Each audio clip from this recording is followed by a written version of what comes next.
Oh man. Let's see if this still works. And mercy pistol No, it those doesn't. last couple hit points off your health bar. If at first you don't succeed, blow it up again. In Overwatch, You guys some can hear it, but I characters can't. have passive abilities that require no player interaction or execution. Even in death, Junkrat is not going to stop trying to have a laugh at your expense, because when he dies, he automatically drops a number of grenades that roll out and explode. And Crazy. Mayhem is extremely satisfying for the Junkrat that just killed you. It's embarrassing when you're the one who forgot to move away from the explosions. Ah, Tracer, is there anything she can't do? Like not get fragged by your own ultimate attack? So you're playing as Tracer and you pull off a radical multi-kill with your pulse bomb, but you were too dumb to get out of the way of your own weapon. By the time Tracer says, "Oi, what the bloody hell is going on?" it'll be too late. The pulse bomb has just killed you or knocked you over the edge. Oh shit. We got some activity on here. Stupidly powerful and devastating ultimate attacks. Bro. The whole entire game that is Overwatch. But it's so powerful that Pharah can and will Spam. fight herself if players are not careful. Barrage is awesome because it can set up some sweet plays in the Report game and multi-kills. spam. Except when Thank part you. of that multi-kill turns out to be yourself. So if you're going to execute the barrage, watch out for the ceiling or any incoming objects or platforms. You will get caught in the flames of your own explosion, Okay. and it will suck. You know what I was supposed to do. Garbage. Now, word to the wise. Please be careful when you're playing through the recently released Oasis map. Playing in the street might sound like fun until you get smashed and run over by oncoming traffic. That's why your mom told you to be careful. Even the strong and sturdy Reinhardt or the robotic Bastion are no match for these vehicular monstrous machines of murder in Oasis. Pop out. So don't be that player. If you do, you will get insta-killed, and you'll be the laughingstock of both teams. We all know it's always embarrassing when you kill yourself in-game. Case in point, Genji's deflect. What's worse than not being able to kill that Genji that's hopping and dashing around is knowing that as you watch your kill cam, it's your bullet deflected by Genji that dealt the fatal blow. If you had just stopped from shooting at Genji, you'd probably still be alive. Genji's deflect would be on cooldown, and maybe you would have been the one laughing at him. But no, you panicked. You tried to eliminate the threat in front of you, and now you're waiting to respawn. And last and probably the most embarrassing way to die is simply by walking off a ledge accidentally. Whether it's because you forgot how close to the edge you were, or just getting used to a new map, falling off by accident sucks. I know it's the most embarrassing way to die because it's the one that really makes you feel that shame deeply. When you fall off a ledge because you don't walk good, there's nobody to blame but yourself. Now before I do my regular wrap-up, I want to apologize for a mistake that we made with a previous video. On our best custom modes in Overwatch video, we made an error with regards to crediting a couple sources. For the Hanzo headshots part of that video, the game mode was created by ZuckMP and Griffin Twitchy, so you can check out the original video on ZuckMP's channel. The link is in the description and in the card up top. And for the Genji flying fights, that was not from ZuckMP, but rather was from King Ghost, whose channel link is also in the description below and should now be in the card up above. Alright, that concludes things. Do you have any other embarrassing deaths that you've experienced in Overwatch? Let us know them in the comment section down below. Right, 76? We're all going to know. That's right, and if you liked or enjoyed this video, be sure to hit the thumbs up and check out some of our other Overwatch content. And of course, subscribe to TGN. I'm Moxness, and I'll see you next time! View image. Oh god. That's awful. That is awful. We have to beat them. So they are 27-3, so keep that in mind. No, so we gotta beat them to the objective. Oh, okay.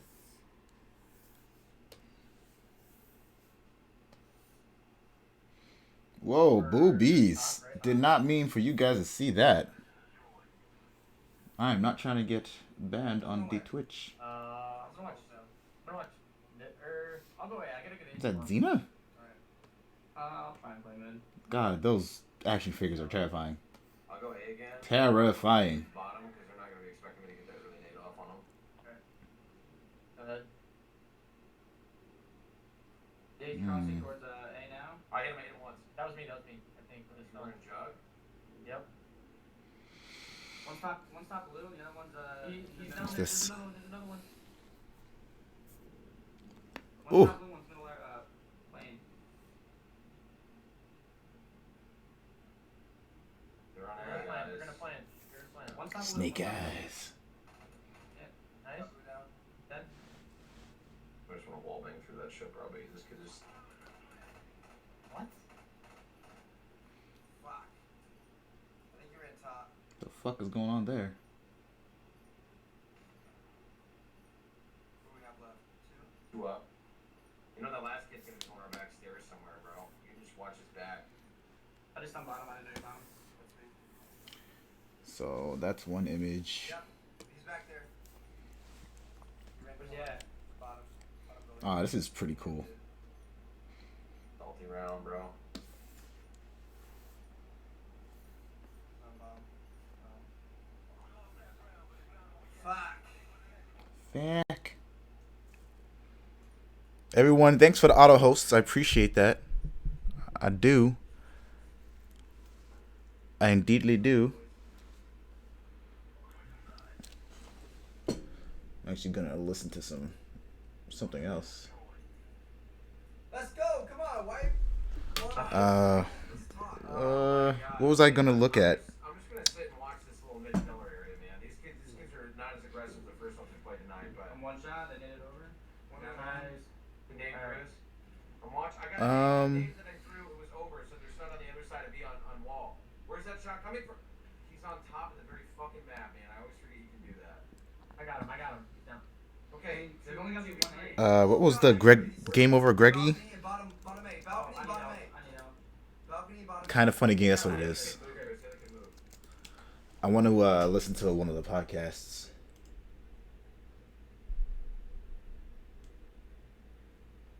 GameStop slow demise and all digital future. I kind of want to listen to that. Sniper Ghost Warrior.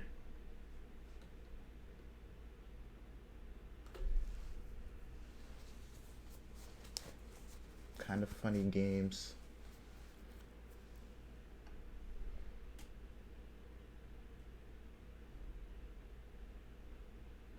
P.S. I love you. What's so great about Horizon? Duh. Oh, I can listen to both of these all day.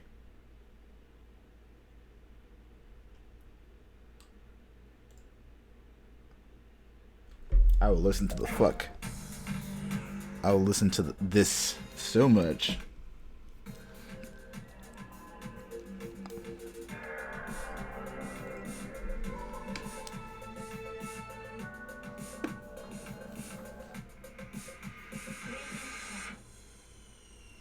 What's up, everybody? Welcome to PSI Love You XOXO episode 72. I'm one of your hosts, Greg Miller, alongside the last son of Long Island, Colin Moriarty. Might be from underwater, so. How much time they got? I don't know. Bears. You got out. Fuck them. How you doing, Colin? I'm fine. How are you? Good. Maxine Berkshire looking on point today. Thanks. No problem. Tails. No, you don't do that. Now you're not distracting me. You're solely focused on. Yeah, I'm 31 hours and change into the game. I think it's great. It's a little repetitive, but all these games are. Story's interesting. Nothing new to really report Same old thing. from the Gamescast and PSILD last week. Gotcha. But I enjoy it. I think it's got its own problems, but I'm quite. Yeah, I see all the way through. Yeah, I think so. Come this far. Yeah, I mean, I can't imagine I'm more than 15 hours away from the end. So. Gotcha. Yeah, it's fun. It's a good game. JRPG fans, Tales fans, obviously a lot to like there. It's not for anyone else, so I wouldn't touch it if you don't like role playing games. Word. Yeah, that's basically it. Gotcha.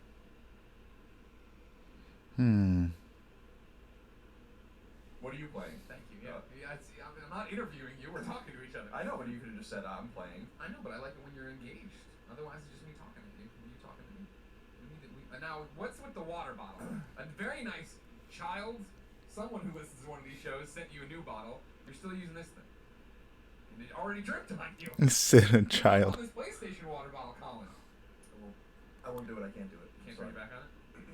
Whenever this one gets lost or broken, I still got mine ready to go for you. In the archives, ready to break out. They're so stupid.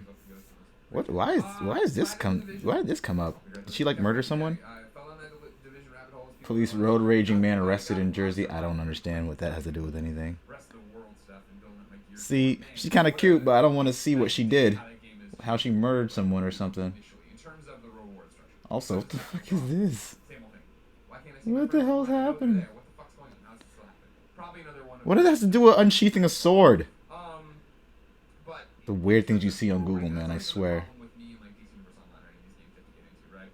The hours you have to spend to get the best gear, to get equipped, to actually do the new content always seems so daunting that it just scares you off. Yeah, none of this is coming up with anything I want, so I'm just gonna look at some Nier content. Getting together with our friends. Shout out to Rob from Naughty Dog for playing with me. Shout out to Unsexy Comedian, one of the best friends out there. Cameron's playing with me as well. Just running around, either doing missions I needed to do for the trophies, roaming the open world and finding bosses. They drop good loot and you get going. And it's back to what we were talking about, I think, on the Games Cast last time, or maybe just in terms of how you always say, you know, there can only be so many of these games, but the ebbs and the flows, where I jumped in, went really hard at it. If I want to keep playing survival, I could and do it with Fran. But from here on out, maybe I will, maybe I won't. But my character's back to top level, top tier, and now I can leave it and come back. I want to see what her eyes go look like. Play other stuff now, not feel like I'm ignoring the division, and that's gonna bite me in the ass when the next big update comes. 1.6 is supposed to be coming soon. So I really like it. A lot of people have been asking it all week while I was playing it if they should get back into it. Like, I want to see a version. I want to see what her eyes look like, because I want to do a version of her, like, her face wraps coming off. Progress and get the absolute best when you get together with other people. I think that'll be pretty cool. Went to Tim Gates. You've heard of this kid. Went over to his house.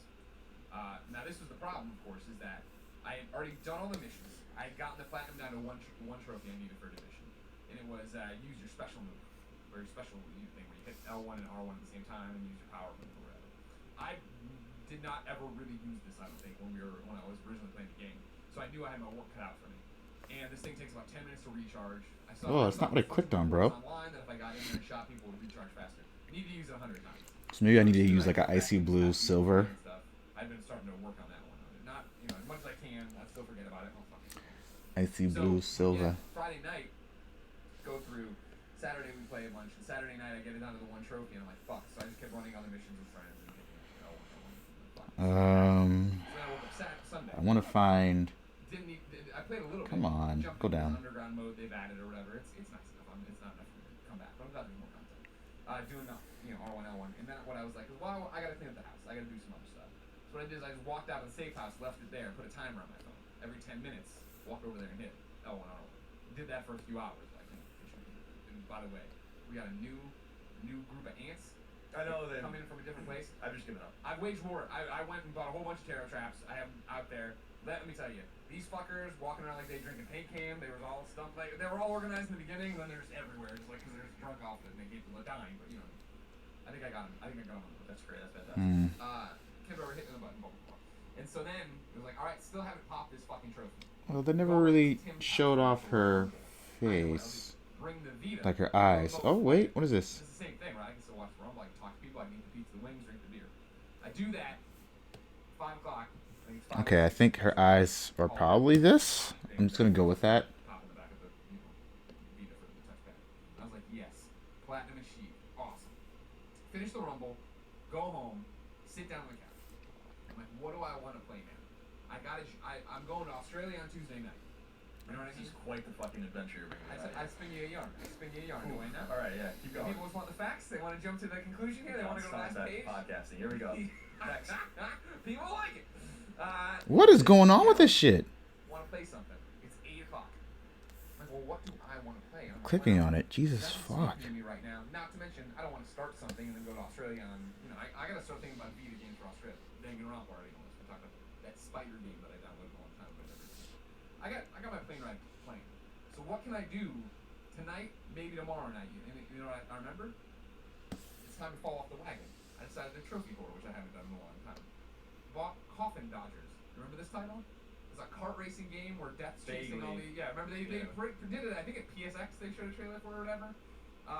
Put on two podcasts. Guys, we fucked. Listen to 2 episodes of that. Platinum trophy. There you go. From a kart racer. Not a great kart racer. You love these cheap not a platinum terrible trophies, huh? Yeah, you know, but it's like, well, I just want to chip away at something. What am I gonna do? You know the accomplishment you feel when you're just like, all right, knock this out.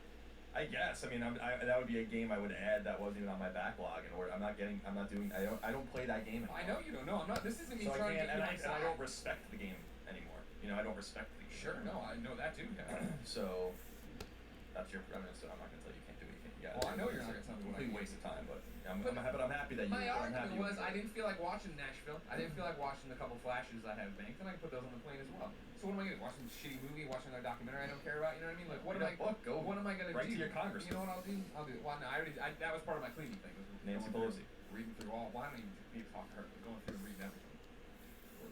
I had quite the adventure on Sunday with all his protests, and all these things going on, educating myself, trying to figure out what the fuck's happening. Trying to find out what the fuck's happening. About them. Let's go read about them. All right, cool. Now I'm caught up to speed on what they said. This is always exciting. You know now. The Joint Chiefs getting wiped out in every horror movie. Fucking post-black movie. Right. So what did you learn about the Joint Chiefs? Probably shouldn't have thrown him out of that meeting.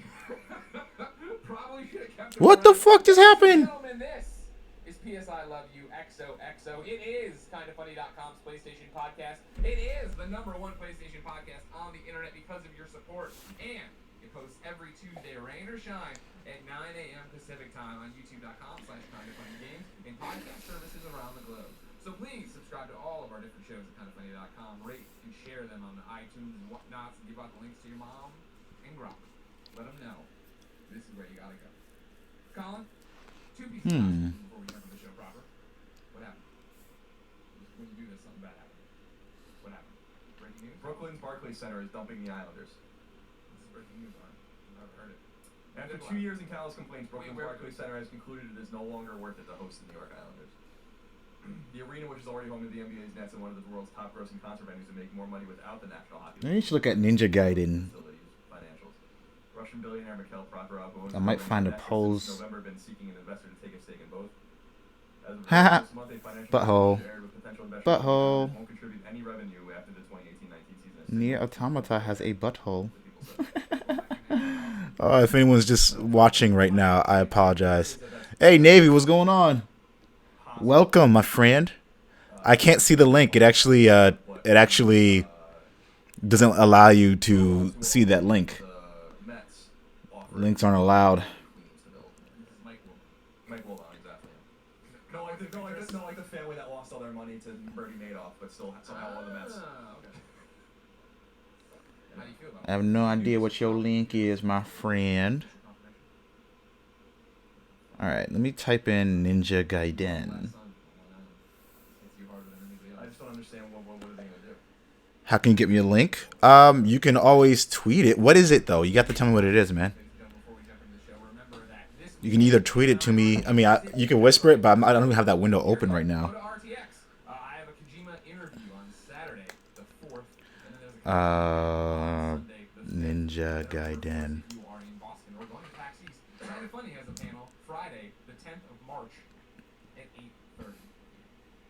Colin, let's begin the show with what is and forever will be Roper's Report. Time for some singular possessive news. I'm trying to look for information on the Islanders here. An Islanders baker's dozen. There are 7 items.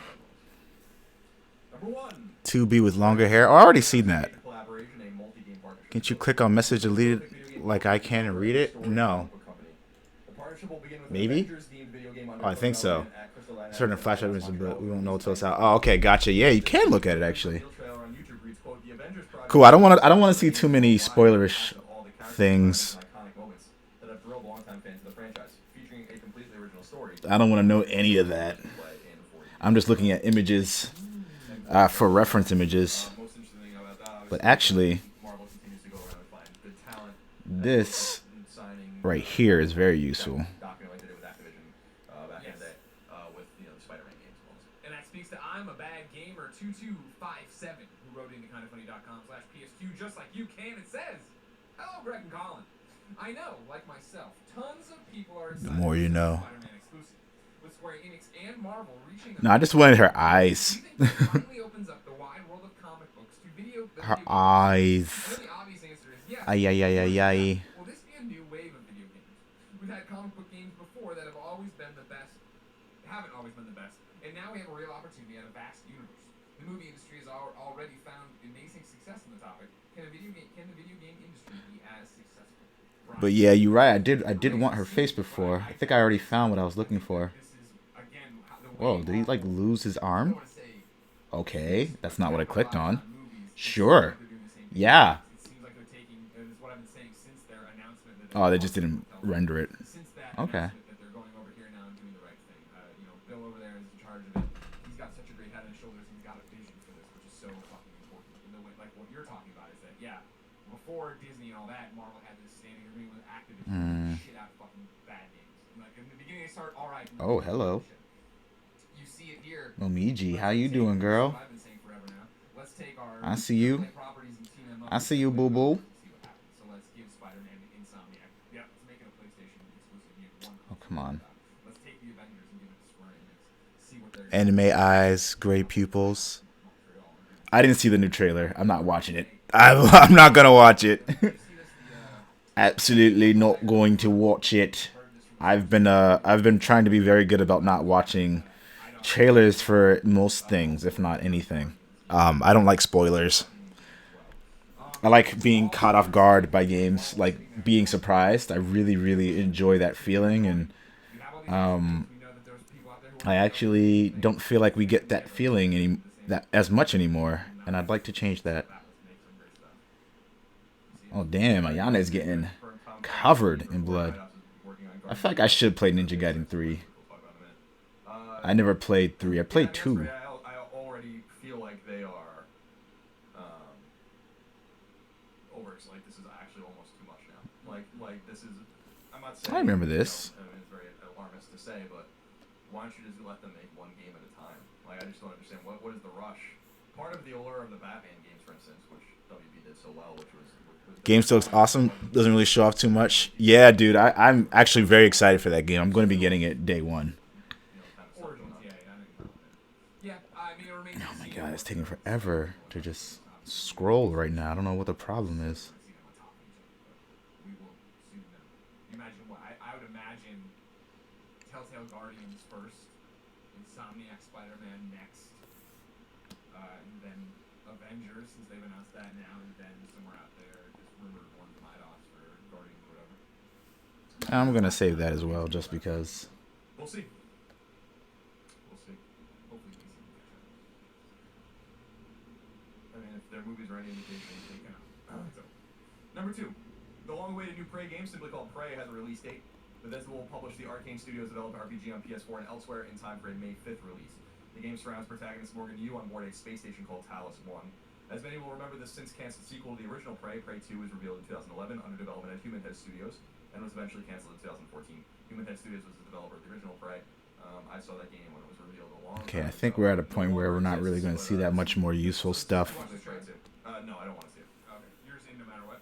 Yes. Good. Yeah, Nick and I watched it. It's super sci-fi looking. It gives me Dead Space vibes, but not to the extent of Dead Space. But I'm scrolling, goddammit. Come on. Yeah, it looks great. There's just certain games like I don't want to know anything about Horizon. I don't want to know anything about. There's just certain Right now, you're baiting on pre-ordering Horizon or just sitting outside Best Buy till they open and going to grab one. That's awesome. It's because of the Great Neo drought.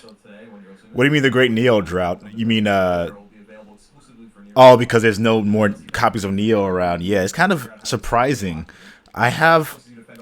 It's complicated. Quote, a tough as nails mode separate from the tapes and story of the main game, end quote. This latter mode doesn't support PSVR. Banned Footage Volume 2, the second DLC pack, will come to PS4 on February 14th, a week before other platforms, and contains it contains 21, some sort of deadly gambling game. Daughters, a look at the Baker family before the events of Resident Evil 7, and Jack Sold out everywhere. Damn. quote, race against the clock. That's crazy. I love Neo. Love it so much. This also doesn't support PSVR. Speaking of Resident Evil 7, the game has shipped 2.5 million copies so far, bringing series sales to a fantastic 75 million sold.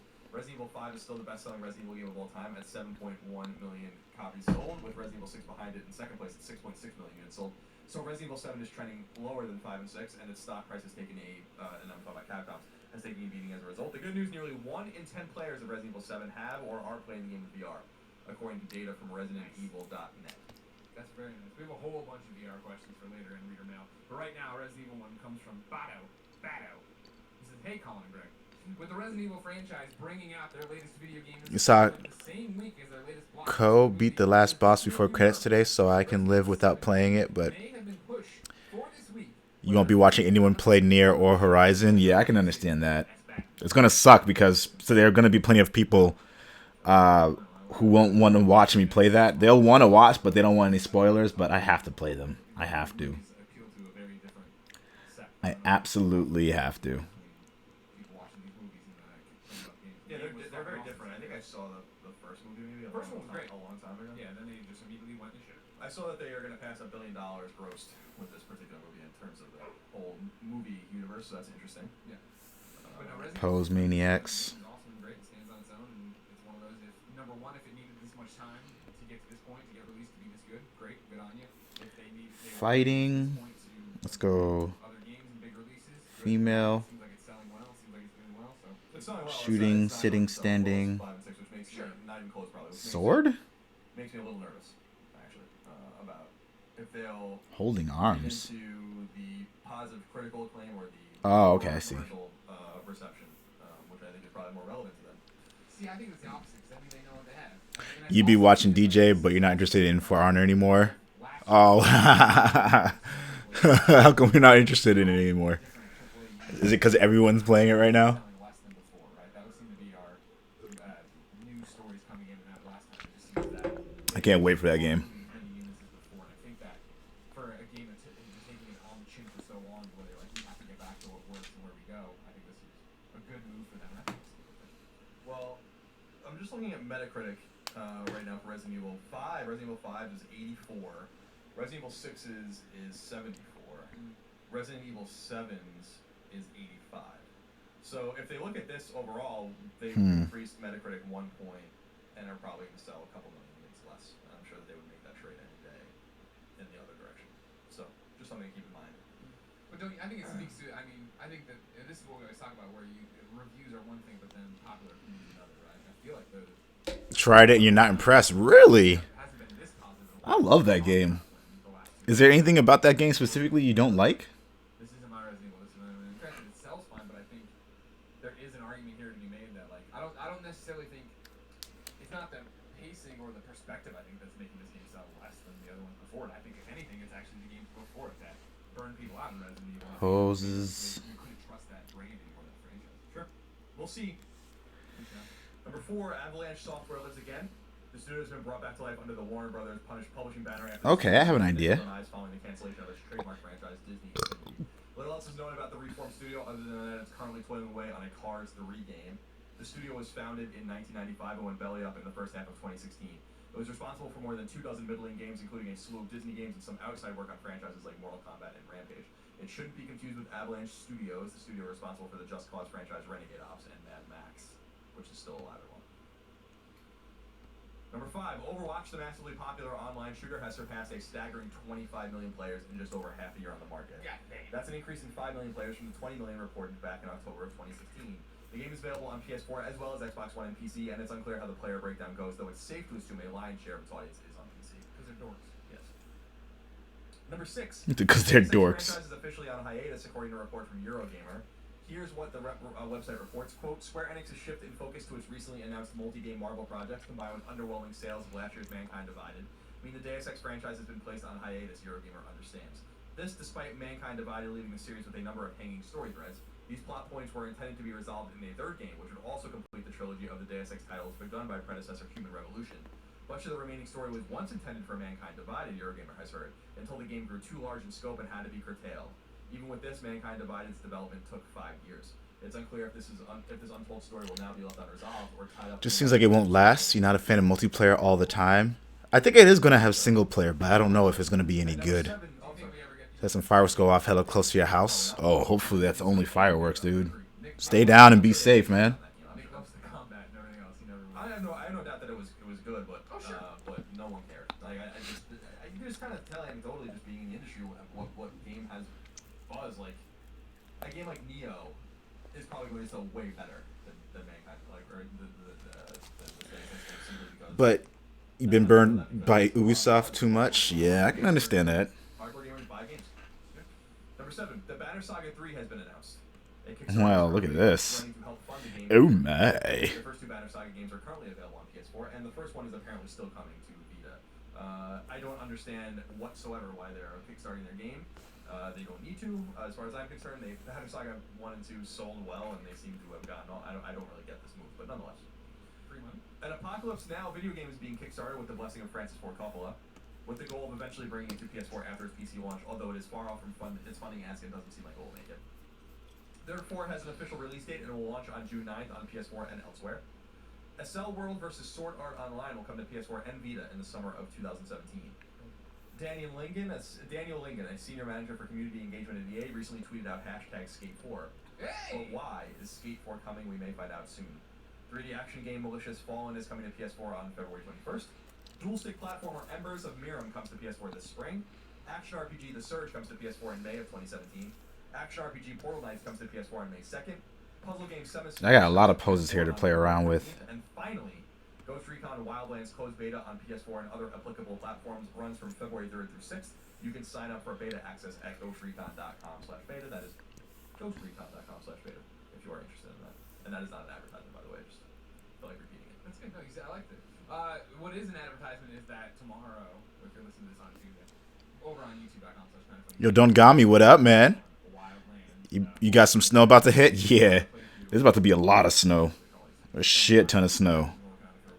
So right now, in case you guys are wondering what the hell I'm doing, I'm probably not even going to use this pose.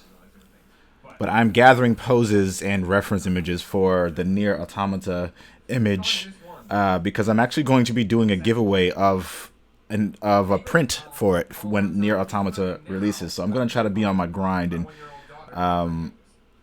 get this done. Try and get some gaming in before the kids wake up. Parentheses, as they're not allowed to watch me play adventure games. This morning I got a conquest match in Battlefield 1. I was in the middle of skydiving off of the Zeppelin after detonating some dynamite when I looked over to see my baby daughter standing there staring at the TV mouth agape. She looked at me, then back at the TV, and said her first complete sentence. If I wanted to know what games were coming to the Mama Grop shops, where would I go? Thanks, guys, Sass and Chaz! We all knew where that was going. You go to the official list of upcoming PlayStation software, or PlayStation, whatever, it doesn't matter. Buy the Kind of Funny co-founder. Sass and Chaz, what this ain't he got it? He said, P.S. You guys used to do letters like this all the time. One of my favorite parts of the show. Eternally, I always called it the getting grop rolled. Hope it makes a comeback. I'm a little scattered today. Just yeah, what is going on? I've noticed you're. It's not that you're off your game, but I can tell. Well, I did a lot of work this week, like especially last night, yesterday. Sure. I'm doing more journalisming than I have since I was at IGN. So I'm with Colin was right. So it's exhausting tracking all these people down. Sure. And it's surprising how few PR people want to talk to you when you're not asking them about how great their game is, but asking them actual real questions. God forbid anyone fucking answers an email. God forbid anyone answers this. So true. How great is your game? I get an answer in 10 minutes, but when I ask real questions, no. Radio silence. Shocking. Corporations, you gotta go through the hoops. Gotta run up the ladder. Here are the games. I think I found enough poses. What's going on with this? Though I do really like this. Dive into a majestic underwater adventure. I don't know if it's applicable. I don't know if I can use it, but I do like it. Underwater adventure that evokes the dream of diving. Immerse yourself in a vibrant ocean world full of mystery and bursting with color and life. Came out digitally almost a year ago. I didn't think it was very good. Yeah, no, we are Super. We already have a journey. We don't need this. That was my entire feeling from the moments when you go in. No, you're all it's not gonna work. next to a giant whale. I'm like, I get it, but come on, man, it's just a journey It underwater. wasn't very. It was really. Some people loved it, but I don't quite get it. Adventure Pop. Is she holding her butt? I need to see this one. Embark on an epic adventure in this all. Because if she's holding her butt, that's amazing. Ready your cannon, aim the bubbles, and fire away to burst through Adventure Pop. Can't wait. Yo, she holding her butt. This would be a good one for if I was trying to do something just straight up lewd. Oops. I'll keep it in mind. That's actually a pretty good lewd picture right there. Digimon World Next Order comes to PlayStation 4 digital and retail. There was some confusion that this would also come to Vita. It isn't. Welcome back to the digital world. An all-new adventure and story await. The digital world is in despair. Machine Dramon. All right, I'm done. I'm done. I got enough reference images. Recruit faithful Digimon companions and meet friends along What I'm going to do now is take all this stuff here. Divide is a science fiction dungeon crawl. Power up derelict complexes, unlock jammed doors, and delve into a long abandoned And throw these right in here. I don't think there's anything else I have to worry about. And okay, so this is what I am working on for the comic book, and we're gonna start a new piece eventually it's gonna start. Sounds awesome. I like that it's What is Lude's Day on the stream? Basically, I try to do something that is a bit lewd, whether it's being raunchy and talking in a lewd manner, or it's creating artwork and doing something lewd with it. Not necessarily like pornographic or anything, but something a little risque. I don't know. Or it might be playing Conan Exiles just completely naked as usual. It could be a variety of different things. I fucking can't forget it. Experience all new exhilarating. But it's just in the spirit of lewdness. I love Double Dragon. I hope it's good. Dynasty. What's that one Double Dragon? We were at IG. Uh, God, fucking awful. Double Dragon. B2 Pencil. Not as bad as some people are saying it was. No, I'm not gonna call it B2 Pencil. Dynasty Warriors Godseekers comes to PlayStation 4 and Vita Digital. The Three Kingdoms story was never that. Adjustments. CMYK. Okay. Zhao Yun, famous for his loyalty to duty and his sincerity. I'm sure he is. Famous for his sincerity. And Sketch. alternate stories like that told in Romance of the Three Kingdoms. You here for the NSFW Nier art? It's not gonna be necessarily NSFW. It's probably gonna be a little lewd, but it ain't gonna be that crazy. Adjustments. Rotate canvas. Can we do that? Now here's It's an Australia flight. you ready for this one? Yeah. Canvas. Hand of Fate Deluxe Edition comes to PlayStation 4 Digital. Remember this game? Deck building comes to life in Hand of Fate, an infinitely replayable series of quests. Earn new cards, build your deck, then try to defeat it. Draw your cards, Okay. play your hand, and discover your fate. The Hand of Fate Deluxe Edition includes the original game plus the Wild Cards DLC and the Murder at Sea update. Okay. Murder at Sea update, I did hear was good. Hitman, the complete first season, comes to PlayStation 4 Digital and Retail, featuring all of the Season 1 locations and episodes from the prologue, Paris, Sapienza, Marrakesh, Bangkok, Colorado, and Hokkaido. As Agent 47, you will perform contract hits on powerful, high-profile targets in an intense spy thriller story across a world assassination. Did Aaron ever get out of Paris? She went to the next one. What is it, Sapienza? No, Marrakesh. No, Sapienza. And to be clear, if you're She's a new obsessed with- listener, it wasn't that she couldn't beat Paris, it's that she kept beating Paris over and over and over and over again in different ways, because you couldn't get over that. That was how cool that was. That's a good story, I like that. She loves that game. Kill the Bad Guy comes to PlayStation 4 Digital. I'm listening. As part of this I'm listening. mysterious society whose members have sworn to rid the world of bad guys, it's your responsibility to serve justice in the bloodiest possible way. Track the bad guys, be brutal and smart in your planning, and eliminate them one by one. No idea what kind of game it is. Do you like bad guys? You want the bad guys to get away with this? I like Cobra. How lewd do I want to go? Do I want to go? You know, some bad guys. So. Knee Deep comes to PlayStation 4 Digital. I had an email I box, so I thought maybe the PR person emailed me back. No. Gonna throw this in there. Hey, watch. Responded to each other. 3. One with an answer, one with a we will not comment, one with we are looking into it. Everyone else is MIA. Knee Deep comes to PlayStation 4 Digital. When a washed-up actor hangs himself on location, a spotlight is cast on the backwater Florida town of Cypress Knee. Knee Deep is a crime thriller where choices matter as you investigate this mysterious suicide. Use your skills of observation, deduction, and cleverness. I think NSF is legal on Twitch anyway, but you're excited for that game. Did you play the demo? I did not play the demo because I heard enough about it to know that I want to play it. So I'm not going to play the demo. I'm just going to play the game when it comes out. The town is called... Absolutely going to be playing the game. I'm hoping I'll be able to play it like at midnight, but I'm not sure. Whatever. Everybody got dumb names. Well, Trace it back to it. San Francisco, which means St. Francis. St. Francisco? Because sans means no. No, Sans Francisco. pants means you don't have pants on. I have an idea for what I want to do for this piece, but I don't think Blind Light is an elegant minimalist puzzle game where everything I don't have the its zen-inducing music and visuals simulate the experience. I don't have the reference image exactly the way it's supposed to be. The controls are irreducible. I'm actually going to show you what I was thinking, but Finally, Naruto Shippuden Ultimate Ninja Storm 4 Road to Boruto comes to PlayStation 4 Digital and Retail. This is out the 3rd, and so it is a Friday release. Naruto Shippuden Ultimate Ninja Storm 4 Road to Boruto includes the Ultimate Ninja Storm series and collects all of the DLC content packs for Storm 4 and previously exclusive pre-order bonuses. Not only will players get the Ultimate Ninja Storm 4 game and not only will players get the Ultimate Ninja Storm 4 game and content packs, they will also get an all-new adventure, Road to Boruto, which contains many new hours of gameplay focusing on the son of Naruto. I don't know, just get it over with, right? Who cares? And that is it. let me actually bring up the image. I don't want to do it on there because there might be something totally not appropriate for Twitch. What are these fucking games? All these different things. And then last week began my new favorite thing. of me going to the PlayStation Store and watching the trailers for these games we talk about. I did it again last night. I'm not ready to come back to the findings yet. But what I want you to know is that what it seems to be happening is there are 2 publishers I noticed last night all over these terrible games. And they're not like normal publishers like publishers we're familiar with. I'm pretty sure I took a photo of it. Where I kept watching these trailers for awful games. There it is. Like, It's a really, really bad sketch, but like there is one. I know what it's supposed to convey. Remember Joe's Diner from a while back? Watch the trailer, and it's just narrative over like not Joe's Diner is supposed to be awful, from what I heard. It's just narrative over something. It's like, oh, you go to Joe's Diner, you own the job, the fucking table's clean. I'm like, all right, whatever. So I went to YouTube and watched a review from somebody who did a Joe's Diner review, and yes, the game is just fucking god awful from what they're paying everyone. There's ghosts to it. No one's in Joe's Diner, but you work there. There's ghosts in Joe's Diner. They just don't like things loud. So you have to keep walking out and getting dishes and bringing them back and putting them away. And then sometimes you walk out and you have a little sound meter on your stream that'll show you like, oh, there's a radio on. You gotta go turn the radio off. But like the reviewer was saying, like, there's no 3D sound. So like you'll hear a hand dryer in the bathroom, but you don't know if it's men or women. It's just like it's right next to your head. And so it's only legal if it's in game, but if it isn't the main focus, like Conan, right. You're absolutely right. Nudity-filled anime games are what they ban. Yeah. All these games are published on PlayStation Network.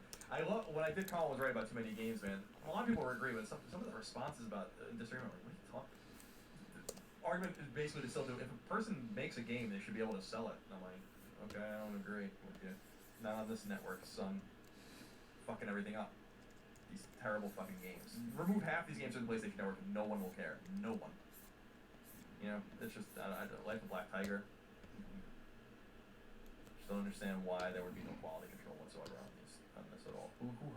How many hundreds of people are gonna play Joe's Diner? Fucking break. It's 55 million PS4s in the wild. If your game is selling 1,000 copies on 55 million units, I'm gonna tell you, it's your game. It's not the PlayStation. It's not us. It's you. All right. Thank you for giving me a soapbox. I didn't want to say that today, Greg. Colin, time for topic of the show. Come on. What? Come on. It's been a very stressful kind of few days for me, man. I know. I'm pulling this Colin was right to the wire, dude. I haven't even written it. I know. Yeah, you're not gonna have a good 2 days there. No, but it's gonna be good. I hope. Yeah. But it's it's just one of those days. Yeah, okay. Just one of those days. Give me a topic of feeling. Topic of the show. Topic. Thank you. This one comes, of course, from kindoffunny.com/PSQ, where Javier Bonet 1027 says, Can you guys hear the podcast just fine? Open world games. It seems like the market is heavily saturated these days with so many open worlds, such as Metal Gear Solid 5, Mad Max, Watch Dogs 2, etc. I've never played an open world before. I tried GTA 5 for 10 minutes, stealing cars and driving into a military base, and was so bored. Open world games capture many people's attention, but not mine. It's probably because I'm picky. The game that I'm confident will hit the note for me is Horizon Zero Dawn. Maybe it'll be the game that takes my open world virginity. Is it wrong to be so picky about open world games, especially being a genre that most people enjoy and is so in demand? Thanks for all you do, Javier Bonet. First off, you gotta go play what you want to play. Don't worry about open world games being in there. But it's interesting. I mean, I like where he started with the question because he gets into what for somebody who's not hooked into games, I wish he would have told us what he's looking for in games. But he says, "What do you look for in open world games, Colin?" Life. Yeah. No, I don't think it's wrong to be skeptical of or hard on open world games. A lot of open world games fucking suck. Open worlds that are empty. And What am I listening to? This is Kind of Funny Games podcast. P.S. I love you. Mafia 3 is a really good example of this. The game had a great narrative, and the storytelling is very good, the character development is very good, but it's just this open, boring-ass world making you do the same boring-ass things over and over again, and then ruins the entire game, including the narrative. And it makes you wonder why some of these games even require open worlds. I often reflect back on The Getaway, which was a great PlayStation 2 game from Sony London, in which, really Team Solo at the time, in which, it gives you the auspice. It has the auspices of like an open world, but it's not an open world. It came out hot on the heels of GTA, and it looked and you thought it was going to be that kind of thing, but it wasn't. And it didn't need to be. It was a really good game and a well-remembered game. And I'm not saying it's like the great example of this, and I'm not saying also that there aren't great open worlds. I think The Witcher 3 was a vibrant and alive world. I think Dying Light and Mad Max had their own interesting open worlds. I think Mad Max specifically is vacancy and deadness was what made the open world interesting because it was eerie. But not every game works like that. So when Mafia 3 sends you back into the bayou 7,000 times to get drugs and you're fucking 8 million miles away from where you need to be and it's just you're just driving for no reason, it's just not fun, well, that's boring and you have every right to be critical of that. I think some people exchange scope for meaning or depth or texture, and I think that those things are more important than scope. So I'd rather have a smaller open world, like say, an open world that I thought was successfully executed that was actually small was Seattle in Infamous Second Son. That wasn't a big map, but everything seemed to have meaning and tied together nicely, and they didn't make it 3 times bigger than it had to be. And they had landmarks and different fields, and the districts felt, you know, you didn't feel like you were running through the same thing over and over and over again. Yeah, I mean, that's what I was talking about with Watch Dogs 2 this year, where Watch Dogs 2 for me was it was San Francisco, which is helpful, but the districts felt unique. They felt different. You were All right, let me go grab something real quick. Horizon, of course, my Let's Play for Horizon is up right now on youtube.com/kindoffunnygames. A lot of people asking us to talk about it, but not spoil it and not show the gameplay. Who's want to hear about it? So in very general terms, and you have to worry about spoilers here. Like that's what the 4 hours of Horizon I played. Why I'm excited for it, why I know that's my kind of game was the feeling of progression, the feeling of life, and the feeling of changing things. Where in the thing I climb up on the long necks, take it over, and then the fog of war was something more shit to do. I'm sure there's going to be X number of bandit camps. Just looking at a book as reference source to make sure I'm getting all the details the way they are intended to be. I want this to be kind of rendered or proportioned in a fairly realistic manner. Not necessarily going for realism, but I want it to be proportionate,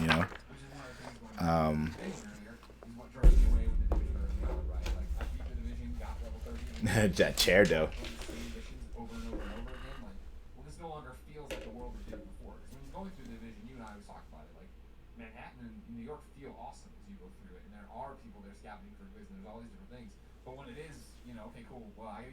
Story missions I do, or do the same encounters I've been doing over and over again.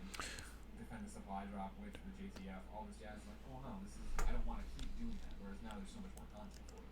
And Horizon seems like a game packed with content. Like I'm wholeheartedly in on Horizon based on what I play. I mean, we've seen it before. Obviously, we've given the game the show twice now.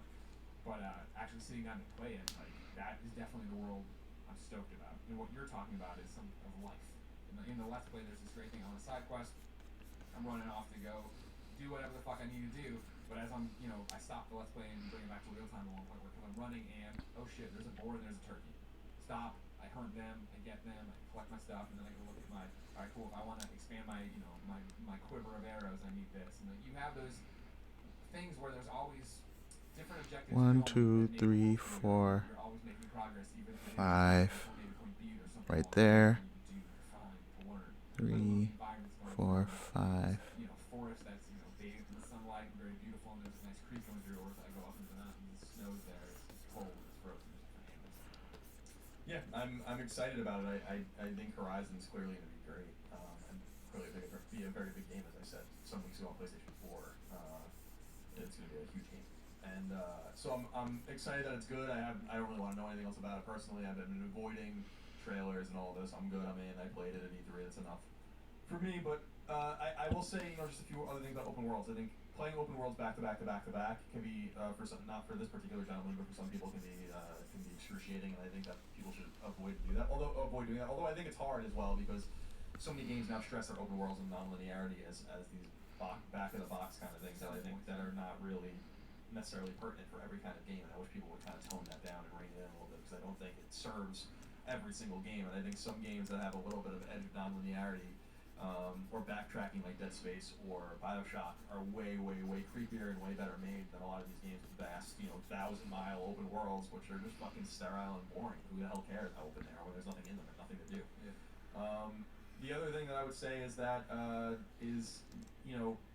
identify the open worlds that are truly great and spend time and immerse yourself in those open worlds. You don't even have any time to play the other shitty open world games. And so I think great places to start are with the Bethesda games or with Witcher 3 or I really do think Dying Light's turkey-inspired world or city is really awesome.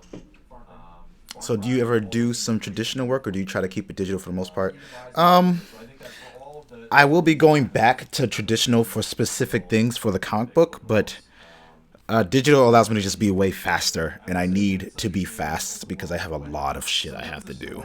So I miss traditional in a lot of ways, but also like, my drawing table is this table. I use this table to do my drawing on digital. So once I get to a point where I can have space to have another table where I can do like drawing, I will do that. But right now, I'm probably going to be moving at some point. Hopefully, buying property. There's an artist program in Boston that basically allows artists to get affordable housing options. Canon says. What's up, Marty and Brian? I mean, Greg and Colin. I thought that was funny. I recently was talking about the Fallout series with a coworker and how much I love the story and lore in the world. When I think about the 3 games I played, 3 New Vegas and 4, there was just something off about 4 as opposed to the other 2. Colin, did you ever finish the campaign? Did it just attempt too much and fly too high, or was there something magical about 3 New Vegas that has worn off as open world games have become more commonplace and done better? Looking at you, Witcher.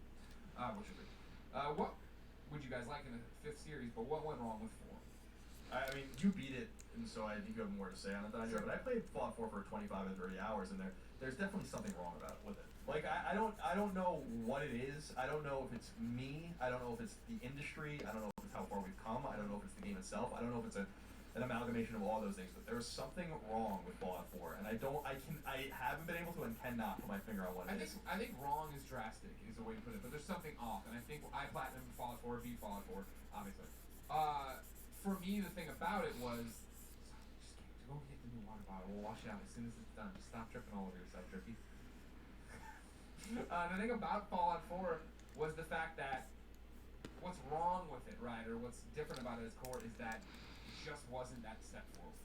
I will never forget that Games Cast where before we had it and before we had played it, and Tim was like, for you guys, what is going to happen with this game? And I was like, worst case scenario is it's Fallout 3 again, and it's that same game, and it looks a little bit prettier, it runs a little bit better, and does a few things differently.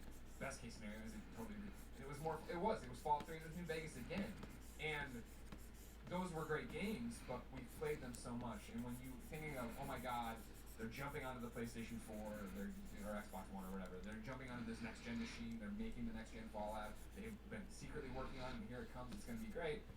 It was great, but it doesn't carry the same weight when you have the same kind of problems, your face is cooking the same way, and all those different things, and it is running well, and it's doing all these different things that we thought were in the past. Whereas like Fallout 3, when Fallout 3 arrives and becomes, like as soon as it gets there, and people start playing it for the first time, they're like, holy shit, like this is unlike any of the Fallouts before in terms of perspective and style, and that's on console. People are all up in it, you know what I mean? It was so many people's first Fallout, and then it was the first Fallout that was like that you were like, holy shit, this is awesome. And New Vegas came so quickly and was different. It changed. It was done by a different studio, obviously.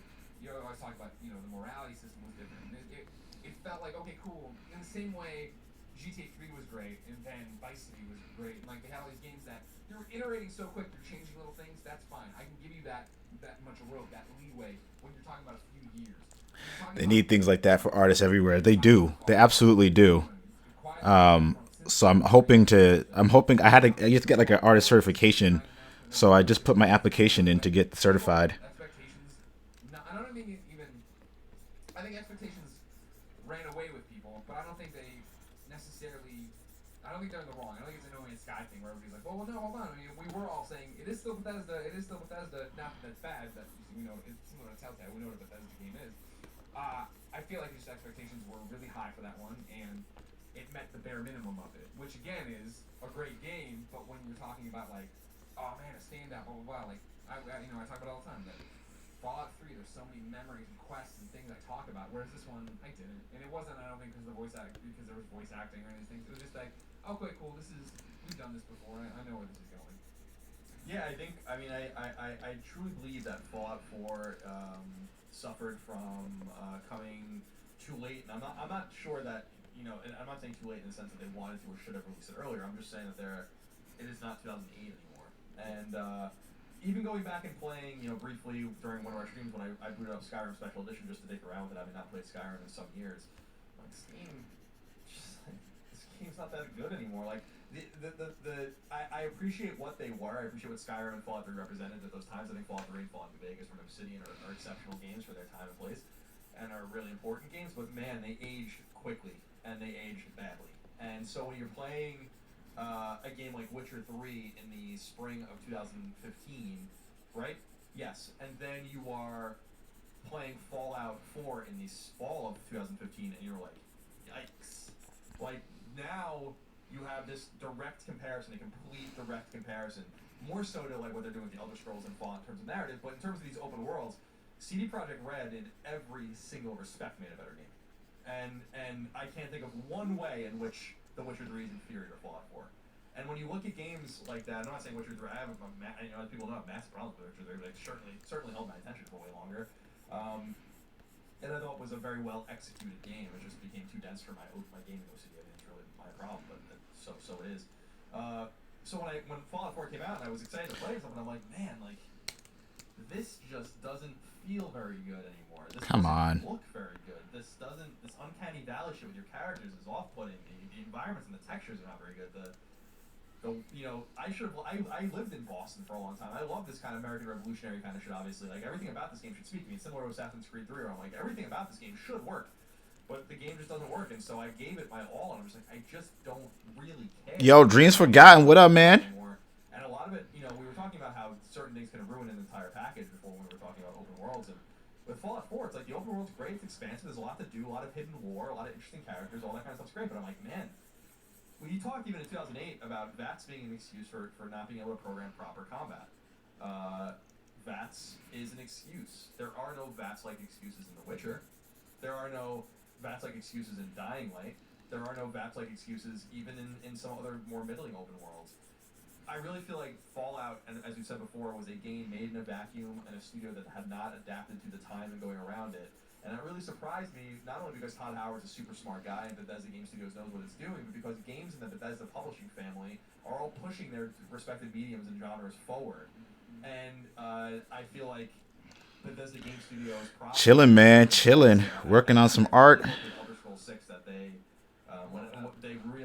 need to do something drastically different. And I understand that these are the games they make. This is the way their games look. It doesn't have to look like this, and it doesn't have to be made like this. Remember, Fallout 1 and Fallout 2 were not what Fallout 3 and Fallout 4 were.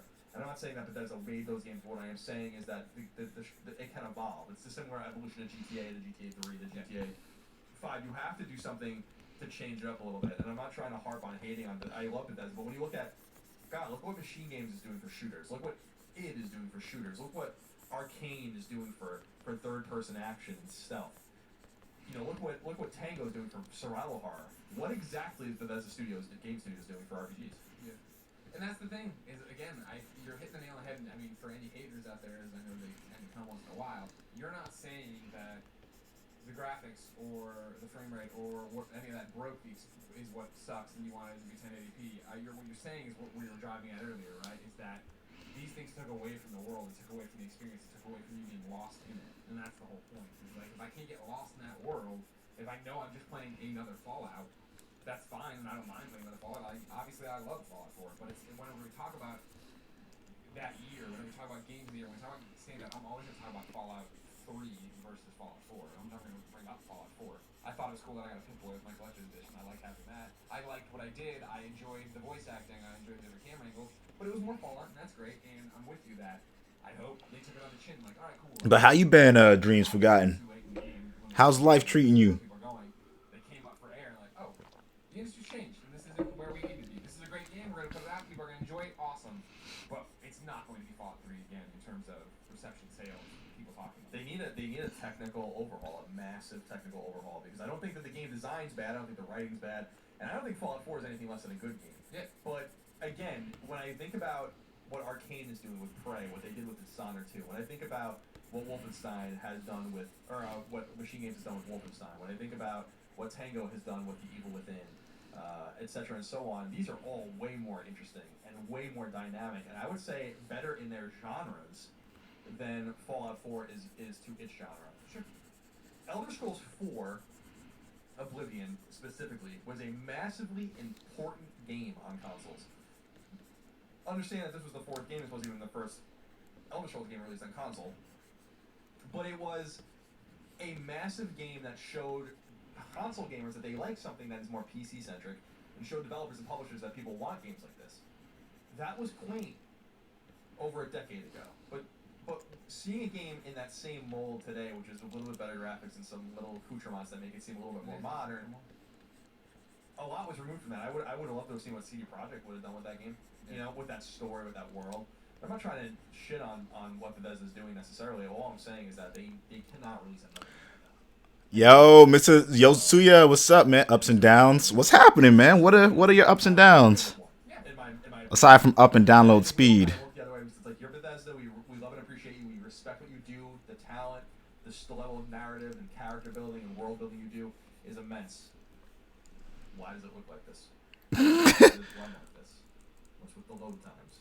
What's with, all those kinds of things, and you just, it's not like an idea anymore. It's like you have a different direct comparison. It's like playing Infinite Warfare and then going back and playing the original Medal of Honor on PS1, another massively important shooter on console. Shooters have been proliferating with Quake and Hexen or whatever all these games are that are on PC that people Wolfenstein do, but it really was Medal of Honor on PS1 as one of the really first games where everyone's like, this works on console. We have dual sticks and we can do this kind of thing. And but we don't make shooters like Medal of Honor anymore. It was just a proving ground, a place and time. Sure. But now shooters are much bigger and much better than they used to be. And we expect the same out of this genre as well. Some genres are immune to these effects. I think platformers and Metroidvanias and stuff are typically much better when they're made in the old style, but not these kinds of games because it's so competitive and they require so much time. So that was why. I mean, and that's why everyone has this misconception that I don't like Witcher 3. I don't like CD Projekt Red. I actually really admire what they did because I really do think that set a massive bar. And I'd say the same thing for Dying Light. Some other games are just open worlds. You might not like the game, you might think it's overrated, you might think I overrated all that, but just think about it in terms of its open world and what it does. That LOL. And think about, the Commonwealth, Fallout 4, and how drab and boring it was. Sure. Just because it's apocalyptic doesn't mean it has to be fucking boring. And I guess that was kind of the thing. And eventually I was just like, there's other games I want to play. Yeah. But this was a long time ago. I often think about Fallout 4, specifically with that Bar Harbor DLC, which sounds really great because it takes place in Maine. Part of Massachusetts until the Civil War. But see, that needs to be kind of started that because that's something that platinum did when I got that DLC and I tried to jump back in. I was like, wait, which save am I and which character am I? And there's so much time's gone by. It's a time. It's the same thing of jump in and it's like 4 frames a second. Like the fog is like blocking everything. I'm like, I don't know about this one. The PlayStation 4 can do better than this. So yeah. I'll be interested to see how they respond. And my hope is that they just go away until next gen. Well, final question on this open world topic of the show comes from Sorry We Are. He says, hey, Colin and Greg. So yesterday, you, Greg, played Horizon. How was it? I already talked about that. Do you have any lingering concerns, or can you not wait for the next few weeks to pass? You can jump back in thanks to Josh. Again, Let's Plays out. You can get all the things there. It was fucking awesome. I can't wait. Lingering concerns? No. I think it's going to be interesting to see how people... now that we're past the post-Fallout 4 world, right, where you're like, well, we gave them the benefit out of it, so we can make it back in.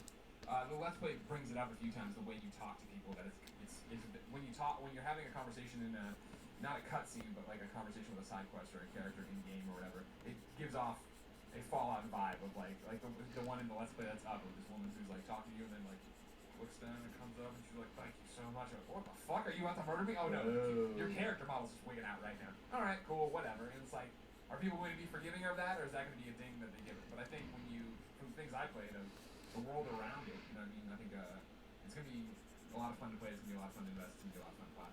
The world to get lost in. And I think the more you put into it, the more time you put into it, the more forgiving you'll be of those kind of things. One of the battles I have up, you see me rolling away from the creature, and like I roll into a box, and it's like the awkward trying to get around the crate to get back outside or stuff. There's little things like that. The bandit AI and the bandit camp. The game's not like a perfect 10 going to blow you away. It's on every level and every front. There's going to be video game moments to it. There's going to be action RPG moments to it. The thing I talked about in the Let's Play and I talked about after the fact, right, was the fact that this was way more RPG than I thought it was going to be, which I love. I love the combat of it. I love the world of it, and I love the fact that there is more RPG parts of that. But I do think then there's going to be moments where you're like, ugh. If this was a strict action game and it was just more than that, this wouldn't have happened. You would have got who the fuck cares if you're out there having fun, clearing bases, doing whatever. Colin? Yes. It's trophy time. Man, a lot of trophies have gone up. I looked at I look at PSNprofiles.com/games pretty often, like once a day. Then, because they just, when games are in the server, they pop up and we can see what's going on. Then I didn't look for like a couple days, and last night I went and looked, and there's like 15 games on here. The good ones? Well, there's some, so I pulled out 4 of them that I thought were worth talking about. First one is Final Fantasy 12, the Zodiac Age. Final Fantasy 12 is imminent. We don't quite know when, but it's through certification because the trophy's alive. So this one has 26 bronze, 10 silver, 4 gold, and a platinum, and I think I might go for this one. I was talking to Tim that Final Fantasy 12 was the last Final Fantasy game I just didn't hate. You know? I was a senior in college, I wrote the strategy guide for it, and That's Final Fantasy. I thought it was. It's a tale of two games, as I've said many times before. You can tell when and where people worked on it, I think. And it's trying to be like a pseudo MMO. It's definitely a game of its time. The combat, I think, is very MMO-like. But I think the world's interesting, and there's interesting things and fun things to do in it. And I don't remember. It's been 10 years.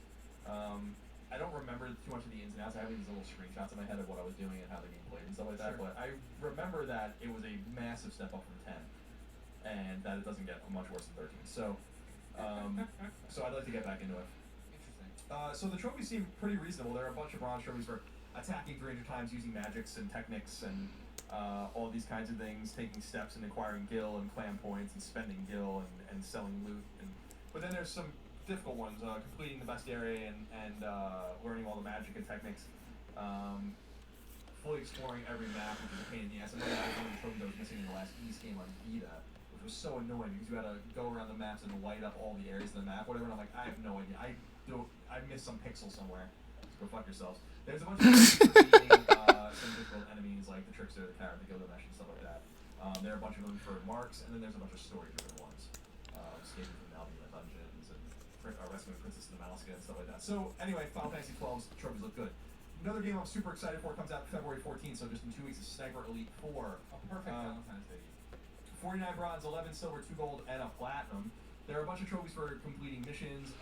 I'm trying to figure out, like, there are trophies for completing or for getting kills. So because I'm using kind of my brain to come up with this one. This might not make it to the there are objectives as the pose, but I'm just kind of all the different modes, and you can get trophies for getting some of them and all of them.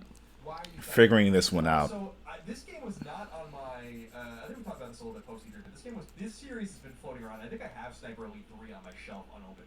Sure. You know, I'm a huge shooter fan. I love shooters, but you know, had never really been familiarized with this game. You made this game is made by a studio called Rebellion, and you went ahead and made an appointment for me in 3, and I went and played it. And I'm like, this is awesome. Like, And to chime in, because I know how many people are listening to this that are developers, are game publishers, are in the industry. The reason this works and why it's on your radar is because they reached out and it wasn't a press release blast. It was, hey Greg, I heard you're planning E3 from so-and-so. This is a game that's a shooter, and we really think we have something special. And we know Colin from listening to all the shows loves shooters. We'd like to get it in front of him. and they were right. It was a great game. We talk about, Or was the demo was great. yeah. We talk about Shovel Knight all the way to the same way, right? Identifying you as a person that like is going to I'm gonna smash the fuck out. That's my cup to smash like here. When we talk about Shovel Knight, where they identified you, right? And the times people have hit me up and been like, hey, this is a game that you're gonna really dig. It works when you come to somebody personally and you're like, hey, we've paid attention to your content, we know what you're gonna like, we're willing to put our reputation on the line and say, this seems like something for you. Well, they were right in terms of their demo. I mean, we definitely, you know, I like meticulous slow games. It's the same thing with what I assume is their competitor, Sniper Ghost Warrior. We just did a paid Let's Play for that, so I don't know if it's up yet or what it will be. Maybe by the time this goes. But anyway, so I just people take it with a grain of salt. We were paid, we were sponsored for that particular Let's Play. But it's the same thing where I'm looking for some more meticulous, slower paced shooters. I love my Dooms and I love my Call of Duties and all that, but I'm still looking for something a little more meticulous that I can really sink my teeth into. So that's one of those things. I wanted to give this one a shout out, Super Gun World 2. Gun World's made by a hardcore kind of funny fan. And I believe one of our fans is in Gun World too, because Yes. it's one of our giveaways on one of the streams. Well, I'll get to that because there's a trophy I apologize. in here about it. 10 bronze, 9 silver, 7 gold, and a platinum. I don't know if the game's good or bad. We don't endorse. You don't have to stand in the corner like a fucking weirdo. Well, it's like Blair Witch. Yeah, no, I don't. Watch your. Watch your head. Okay, stop. It's just prolonging the show. I mean, You love Blair Witch. I do love Blair Witch. I remember seeing it very well. I was in North Carolina. I was visiting my sister in the summer of 1999. Now, The interesting thing about this is, so yeah, the guy's a friend. I don't know if the game's good or bad. I actually played the original Gun World a little bit on Xbox One. I thought it was not good. So I don't, and I've talked to him about that. I don't, know how this is going to be, if it's going to be an improvement or not. Nonetheless, like I said, 10 bronze, 9 silver, 7 gold, and a platinum. What I want to point out here is the trophy Team Fat. It's a bronze trophy. It says, find the adventurer who won the Kind of Funny cameo giveaway. Yay! So we're in there as well. I think you should have been one of your trophies. Moriarty, but that's no big deal. And the final trophies I want to spotlight are Double Dragon 4s. 5 bronze, 21 silver, 3 gold, and a platinum. So different trophies for beating different missions and then getting to the floors, presumably of climbing a tower all the way up to the 100th floor, and then completing all the missions. There are trophies for completing all the missions using all the different characters. There's a ton of them. I want to say that there's got to be 20. So complete the game, complete all missions with Williams, with Rauper, with Linda or Linda M, with Abobo, with Right Arm, with Berna, with Chin Taime, with Mason, Cody, Jake, etc. So, kind of neat. Double Platinum. I love Double Dragon when I was a kid. I loved it. If this game's any good, and I don't know that it is, I'm going all in. Oh yeah? Yeah, that's right. Because I got to reconnect my childhood. If you guys want to go to PSN profiles and check it out, there's a bunch of other games that have been put up. Typo Man Revised, Toy Odyssey, that game you need to kill the bad guys up here. Lion Lights up there. So some of the games we talked about. This game, Super Magical, is like a Snood-like game on Vita and PS4 and PS3. I downloaded it, bought it this weekend. I thought I'd play it. Just saw your name, Will Wiggins. You know cats with alternative names are superheroes, right? Wait, what? Formatted my entire Vita. I was like, I'm so sick of looking at all of these games. I'm like, You know cats with alternative names are superheroes? Oh, gotcha. Cats as in like dudes. I guess. I mean, I usually just kind of go by Will Blackoni Wiggins. I used to go by JBlaze06. That used to be my name, my kind of tag name. And then I went by Black Oni, which I still do go by, but I kind of present myself if I meet people in the gaming industry as Will Blackoni Wiggins, so that people know what my real name is, but also know what my handle is. I just want a trophy that's just called Moriarty. Well, that's fine, but I mean, the gun one, like, I feel like, but it should have been the kid's name, if anything. No, it doesn't be related to that trophy. I just don't want there to be a trophy. You want in the Moriarty. future there to be a Moriarty trophy. Well, we always say Knob Switch was a missed opportunity. Yeah, that was a big insult. You and me did all this work. That was a really big insult. I gotta be honest with you, that was a huge insult. Like, the game, that's our game. That's our name for a game. Even, it's not even Scott Rhodey It's not literally our game, it's your idea. Sure. Yes. Okay, we made up a Well, name. and you have the nerve not to put any O to us in there at all? I don't think so, sir. Like alteration, right. Southern slang. Really? I got the new issue of what's that Vita magazine again? The Vita. Will Wiggins. Vita Light, Vita Lounge. The Vita Lounge. I got the new Vita Lounge one. They had a mouse switch review in there, in which they talk about us, of course. Give the history of it here, you know, even though the game wants to turn their back on us, like sons of bitches. Colin, did you know that for Trophy Time, we have a new, most popular segment? So many people wrote in about the new segment, this trophy can go fuck itself. Lots of fans of this. JellyBelly100 wrote into kindoffunny.com/PSQ and says, "What's up, guys? After last week's edition of Trophy Time, I have another entry for this trophy can go fuck itself. I nominate the Expert of War trophy from Homefront on PS3. After playing the online multiplayer for 25 hours, me and all my friends playing encountered a stat reset bug that reset all the progress towards this trophy, which requires the player to earn every unlock for every gun and kill streak in the game. Being the last trophy that I needed, a gold no less, I was robbed of the platinum. This happened back in 2011, but the gaping hole left in my platinum collection still haunts me to this day. Thanks for this awesome show. That trophy can go fuck itself." There's a gaping hole in New York City where Chaos Studios used to be too. So Oh shit. we got the last laugh. Damn. Savage. He says a gaping hole in New York City where that studio used to be. That ask you to watch every something, but don't keep track of what you've seen. It happened with the Navigate Like Drake trophy in Slide 4. The fucking developers wanted me to just hit pause and see the map. But every fucking map, by the end of the game, I had no idea which maps I had seen. So I had to go to every location just to press it, pause, and leave. And you would think that was 2013. The developers by now should have learned those trophies aren't fun. But no! Just finished my second playthrough of the new Ratchet & Clank. Wanting to platinum the game, I went to see which trophies I missed, and surprise, surprise, another one of these fuckers. The Death by Disco trophy. Use the Gruitron in every type of enemy. Well, fuck you. I probably missed like one guy, and I'm not gonna go do a new playthrough just to find out which. So fuck you, trophy. Fuck sins are fucking Insomniac. That's too far, but okay.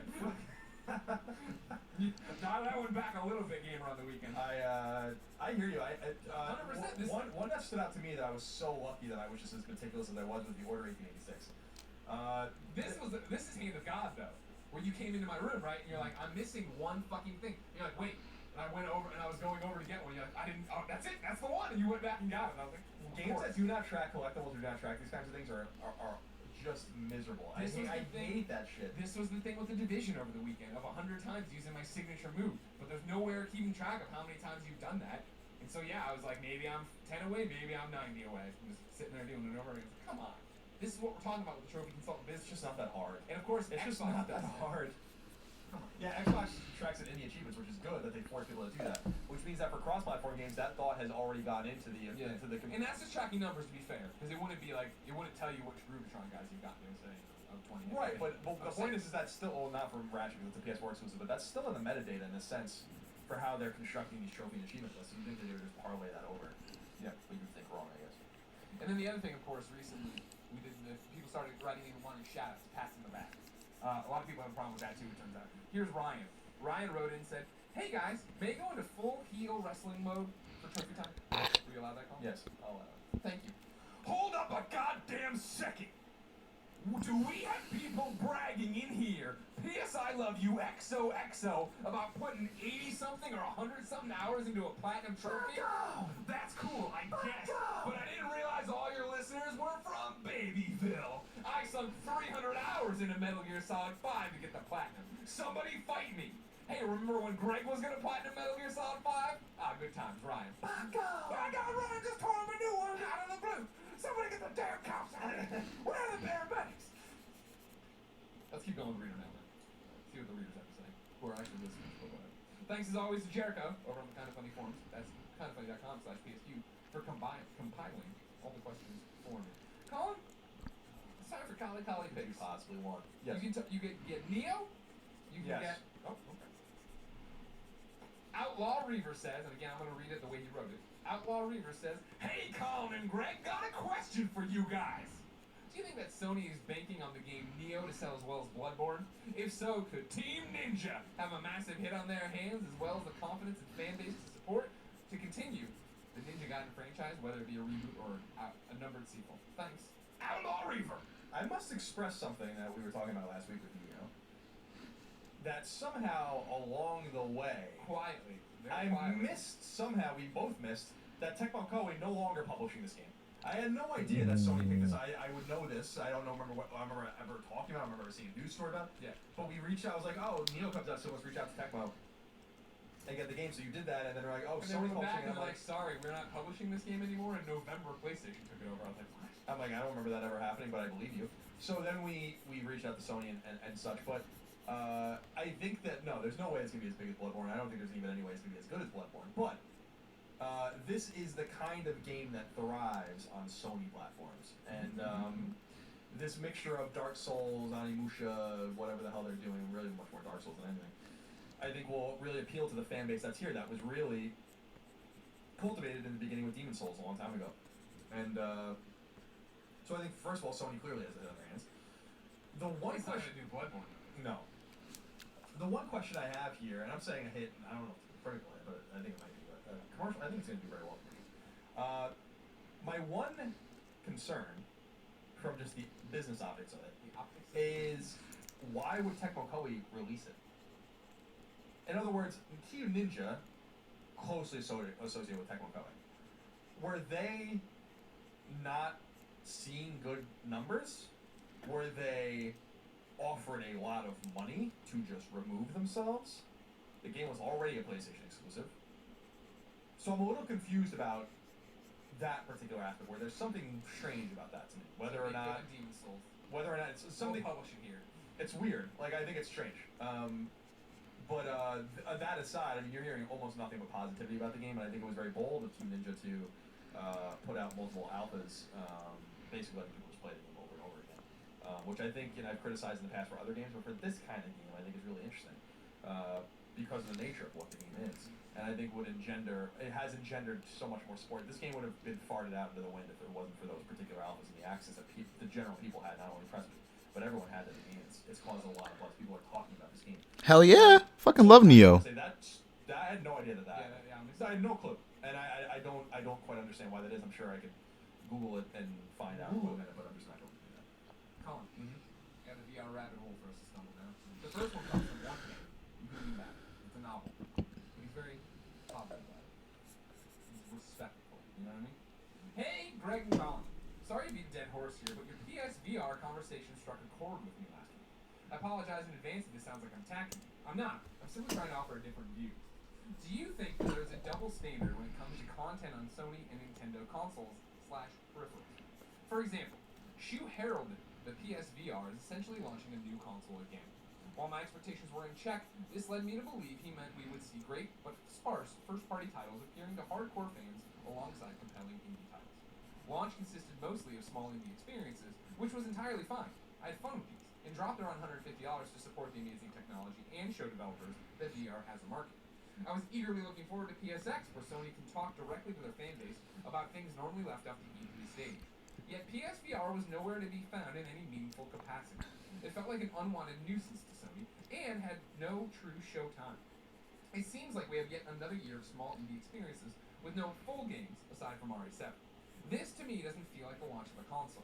It feels like the launch of a peripheral being quickly forgotten. In PS1's first North American year, we got Mortal Kombat 3, Rayman, Tekken, Doom, Wipeout, Resident Evil, Crash Bandicoot, and more. We all look on and simply nod our heads, accepting that this was PSVR's fate all along. Essentially no first-party lineup announced as of yet, no killer apps yet, and a plethora of short, small experiences. While I'm happy that we've gotten so far, I want VR to expand to new areas in the future, which can't happen. This part here is kind of throwing me off.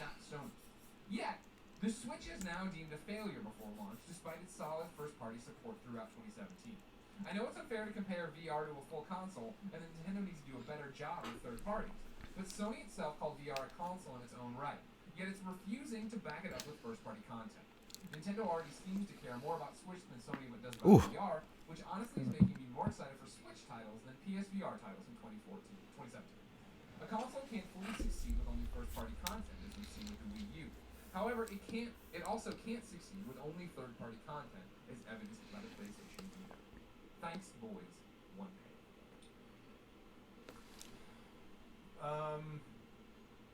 I don't know. I mean, to me, PSVR does feel like a console launch. I mean, PS1's launch was fine. I mean, Battle Arena, Toshinden, and all this kind of stuff. But I mean, the first year was strong. PS2's first year was bad.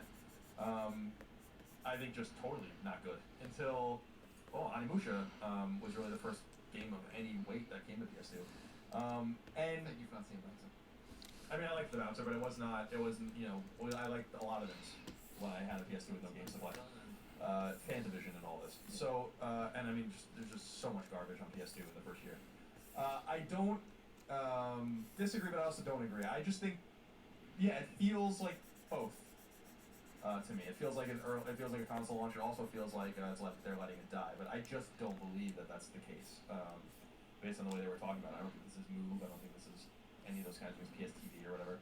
So I think it is a double standard, but I do think it's not black and white. It is apples and oranges. It is a double standard because they're saying it's a console launch. You're saying it's like launching it, but it's not. It is a peripheral. It does require Peripheral. I love that he's going with that. And so, yeah, we still are in this weird thing of like, all right, cool. What is the future of PlayStation VR? Where is the next big thing? What do we do with that? But I think the fact that again, there's a PlayStation VR game coming out this week. Like, it's not like PlayStation VR games aren't there. We have a couple more questions that talk about this and examine it a bit more. So I'm going to bring it into the conversation. Bringing in high five music.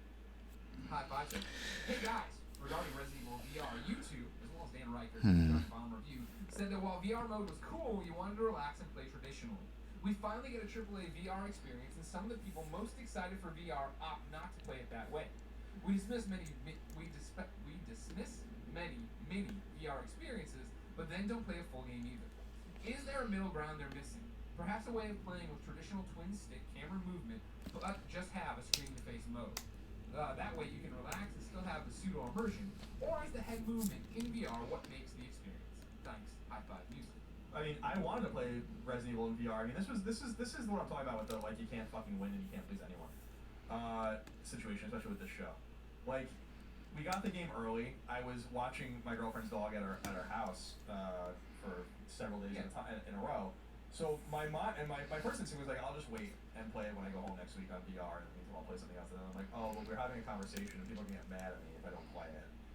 So then I played it on there normally in order to get that review. And then everyone's like, well, you want to play it on VR, and you didn't. It's like, well, I can't fucking win. So well, for High Five Music, that's not where he's coming at from. He's speaking specifically to me, who did play 4.5 hours of VR and then came home that day and was like, I want a traditional experience.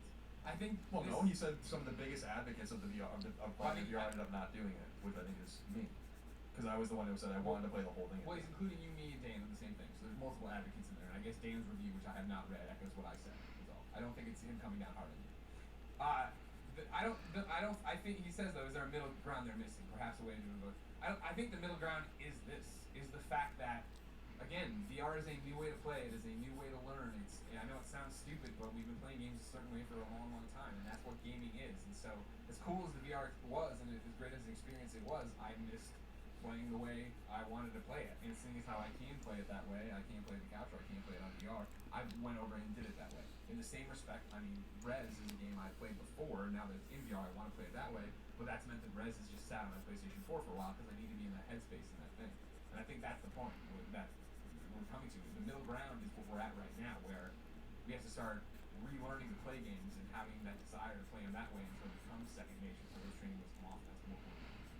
There's just not enough time for me to play everything I want to play. So and I'm letting lots of games go because of the nature of my life. Like there's other things I want to do other than play games. So, VR has just become very supplementary. I think Resident Evil 7 would have been a great way for me to have played it again had I been in an environment in which that would have been conducive to do that, but I wasn't. So, and we're always going to fall back on what's the easiest. And as I said, I think a week or two ago on the show, I really did, in the lead up to VR and even having VR kind of preliminarily, did not pay credence or did not think about the simple fact that old habits die hard, and that there's going to be this inevitable gravitational draw to playing games the way they used to, just because it's easier. And we're all, at the end of the day, when we're just playing games looking at racks, we're all profoundly lazy. I want the quickest possible route to playing games as easily as possible, which is why I don't play PC games, for instance. Why I don't think that that's a worthwhile ecosystem whatsoever for a person like me. So that kind of goes hand in hand with this. And then rounding out these VR questions, Odd Dino responds, Hey Growlin, I've just finished playing through Resident Evil 7 using only PlayStation VR. Honestly, it's one of the best experiences I've ever had with the game. Having Resident Evil finished, I am now all more eager to play long games in VR. I enjoy all the smaller games and tech demos, but I'm ready for big experiences. Not necessarily AAA, but a game I can get more invested in than a fun arcade game or something like Batman. The next game that seems like it could satisfy me for that is Farpoint. I got to play the demo before VR was out and thought it was incredible, but I barely hear anybody talking about it, and the developers are being pretty silent about the whole thing. What do you guys think? Have you had a chance to play Farpoint? Are you as eager as I am? Farpoint looks awesome. Yeah, I've only seen it. I haven't played it. I haven't played it. When we were at PSX, we were running around doing the show, doing the. I also won't play PSVR anymore in public places because I'm not putting those things on my face. You're either. Yeah, Farpoint looks great, and is the kind of experience I think will be quite again gravitational for me to get back into PSVR. Good VR shooter. I hope that when that comes up though, that they put, and I don't know, they or the developers, or Sony, putting thought into promoting. Because I did the thing where like when Robinson first was like announced, we were all like, I should try to at least experiment with these other poses, so let me do that real quick. It's another game that I want to play, sitting on the machine there, waiting for me to do something. But I kind of don't want to. Final question. It can be PlayStation Plus related. It can be classic games with trophy support. It can be Dragon Quest, or it can be Last of Us. Dragon Quest. Obviously. Bazoo writes into kindafunny.com/PSQ and says, Hey, Greg and Colin. Hello. He said, please wait for Colin to respond, but promptly interrupt him with Is there any hope for a Dragon Quest fan like me to see Dragon Quest 8 come to the PlayStation 4? It would be awesome to replay this game with trophies. I know an updated version just came out for the 3DS, and I have no idea how game licenses Yeah, work. might as well. I could play this Yeah, I game feel like I should, but in hope. I also want to move quickly. Wait if you want. I feel pretty good about this particular pose, but maybe that'll change. They're one of the few companies that publishers that really are in bed with Nintendo and PlayStation almost equivalently. So Nintendo seems to be getting the better stuff out of them, and which is fine. Dragon Quest 8 is a beloved PS2 role playing game.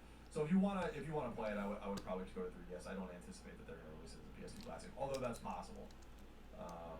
But I don't know that it's in the cards necessarily. So like Dragon Quest specifically, we'll get the new Dragon Quest games on PlayStation 4 with Dragon Quest Heroes 2 and with Dragon Quest 11, but I do not anticipate that we will get new games, or the old games maybe again on 3DS, for instance. And remember that the Dragon Quest games go back to,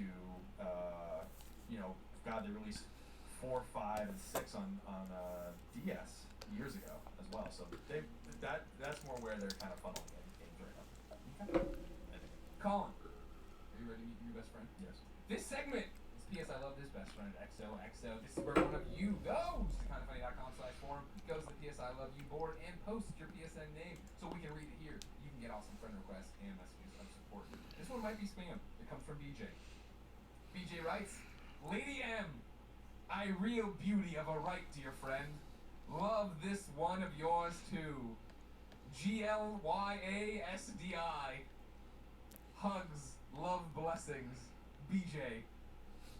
So I think the PSN name's GLYASDI, or it's spam. Sorry, I tuned out. So everybody, figure out if GLYASDI is a real name. For real, reader mail. Let's check in with Gator Illuminator for this week's Forgotten PlayStation game. Greetings, Growlin Miliardi. Here's the situation. My new and wonderful wife made authentic New Mexico green chili for dinner, and what I can only assume are peppers grown on the 4th floor of hell. So there I sat on my porcelain throne, body temperature through the roof, taste buds. Is this too much? Soft reply on the ready, and the air raid klaxons.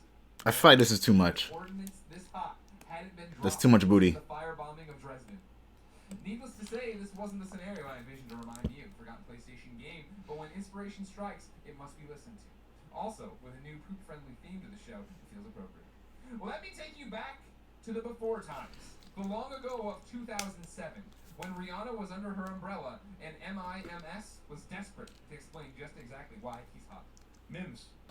Don't remember that one. This is why I'm hot. This is why I'm hot. Yeah, it's so stupid. This is why I'm hot. Why would you I'm hot because I'm fly. You fake cause you not. This is why. This is why I'm hot. And a little game called Chili Con Carnage for the PSP.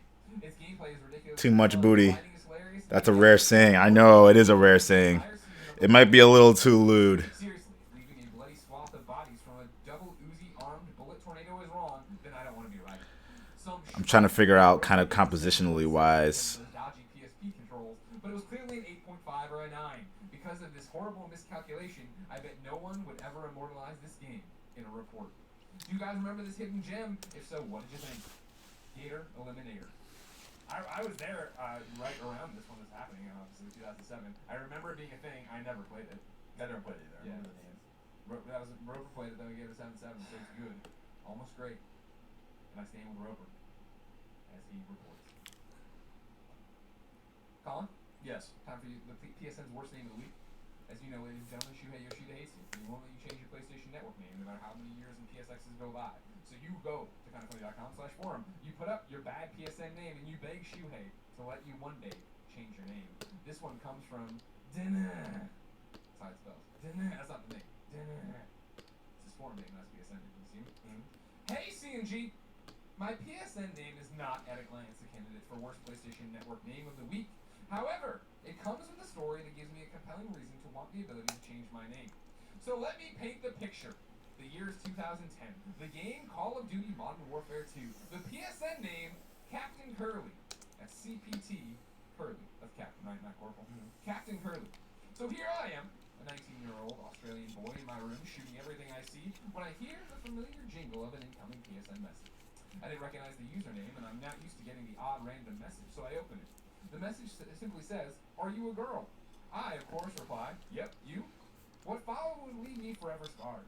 Upon asking ASL, to which I replied 15 and female because I wanted to know where this was going, this random individual asked me for a picture. Panicking, as you can see I'm actually an older gentleman, I say, "You first." He doesn't reply right away. Did I scare him off? Is he preparing a cute outfit? Minutes pass until the jingle comes through again. I open the message, and the sight I see makes me recoil in horror. It's a trouser snake, a vagina miner. Yup, the dude sent me a dick pic. I immediately report him, but I live in constant fear that he will find my PSN again and haunt my dreams with blurry images of his tiny Tim. Please, Shuhei, let me change my name. That's amazing. All right. Colin, That's dark. Yeah. if you're in love with somebody or hitting it off with a 15-year-old female, you shouldn't send a dick pic, right? No, you shouldn't do that. You know what you should send? Pro Flowers, the sponsor of PS I Love You XOXO this week. Aren't you tired of guessing what she wants for Valentine's Day? Wouldn't you love an easy, fail-proof way to make yourself look like a pro? This year, Pro Flowers is making it easier than ever by taking all the guesswork out. On top of their already low prices, right now you can get 2 dozen assorted roses with a free glass vase, for $29.99 plus shipping and handling. Or upgrade, and for $9.99 more, you can get 2 dozen long stem assorted roses with premium vase. I'm just doing this to see if this would work. Flowers.com and use the code XOXO. Help support our show by supporting our sponsor. Use the code XOXO at proflowers.com. Pick your flowers and then check out in 2 minutes. 2 minutes, Colin. Seems like a long time. Well, it's because you gotta pick the flowers. Oh, What do okay. you want? You don't. Yeah. So don't wait. Order today. The deal expires soon. 2 dozen sort of roses. $30. Pro Flowers. XO. That was a great graduate, right? Give you that much. That was pretty good. Thanks, bro. It was pretty good. This has been PS I Love You. I don't know if this is gonna work. It is KindaFunny.com's PlayStation podcast. It is the #1 PlayStation podcast in the world because of your support. And it posts every Tuesday at 9 a.m. Pacific time. Rain or shine. On YouTube.com/KindaFunnyGames and podcast. I don't know if this is gonna work. Please listen to everything and rate it and share it and send it to your mom and say, "Look at these idiots. They talked about a dick pic." Because if this, at least in this format, I might have to do it sideways. Every episode of PS I Love You XOXO ends in a song and a segment we call Singing to Shuhei. This is where one of you talented motherfuckers heads over to KindaFunny.com/PSM. You give me an MP3 that I put at the end of our MP3. You give me a YouTube link that will annotate from our YouTube. Here's what I'm gonna do. Play music and everybody has fun. It makes friends and changes their I'm lives. gonna Right, Colin? I'm trying to formulate exactly how I'm gonna pull this off. Friend of the show. I'm gonna save. A submitter to every one of the songs we've ever That is not where I was going to save. Neither was that. Illustrations. You guys are the best. He's talking about you, the community. So over the last 6 months, Nier Automata. New record Control plus Z. You may remember last year we released a couple of songs. Final November piece. and April. These 2 songs generated some interest from labels. B2. Thanks to you guys in the amazing community. So we are happy to finally announce we have signed with a brand new label called Gold Standard Records. This is incredibly exciting for us, not just for the obvious reasons, but this label is distributed via Sony. The label made the official signing announcement last Friday with the release of our official single titled January, My Condition. For those of you unfamiliar with the new Life in 24 Frames new album, it is a concept album. It will have 12 tracks, January through December, that chronicle a personal battle through a very tough Image coping with life, mode. anxiety, No. childbirth, and perseverance. Reflecting on our very in writing and recording, I Counterclockwise. understood how incredibly isolating, alienating, and lonely these things could make me feel. For me, at the time, no one could possibly understand what I was experiencing. Our hopes is that, just like the music we were listening to during those times helped us, someone will hear this and relate. Maybe even feel not so isolated, alienated, or alone. I learned there is always someone out there who understands. You are not alone.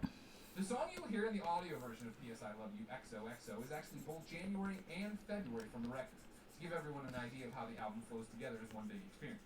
For those watching the video version, the YouTube links to January, My Condition. Now here's where it's important, ladies and gentlemen, because you already made Chris's dreams come true, but we need his help. This YouTube link is on the label's official YouTube channel. So if you like the song, please give it a thumbs up, leave a comment, and let them know where you heard us. This single release also kicks off pre-orders for Control Plus Z, which we are happy to announce releases on March 10th. It can be pre-ordered on iTunes as well as Google Play and Amazon. You can also support us and the new label by heading over to Facebook and liking us and Gold Standard Records. I digress. We can honestly say, we don't know if we would be where we are without the years of support from you guys in this goddamn amazing community. Going all the way back to 2012 when Ryan Clements first played us on Beyond, words can't express how much we value not only the friendship we have with you guys, but the entire community. P.S. We love all of you guys. XOXO. Congratulations. Definitely. Like the 24th frame. I can't say that ever for some reason. Stupid. I'm an idiot. Fucking Clements. Hate him. Ladies and gentlemen. Yo, Avi, what up? With a whole bunch of cool music. So I'm about to say hi and lurk for a bit. Yes, absolutely. Please lurk. I'm right now just trying to figure out compositionally, like if what I'm thinking is gonna work. That's not gonna work. But what if this sketch that I did a while ago was like this instead? No, you wouldn't see anything. There'd be too much of it cut off, and there'd be so much. That would be too much. Horizon Zero Dawn, Tim. This is it. So I'm either going to have it be like this. Horizon Zero Dawn is fucking awesome. Nope. Totally awesome. We're going to go with the original idea. Yeah, you're gonna see it here. We're gonna go through it. What spoke to me about it was the fact that it is so many of my favorite kinds of games combined. You see Uncharted Image, there. This is an RPG rotation, like The Witcher. I feel like clockwise. Last of Us influences because we're dealing with the. I don't want to see any of this because I am totally There's this site. I'm done looking at anything Horizon related. But thank you so much, Avi Navy, for stopping by the way. Appreciate that. Should we listen to this Resident Evil 7 thing or should we listen to music? What do you guys want? I can do either.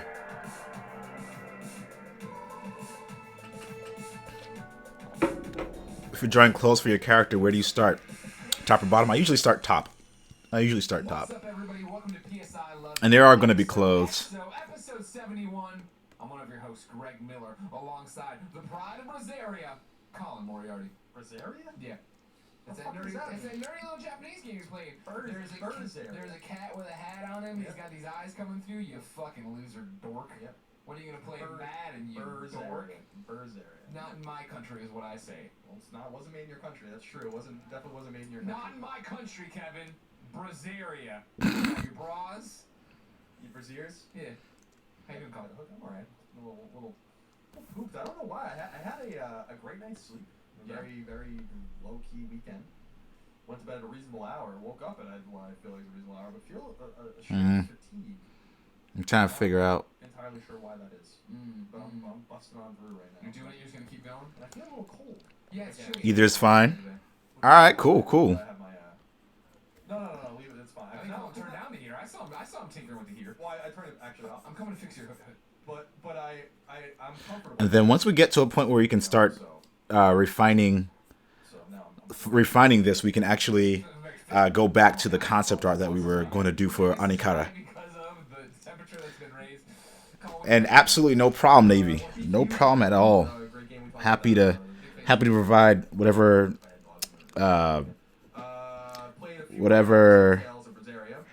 advice I can.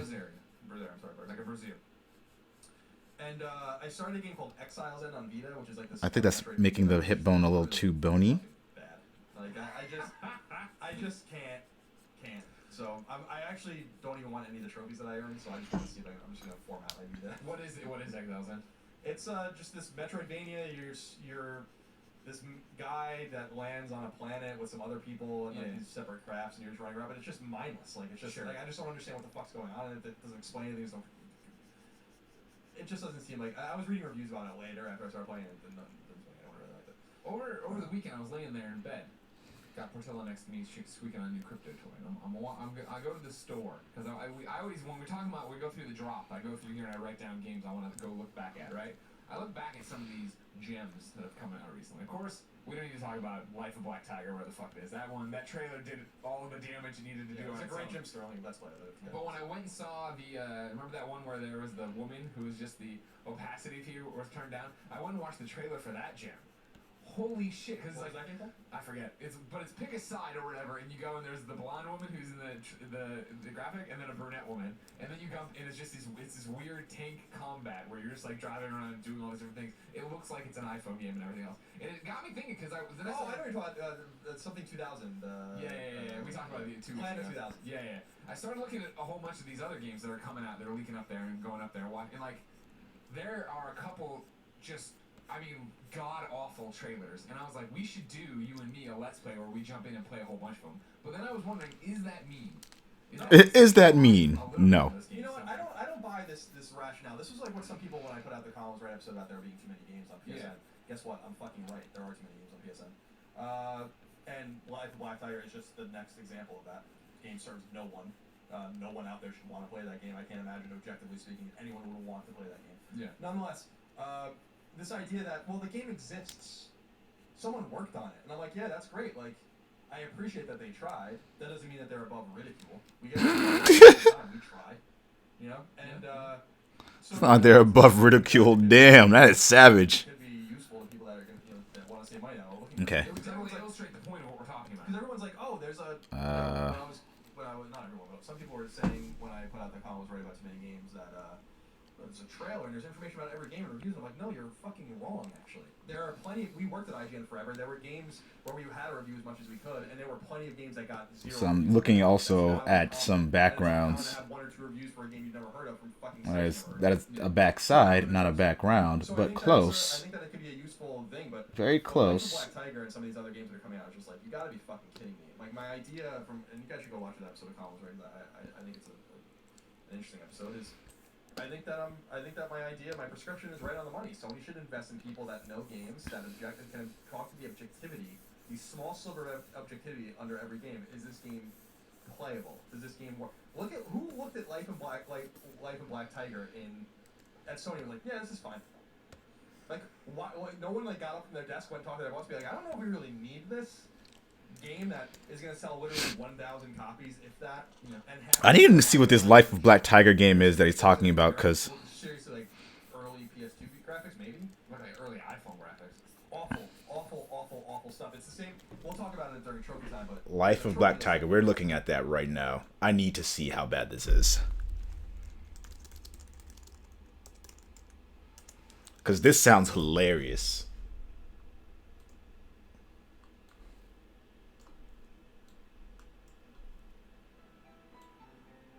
Oh. Oh, dear Lord. Wait, did the quality just drop, or was that... Oh, my God. Oh, my God. You've heard nothing of it? What you gotta do with the cute butt? Wiggle it, then trot. Sorry. Hey, nothing wrong with that. We all about the loot here. In terms of the butt, I'm not gonna do anything with her booty. We're gonna show her from the front. We were gonna do something with the booty, but it turned out being a little more lewd than I anticipated. So I'm actually not trying to go for... I'm trying to go with like a little bit sexy with it, but not overly. But the pose I was gonna do was... Yeah. I would have modified it a little bit so that she was holding a sword instead of holding her butt with one hand, but she was basically like holding her butt and then with a sword, holding a sword in the other thing. But totally not Richie. Thank you so much for joining the Oni army on Beam, my friend. I appreciate that. I appreciate the fuck out of that. Is this new? Yeah, apparently this is new. This is god awful.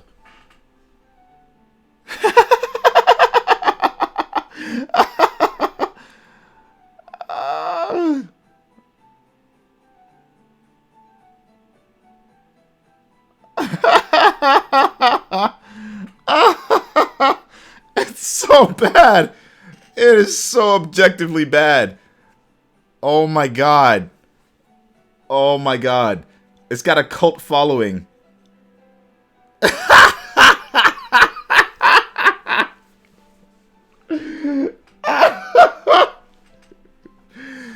It's so bad. What is this? And then it zooms in like, oh, look at the intense crocodile eating action.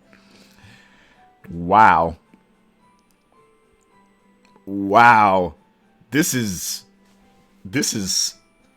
And it just swap.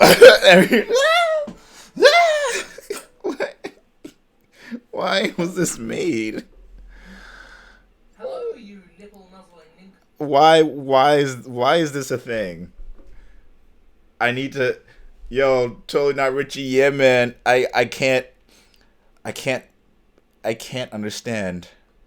And if you're wondering, I'm streaming on Twitch, YouTube, and Beam right now. So if you hear me talking to somebody who you don't see a comment for, the best AAA game ever. My God, I've just never. I can't even. Better graphics than Battlefield 1. Maybe the original Battlefield, like the stiff body animation. It's just it's brilliantly bad. Brilliantly bad. Like wow. Just completely incomprehensible. Like just terrible. Like, and it's like, who over at Sony is everyone asleep over there? Like sometimes I wonder, like, there's no one over there that's like, hey, This trophy list doesn't make any let's sense. bounce this back to them so they can, write in English. Well, it's always weird when we talk to the developers who go through these hoops and get rejected, and they fail their, cert, or they get kicked back on this different thing, and it's like, to see in their feeling, because they left like one field blank on their submission form. I've talked to people about, right? Like the game's fine, everything's fine, but they fucked up this one little piece of paperwork, and that's why this doesn't happen. It's all bullshit. We all know it anyway. Like the minute I knew that certification was largely nonsense, depending on the developer, is when we saw that Telltale game with fucking Xbox button prompts in it on PlayStation. Yeah, very, very, very rigorous standards over there. So. Yeah, something to keep in mind when you've seen these games. Oh shit, we got a new follower. Yo, Richie YT, thank you so much for following on Twitch as well, my friend. Appreciate that.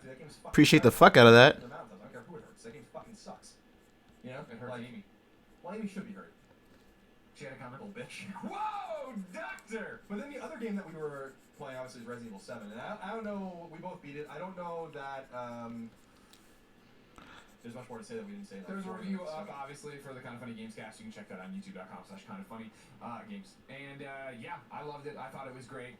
You liked it, right? I thought it was very great. I thought it was great. I thought it was a step back in the right direction for Resident Evil, which that's really needed. I think that they can build off of this. Yeah. I'm seeing a lot of the reviews. I don't necessarily agree that it's like a 9 or a 9. Like some people, I don't see it that way. Guys, you want to play it so bad? Sarcastic? Exactly. Exactly. I agree with the people saying that it's much more of an adventure game than I agree with that too. Yeah. Which is fine, but it's not. I like that. That was the thing of like for me, the whole as I said in the review, I've always struggled to connect with Resident Evil games. Controls have been a turn off to me when they start trying to feel like action. It never worked for me. So to have it be more adventure game feeling, and then these interspersed boss fights or moments of action or jump scares, I thought that was a better balance for me. Of like, okay, cool, I'm really existing in this house. I'm really walking around trying to find all these things. I am managing my inventory, worrying about what I'm gonna do, choosing different loadouts to go with. Pretty much. And there's a compelling trophy list which we'll go over in a little while, which I think will give the game some replayability for people that care about that kind of stuff. And yeah, I think it took 8-9 hours. It's not, some people were saying reviews saying 12 to 15 hours. I don't know what world it takes you 15 hours to be Resident Evil 7, but it might take you longer. It might take you shorter. There was a trophy for beating in 4 hours. Yeah. I think that it's atmospheric and ambient and well made, and I really enjoy it. The one critique that I wish I remembered for the review that I didn't state, which is a big one for me, and I don't know if you saw this. I don't know if anyone else cares. Is that the game being in first person requires it to tell you you're hurt in different ways, unlike Isaac in Dead Space with his back, like there on his back are those typical Resident Evil HUDs with the health meters and stuff like that, or the health line. In this game, they use blood splatter on the screen, which just stays there in perpetuity, and it is so fucking annoying. And I wish that that is like a massive design flaw for me in that game. And there's no way. I was like, in the menu, I was like, there's got to be a way to get rid of this. And then there was. It said blood splatter, and then it's like normal or light. Like, you can't get rid of it. And I'm like, I would rather have just a little bug on the screen that tells me how healthy or not healthy I am, because this is super fucking distracting and unimmersive. Having this, for instance, there's a trophy for beating the game without using fewer than 3 health items, or something like that. And I thought it was boxes or whatever. There's a one, and there's and it's like. You wish that you can draw females. I mean, I still don't get it perfect, but I think I'm getting closer and closer to getting it just right. But you know, oops, I'm actually on the wrong layer here. Second, I played, the first 4.5 hours in VR, and when you pull up on the regular game, no VR, or even in the VR, right? You pull up your menu, one of your menus, and you look at your watch, and that has your health on it there, right? So even if it wasn't Blood Splatter, you'd know if you're green, yellow, or red and in trouble. In VR, when I was playing it solely, exclusively that way, when that would come up, I could never clearly see it. It was always like out of frame, and I'm like, I think that's my health, but it's weird that I can't ever. That's fucking weird. Whatever. And then when I put in the game and sat on the couch and played it that way, I was like, oh, like no, that's just a weird VR thing. I don't know if it was on. It wasn't on. I need to see what else is in that background. Get to the watch, you just never ever. Any way I sliced it was clear, and I just thought, oh, that's just how it is. It's off. It's like it's in the foreground or the background. And the foreground's supposed to be the information. I just think that it was a strange design choice that I wonder. I might need to look at more Nier pictures. Like I can't possibly be the only one. Are you seeing other people bitch about it? I haven't read too deep about that, so I just can't. Whose man is this? This is really distracting and annoying. See, Wait, what happened? For me, it was like fine, whatever. It was only weird when it was like, all right, cool, I'm healed up, and then I'd go and a bug would attack me, and I'd immediately get something, and I just had it on me forever. Exactly, that's what I'm saying. It wasn't like all over me. But then in a game with item scarcity, although it doesn't practice item scarcity the way that but even in a game with item scarcity, like I'm using some curative items just to get rid of that thing because the bug hit me. Like, Oops, images. There's got to be a way to that I know that's. So I need to know what's behind here. I feel like there's gonna be like a bunch of stuff that I need to, or is that all just basically overgrown? In terms of some sort of, I think, totally legitimate, and I think some sort of, again, objective viewpoint of like, why do you want to have this clean HUD but then litter it with blood splatter for 90% of the game? Just doesn't look right. You should at least let people turn it off. Jeremiah Jux wrote in and said, hello, Greg and Colin. Resident Evil is finally out today. I'm a proud owner of PSVR, and whenever a great title comes out for it, I'm on board. I thoroughly played the midnight update for the Resident Evil 7 beginning hour demo, parentheses, with friends around, of course, never alone. And You want to see a thumbnail you made for your friend? Sure, send it to my Twitter and I'll check it out. Hesitant to jump in since the game is absolutely terrifying in VR. So I have to ask, with Resident Evil 7 being such a frightening experience, would it Or send it on Discord and I'll check it out on Discord. There, me actually send you the link to Discord. Thanks for all you do in the fun videos, Jeremiah Jux. I don't think Resident Evil 7 is the killer app for VR. I think it is a great use of VR. I think I was comfortable the entire time playing for those 4.5 hours. I only switched off, as I said in the video review, because I came home that day and wanted to sit on the couch and have Portal on my lap and not worry about looking around and get cords getting caught and all that jazz.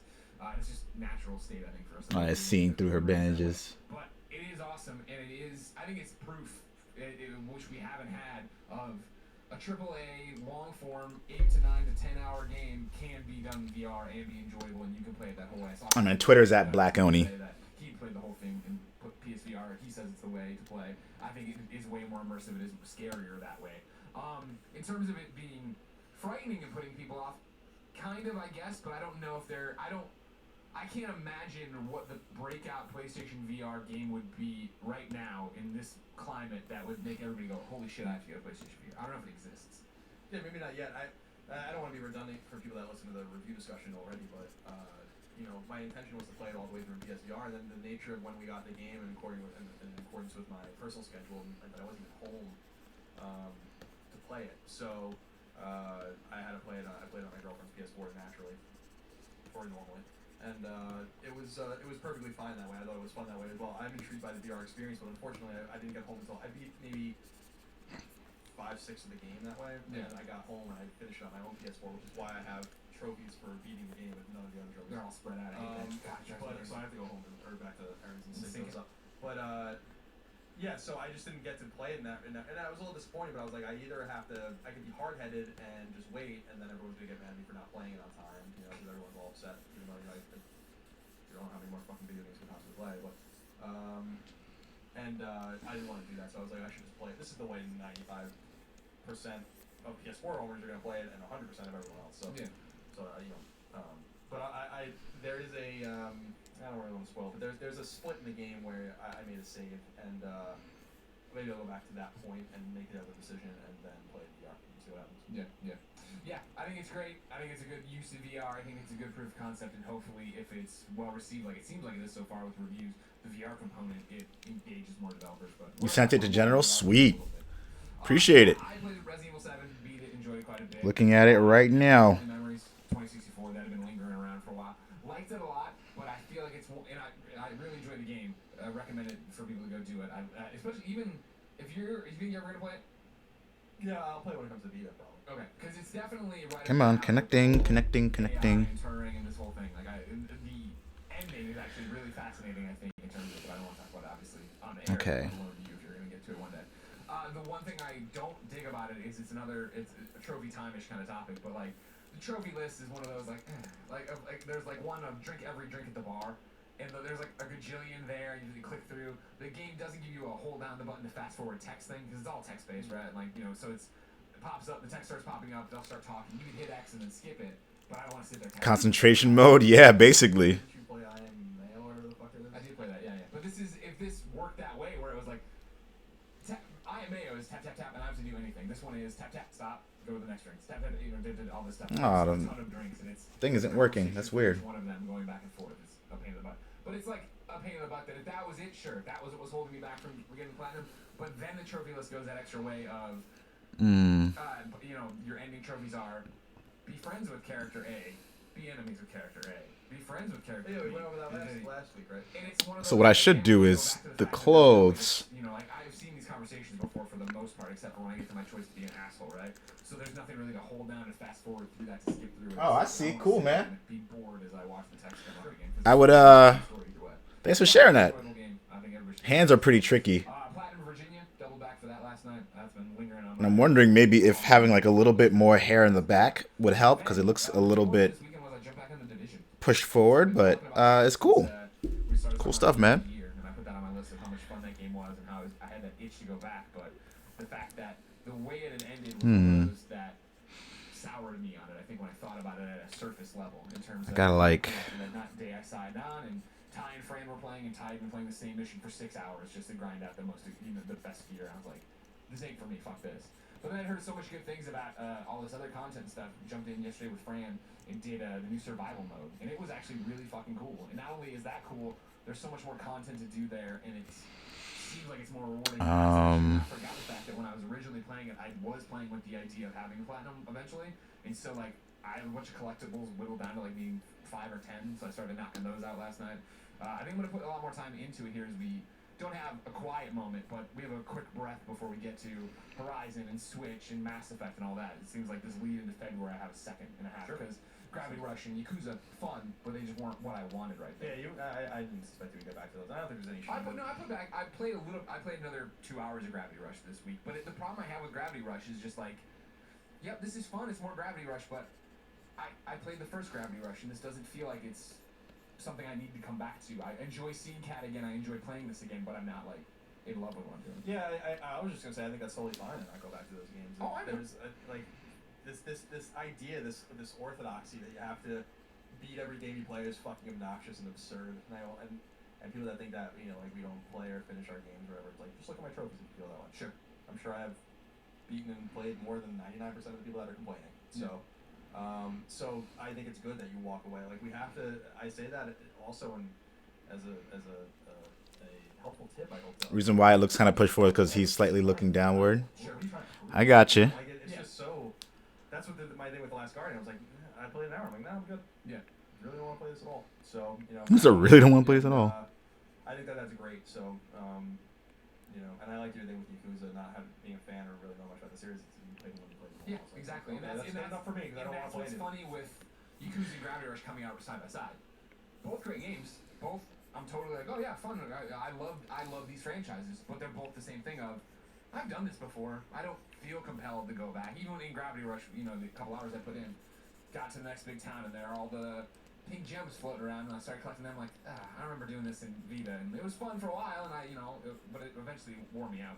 Yeah, Tales of that's why I'm so happy that we have a little bit of gap. Like, give me time to get through Tales of Berseria because I don't, Neo is probably the next game that I really want to play. And Neo. I hope so. That demo looked awesome. I didn't download it. Watch some Let's Plays of it. I'm super stoked about it. Like I think it looks great, and we'll get Neo into Horizon into Mass Effect. That's a pretty good triumvirate. So Zelda in there too. yeah, Zelda and I mean, this is a PlayStation podcast, right? It's a game podcast. Everyone knows. It's a video game podcast. Blindfold. PlayStation. Oops, 2 Ps. 2 Ps. Clothes. More PlayStation. 3 Ps. The 3 Ps. So I'm stoked because this week I just want to kind of show. The one game I want to get into is I think we talked about it last week. Maybe not. Was the game Flame in the Flood or Flood in the Flame or Yeah, what yeah, it's called? Flame in the Flood. It looks great. Like I'd be interested. Go ahead. I want I to don't know. I'm trying. I want to get Berseria out of the way. The other thing that I want to get out of the way is that I don't know why. Maybe I should just do it tonight. Is like I just stopped playing Rise of the Tomb Raider like at the very end of the game. Yeah. Well, Because I want to go back and I'm like, I'm not gonna do this anymore. Like I just want to get this fucking over with. Sure. So how much more can I play that goddamn game? So so I should check that out too. And then I'm basically. You made other thumbnails for him, hand drawn. Oh, cool, man. That's very cool. He must be really excited about that. I do want to give a shout out though to this survival mode. He must be like super excited. I haven't looked into it. Like fucking stoked. I read about it on their blog, but Yeah. When I heard survival, I assumed it was going to be like a horde mode or whatever. You know, get your team together and sit there and go. The idea of it is actually really awesome. And as much as I tweeted about Division this weekend, both good and bad. Oh. People were reaching out asking if survival is cool. Survival is real cool. Coolio. The idea is that you go in, Coolio, bro. Together or going solo and you start it up and great. Do PvE or PvP. And the idea is that it starts up. There's a blizzard coming into New York. You go up in this helicopter. The helicopter crashes. You fall out. You aren't equipped for the situation. You are immediately infected and you're sick. So there's these safe houses around New York. You start in one. The crafting tables, but you have none of your real equipment. You just have a pistol and you're in the hazmat suit. And so the idea is that outside, blizzard conditions is like negative 31 Celsius or whatever. It's fucking cold as hell out there. And if you go out and you stay out there too long, you'll freeze to death. And so the idea is you're in this world with these other people, fighting them or not fighting them, and then you have to run around and scavenge for the same goods. And so you need to scavenge for medicine to keep yourself healthy while this infection spreads. And over time it gets worse. You can, see at any point on your HUD how much time you have until you're going to succumb to the illness or whatever. You need to eat. That's going on too. You need to drink. When you drink and you're hydrated, you're more available to see the things around you, like the boxes you can loot or whatever for extra stuff. And that'll all obviously wear down over time. But as you go out and start looting, obviously you have to worry about the elements. So there's fire barrels you have to run to, or you can run into other safe houses or other buildings that are open. But the cool thing about it is, whether it's PvP or PvE, you're dealing with limited loot. So there's crates all over the place, but once one of the other 23 people get to it, it's gone. So I need to get out there. I need to be doing this. And the idea is that I'm out there getting the stuff to go back to craft my filter, to go into the dark zone eventually, to craft a flare gun to shoot it off to get extracted and get saved or whatever. So it's this weird thing of racing against time, racing against the elements, risk reward of like, all right, cool, Fran and I are out there and it's like, I see stuff up ahead, but I only have a quarter left before I'm gonna start freezing to death. So I need to double back to this, or am I gonna take on these guys? How's it all gonna work out? But it's a cool idea. Like they took away the mini map, so it's like you're in this blizzard. It's hard to see in front of you. You don't know what's going on. It's different. It's a much different feel from the game that I enjoyed to begin with. But cool. Shout out to them for that. I like the movie. Yeah, I do too. A shout out to them for that, and then a big fuck you for the fact that it's still fucked up. It's one of those I've taken basically a year off. Fran and I were playing this thing a lot when it first came out. My clock said when I started in 2 days and some odd hours. So I put a lot of time into the Division, and I was like, all right, let's jump back in. And so much of it has been streamlined and it's easier to understand, and it's okay, cool. I felt I'm getting gearboxes, I'm getting all this awesome shit to begin with. I'm like, all right, this is really great. And then it was the same thing of like, I can't find Fran in my friend list for some reason. We get together, we did our first run of survival trying to figure out what's going on. I'm like, all right, cool, we got our legs, I'm excited for the next one. We go in and do another one. Playing. I freeze. Blue screen comes up, the little progress bar, it's going to send the report. I'm like, oh, Jesus, all right, fine. I restart the game and come in, and I just keep getting to the connecting, and it's the spinning wheel. It says connecting game over Greggy. And Fran's like, well, I'll invite you. And this is like an hour of us going back and forth trying to figure out what's wrong. He's like, it says you're still in the queue for the survival mode. And I'm like, that doesn't make any sense. I'm Googling it. I can't find anything. I'm tweeting about it. Everybody's like, go unlink your Ubisoft Uplay account from your thing and come back in. Go delete the entire game and reinstall it. There's all these different ideas, and I'm trying the basic ones, and none of them are working. And then hours later that night, a guy sent me a support thread that was other people dealing with this problem, and this problem has existed since December when they put out this patch. And the synopsis at the very end of what to do is start the division. When the epilepsy warning pops on the screen, PlayStation button out, go to your network settings, test your network settings, come back in, start the game, and it'll load for you. And sure enough, it did. And I'm like, you've known about this since December, and this is the best fix we have for this problem. And it's like, how many? And I'm Greg. Like, I have lots of people who want to give me advice. Oh, it wasn't until the very end of the day, like 5 hours later, somebody was like, I saw this, try this. And I was like, and I couldn't find it off basic Google searches of this. At one point, I got an error code. I put that up. That didn't lead me to anything helpful. It's like, this is like, how the fuck is this still a problem, number one? And how is there no feedback anywhere? I was looking at the Division Twitter account. I couldn't see anything. It's like, Jesus Christ. Yeah, it's strange. They probably, I mean, I'm sure they know the issue. I'm sure they don't patch because they have to pay for those things. So And that's the thing, is they're getting ready. We're playing off patch 1.5. I guess 1.6 is coming down soon. It's going to be a thing. But all that said, I still can't wait to go home and play more Division. Like, when I started popping like the silvers, you know what I mean, for the collectibles, I'm like, oh fuck yeah, I'm close on this. Like, and then we went and ran. I remember my problem being when we were gonna do like, because there's a one trophy for do every one of the missions on hard, and I was like, it's not hard, but it's kind of annoying when we just finished all those missions and I was already replaying them a little bit. And I didn't want to jump back in, and now. Fran and I went back and did like the relay column one last night or whatever. I was like, all right, cool, this is fun, and I'm powerful enough with the equipment I have that wasn't the same when I was level 20 trying to do this shit. I'm excited to get more time under my belt with it. Cool. Ladies and gentlemen, this is PSI Love You XOXO. It is KindaFunny.com's PlayStation podcast. It posts every Tuesday at 9 a.m. Pacific time on podcast services around the globe, unless I forget and then you need to tweet me, and YouTube.com/KindaFunnyGames. So go subscribe to all the things, watch those shows, watch Call Was Right. And remember, it is the #1 PlayStation podcast on the internet strictly because of your support. So thank you so very much. 2 pieces of housekeeping before we get into it. Remember that RTX Sydney is right around the corner. That's February 4th in Sydney, Australia. I'll be there with Tim Geddes. We'll be doing a Kinda Funny panel. I will also be doing a 2-hour one-on-one interview with Hideo Kojima. You are invited to come watch. It will be exciting. And then far off in the distance, PAX East is coming. We have a panel, a Kinda Funny panel. March 10th, that's Friday at 8:30 p.m. Yes, that's late. Yes, you should bring booze. Colin, let's begin the show with what is... Boobs? Booze. If you have booze, Well, you want to bring bring booze booze as well. too. Yeah, totally.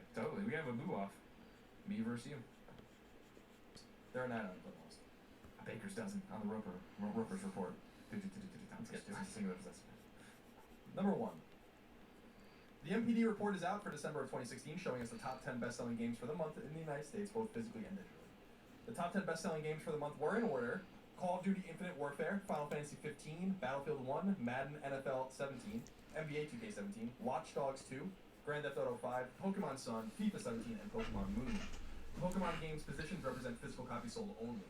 When taking that into account, along with the fact that Sun and Moon are essentially the same game, it probably should be far higher on the list. It probably would be. According to the MPD report, quote, Final Fantasy 15 experienced the best console launch month in the history of the franchise since tracking began in 1995, selling 90% more new physical units than Final Fantasy 13 in its launch month and 54% more in total dollar revenue, including digital full game sales, end quote. As we discussed last week, PlayStation 4 was the month's best-selling console, giving it a 2-month streak in the stage. Woo! Shout out to Watch Dogs 2. I know I'm biased. I love Watch Dogs 2, but I'm glad there was a swell. You said sale too, probably. Maybe, although I don't know like how algorithmically it's tracking sales versus money saved. Clearly, people listen though. Not I don't mean just to me. I mean to me and reviews and people elsewhere. Like you guys, people made good on their promise of I'll pick that up down the line when there's more when I have time. And you did awesome. Watch Dogs 2 is a great game. Number 2. MPD has also revealed the top 10 best-selling games for the entire year of 2016, both digitally and physically. These numbers reflect sales in the United States only. The top 10 games are in order: Call of Duty Infinite Warfare, which was the best-selling game of the year and a fantastic game. Battlefield 1, another fantastic game. Tom Clancy's The Division was number 3, another great game. NBA 2K17, Madden NFL 17, Grand Theft Auto 5, Overwatch, Call of Duty Black Ops 3, which is interesting. Number 8, FIFA 17, and Final Fantasy 15. Digital sales are not counted for Overwatch, indicating that it likely charted higher than indicated. Because it's a number 7. So it's hard. Overwatch. It seems like a lot of people enjoy Overwatch. Number 3. GameSpot has relayed some precious information about the upcoming Uncharted standalone DLC, The Lost Legacy. Information that originated from the UK's official PlayStation magazine. According to that report, we will indeed be playing as Chloe. Nadine, as we saw in the trailer, is also in the game, though their shared connection currently remains unknown. The setting of the DLC is India. which Sean Eskay, the expansion's creative director, explained has, quote, really nice iconography, hidden temples, and weird deities we can play off of, so it's perfect setting for Uncharted: The Lost Legacy, end quote. The game's director, Kurt, then jumped in to talk about gameplay. Quote, I would say we're going a little more wide this time. I don't want to give too much away, but it's something we're excited about on the gameplay side. This kind of contrast of an urban setting and a rural setting, a tighter experience and a more open experience. The rural juror. So we'll see. Can't wait. Love Uncharted. Love those characters. Number 4. Both of them, Colin. Suck it. Sucks. Number You 4. suck. We're desperate for any news about Mass Effect Andromeda, and thanks to a tweet from game designer Ian S. Fraser, as relayed by IGN, we have a morsel. No. Fraser confirms in a tweet that Mass Effect Andromeda has weapon crafting and weapon naming, a somewhat significant advancement, along with an incredibly mild one. Mass Effect Andromeda is set for launch on March 23rd. Can't wait. So, weapon crafting. The R9 phenomenon said, hey, Greg and Colin, what are your expectations for Mass Effect Andromeda? Since the release date was announced with barely a couple months to go before the release, and we barely have seen any footage from the game. Good. Do you think this game is ready, or is the release being rushed? Has the reaction to Mass Effect 3 got anything to do with it? Also, is a better strategy to announce games so late to announce games early and let the hype build around it? Thanks. The R9 phenomenon. He's just a PS I love you. I go back and forth on this one. When we didn't know anything and we were leading into December and we were talking about predictions the next year, I was like, this game's getting delayed. They're pushing this out of this window. Clearly something's wrong. They're not showing it because something's wrong. And the fact that they came out and were like, motherfucker, Yahtzee, here is the goddamn release date. It's in March. Makes me go back the other way and go, no, I think they're probably pretty confident in this game, and that's got to be the thing. I don't think that they're hiding it because they're worried about it. I think that they've gone both ways before, where they've shown you so much, and then there's so much feedback and expectations in this, and now they're trying to say that this is a franchise that is so developed, that it has its audience, that can just come out and be like, here you go. You've seen like 2 or 3 gameplay demos of it. We're putting it out, and you're going to get in there and get lost and not know what's coming. I don't know. It will have been when it comes out 5 years since Mass Effect 2. So clearly they wanted to get this game out sooner and quicker, and I don't think March is necessarily the ideal time to release a game like this, although they traditionally release it at all times like this, late spring. So that's not necessarily bucking the historical trends for the game. I think they're in a we'll show you kind of mode. I think that the game clearly was in some sort of trouble, or was in some sort of crisis at some point, and you have to remember, BioWare Edmonton is not making this game. So first of all, there's a new studio, a different studio working on it. That's number one. Number two, although some of the same people are on board, a lot of new people aren't. And so I'm sure they had a lot of things to overcome. But I think more than that, I think that publishers are starting to learn from promising too much too early and too often. And I think it's true. Sky is Don't do that. It's the example of that. I think No Man's Sky obviously did not remotely reach what it said it was going to be, and I think that let a lot of people down, and I think it certainly hurt the game. And so I think EA is saying, like, well, there's a baseline, like, people are going to buy Mass Effect, millions of people are going to buy this game, we don't have to say another thing about it. So let there be a groundswell, and I'm also sure that they're going to, there's what, 2 months still, so I think that they will have a very ambitious and very bold strategy moving forward. They're probably going to be hands-on with it, and they're probably leaking and talking about a bunch of different features and stuff like that. But I like that I don't know anything about it. And does it scare you or excite you, though? I mean, do you have a feeling either way on this one? Because I like I say, I keep alternating back and forth. I feel it's great. Yeah. My concern is it's going to be really good, but not live up to what we expect from Mass Effect because it's a new studio and then it'll get really fucking dinged hard over that. Maybe we'll see. I have a good feeling about it. I'm excited to turn it on and not really understand it. That is the most. Who are these characters? Where are we going? What has happened?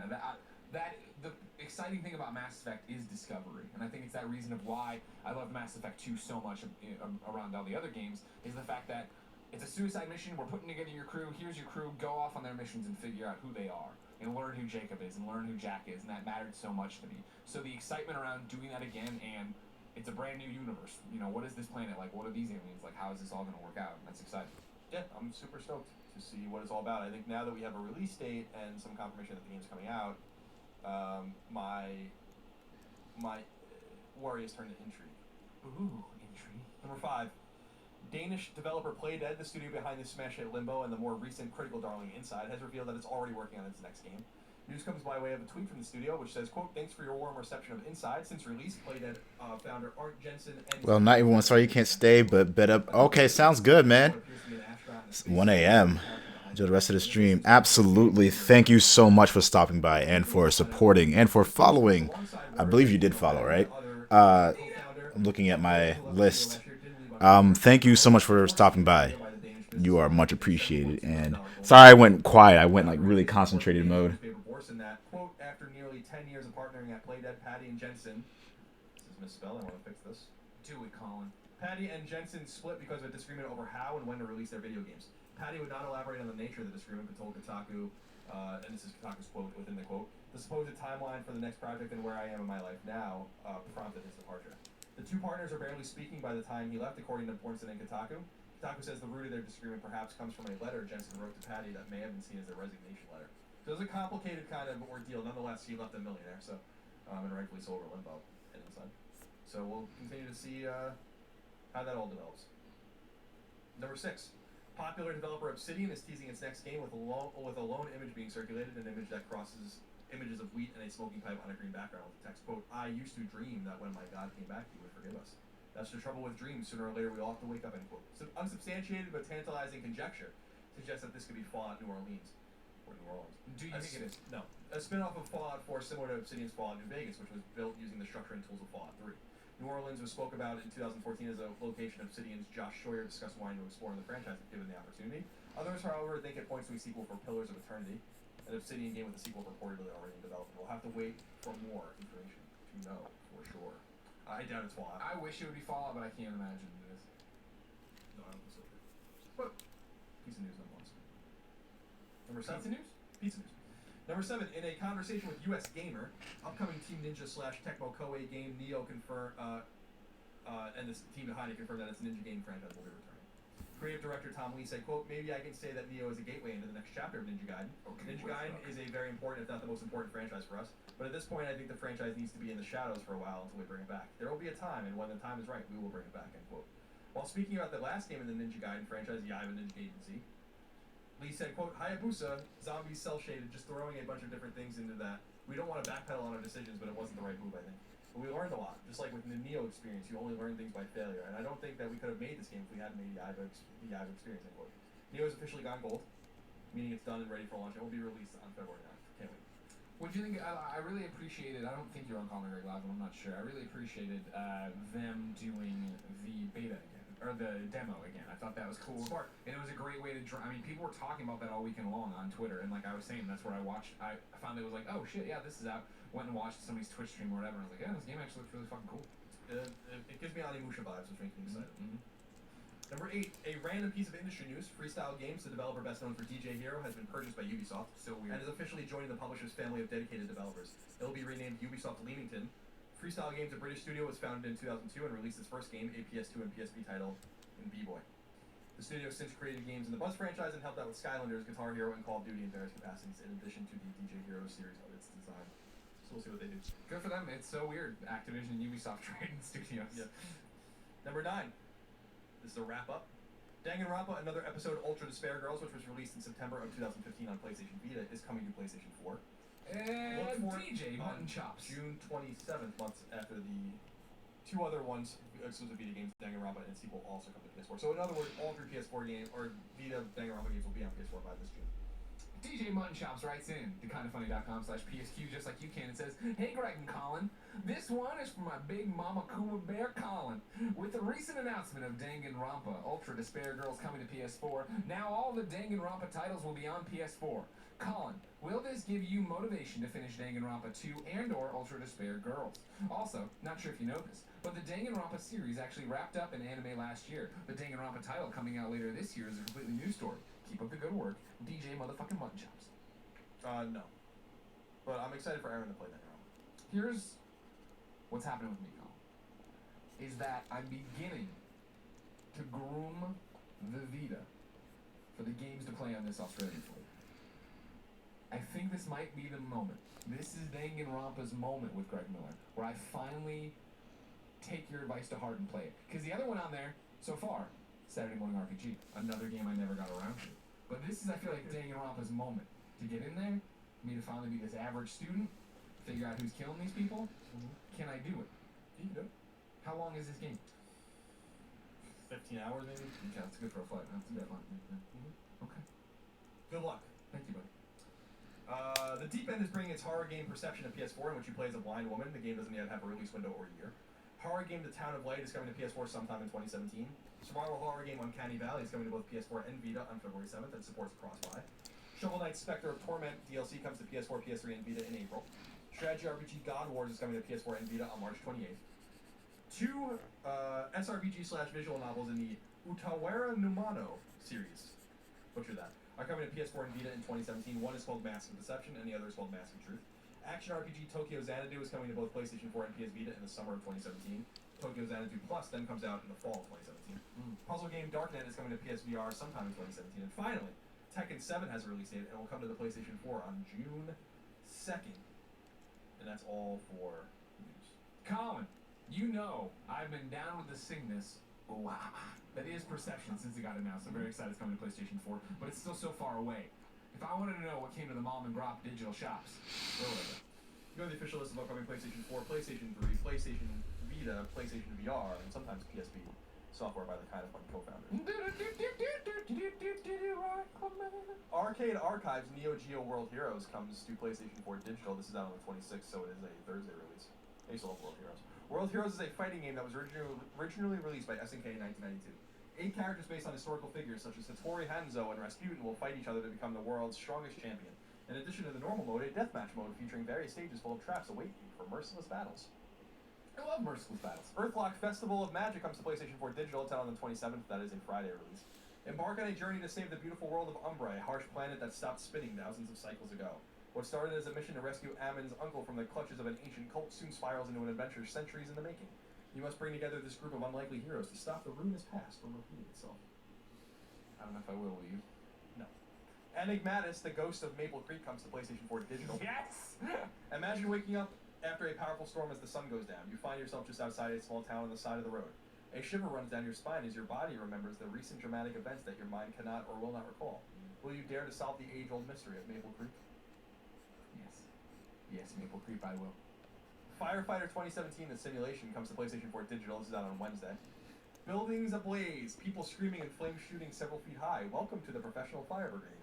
You and your team will experience the exciting work of the Professional Fire Brigade, surviving realistic missions where you extinguish house fires, salvage and neutralize extremely toxic and hazardous substances, and accomplish many other fascinating tasks. Oh my god, fascinating tasks. Please, please, please, whenever Onion Man himself comes to visit, play that with him. Yeah, let's play that. That would be fun. You can see how realistic it is. Hunter's Legacy comes to PlayStation 4 Digital.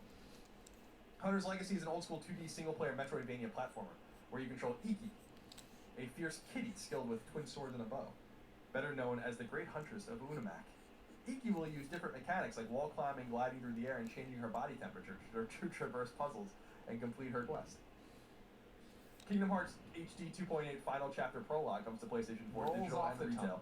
Rolls off the tongue. So out of all the characters for the coming up games, Nier, Horizon, etc., Neo, which main character do you think might be your favorite? I'm gonna go with Aloy, 100%. She seems really interesting. I like her design, and the game world that she exists in is very, very intriguing. So I think she's gonna be my favorite character of all the characters that are coming. Not to say that B2 isn't going to be interesting, or not to say that William kind of isn't really all that interesting. He's growing on me, but he's not all that interesting. But yeah, Aloy has me very, very, very interested. A troubled man is standing at its gates looking over the property. 20 years ago, he had visited this estate with his wife Linda. During their stay, his beloved vanished without a trace, her mysterious disappearance unresolved. Cross the threshold and confront the evil that envelops this cryptic cottage. I have to pee. I mean, is it a mansion or a cottage? It says it's an old abandoned mansion, and now it's a cryptic cottage. Two very different things. In fact, like almost complete opposites. One man's cottage, another man's mansion. Resident Evil 7 Biohazard comes to PlayStation 4 and PlayStation VR Digital and Retail. Fear and isolation seep through the walls of an abandoned southern farmhouse. This marks a new beginning for survival horror, with the isolated view of the visceral new first-person perspective. Powered by the RE engine, horror reaches incredible heights of immersion as players enter a terrifyingly new world of fear as they fight to survive. Ooh, Subterranean comes to PS4 Digital. In Subterranean, you fill the shoes of Dr. West, the apparent lone survivor of MPO, an underground city on Mars. Do what you must to survive, battle enemies, fight hunger and thirst, mend your wounds, and gather resources in constant struggle to survive the catastrophe that's beset Mars. Tales of Berseria comes to PlayStation 4, digital and retail. A tale of emotion versus reason. In Tales of Berseria, players embark on a journey of self-discovery as they assume the role of Velvet, a young woman whose once kind demeanor has been replaced and overcome with a festering anger and hatred after a traumatic experience 3 years prior. The one cool thing about Tales of Berseria, I will say, is the story is very weird. I think it's very interesting. And you play as a bad guy, basically. And you're enjoying it. Yep. Like, basically something happens that turns you into something, and then you go through this world basically trying to hurt the power structure that is keeping the world at peace. It's pretty interesting. It's deeper than that, obviously. The Turing Test comes to PlayStation 4 digital. The Turing Test is a challenging first-person puzzle game set on Jupiter's moon, Europa. You and Ava Turing, an engineer for the International Space Agency, sent to discover the cause behind the disappearance of the ground crew stationed there. Upon arrival, a series of puzzles await you. These puzzles have apparently been set by the missing ground crew, but why have they created them? And what are they hiding from? Robots. So it sounds interesting. Finally, Yakuza 0 comes to PlayStation 4 digital and retail. The glitz, glamour, and unbridled decadence of the 80s are back in Yakuza 0. Fight like hell through Tokyo and Osaka with protagonist Kazumo Kiryu, is that how you say it? What about you, Dongami? And series regular Goro Majima. Kazuma. Play as Kazumo Kiryu and discover how he finds himself in a world of trouble when a simple death goes wrong and his mark lines up murder. Then step into the shoes of Goro Majima and explore his normal life. Well, that's not accurate. There you go. You know, I'm going to pass on that, but I appreciate that other people are enjoying it. Right? Yeah, people are really liking Yakuza from what I see. Hello. Pick of the week's out to Resident Evil, right? Yeah, I would also give a healthy shout out to Tales. Yeah. I think I just need a render of her costume. And I'm surprised I don't already have that. Just like B2 Nier Automata. Maybe I saw it. Stop. We're going to check in with our old friend PlayStation VR. How's that sound? We have 2 questions about it. This is a pretty decent picture. Spartan wrote in and said, "Hey, Greg and Colin, love the show. Many months ago, you It's a guys little answered blurry, a though. question I had, in which I was concerned about whether Sony would prematurely abandon the PSVR like they did other hardware that did not instantly take off. You both reassured me that they would not abandon PSVR and that they truly believe in it. While it is still very early, I feel I am already hearing very little about VR in general and PSVR specifically. Do you both stand by your initial assessment, or do you think Sony may bail on the platform soon? Thanks."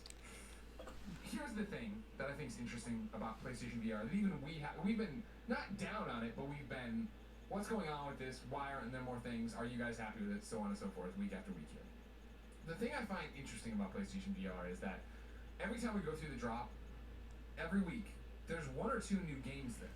And it's Resident Evil this week, obviously a huge banner, AAA title, all this different stuff. But the fact that there's still a constant stream of games, that it's not just lingering, that it's not completely cut off, speaks to the fact that I still think we're dealing with what the expectations for PlayStation VR were. When we started this, we were all very, very bullish and very trying to get everybody tempered to the expectations that this wasn't going to be the PlayStation 4 again. This is going to be, like I've said a million times, Really? Is this the accurate version? Because I feel like there's like details just straight up missing from that. That's what we've been getting now, with the exception of Resident Evil VR. And we've enjoyed them. You're enjoying them. People are doing it. But maybe not. I'm confused because the in-game character model is different. It's about how much you want to put into it. Like there's a thing there. See? It isn't cause for alarm. I understand the question of what is Sony's commitment to it. We don't hear about first parties doing anything. We do see Gorilla Cambridge getting closed, right after putting out rigs and things of that nature. But I still think they believe in the hardware. I just, again, think it's about what their expectations were for it and what ours have to be going forward. Yeah, I don't know the answer.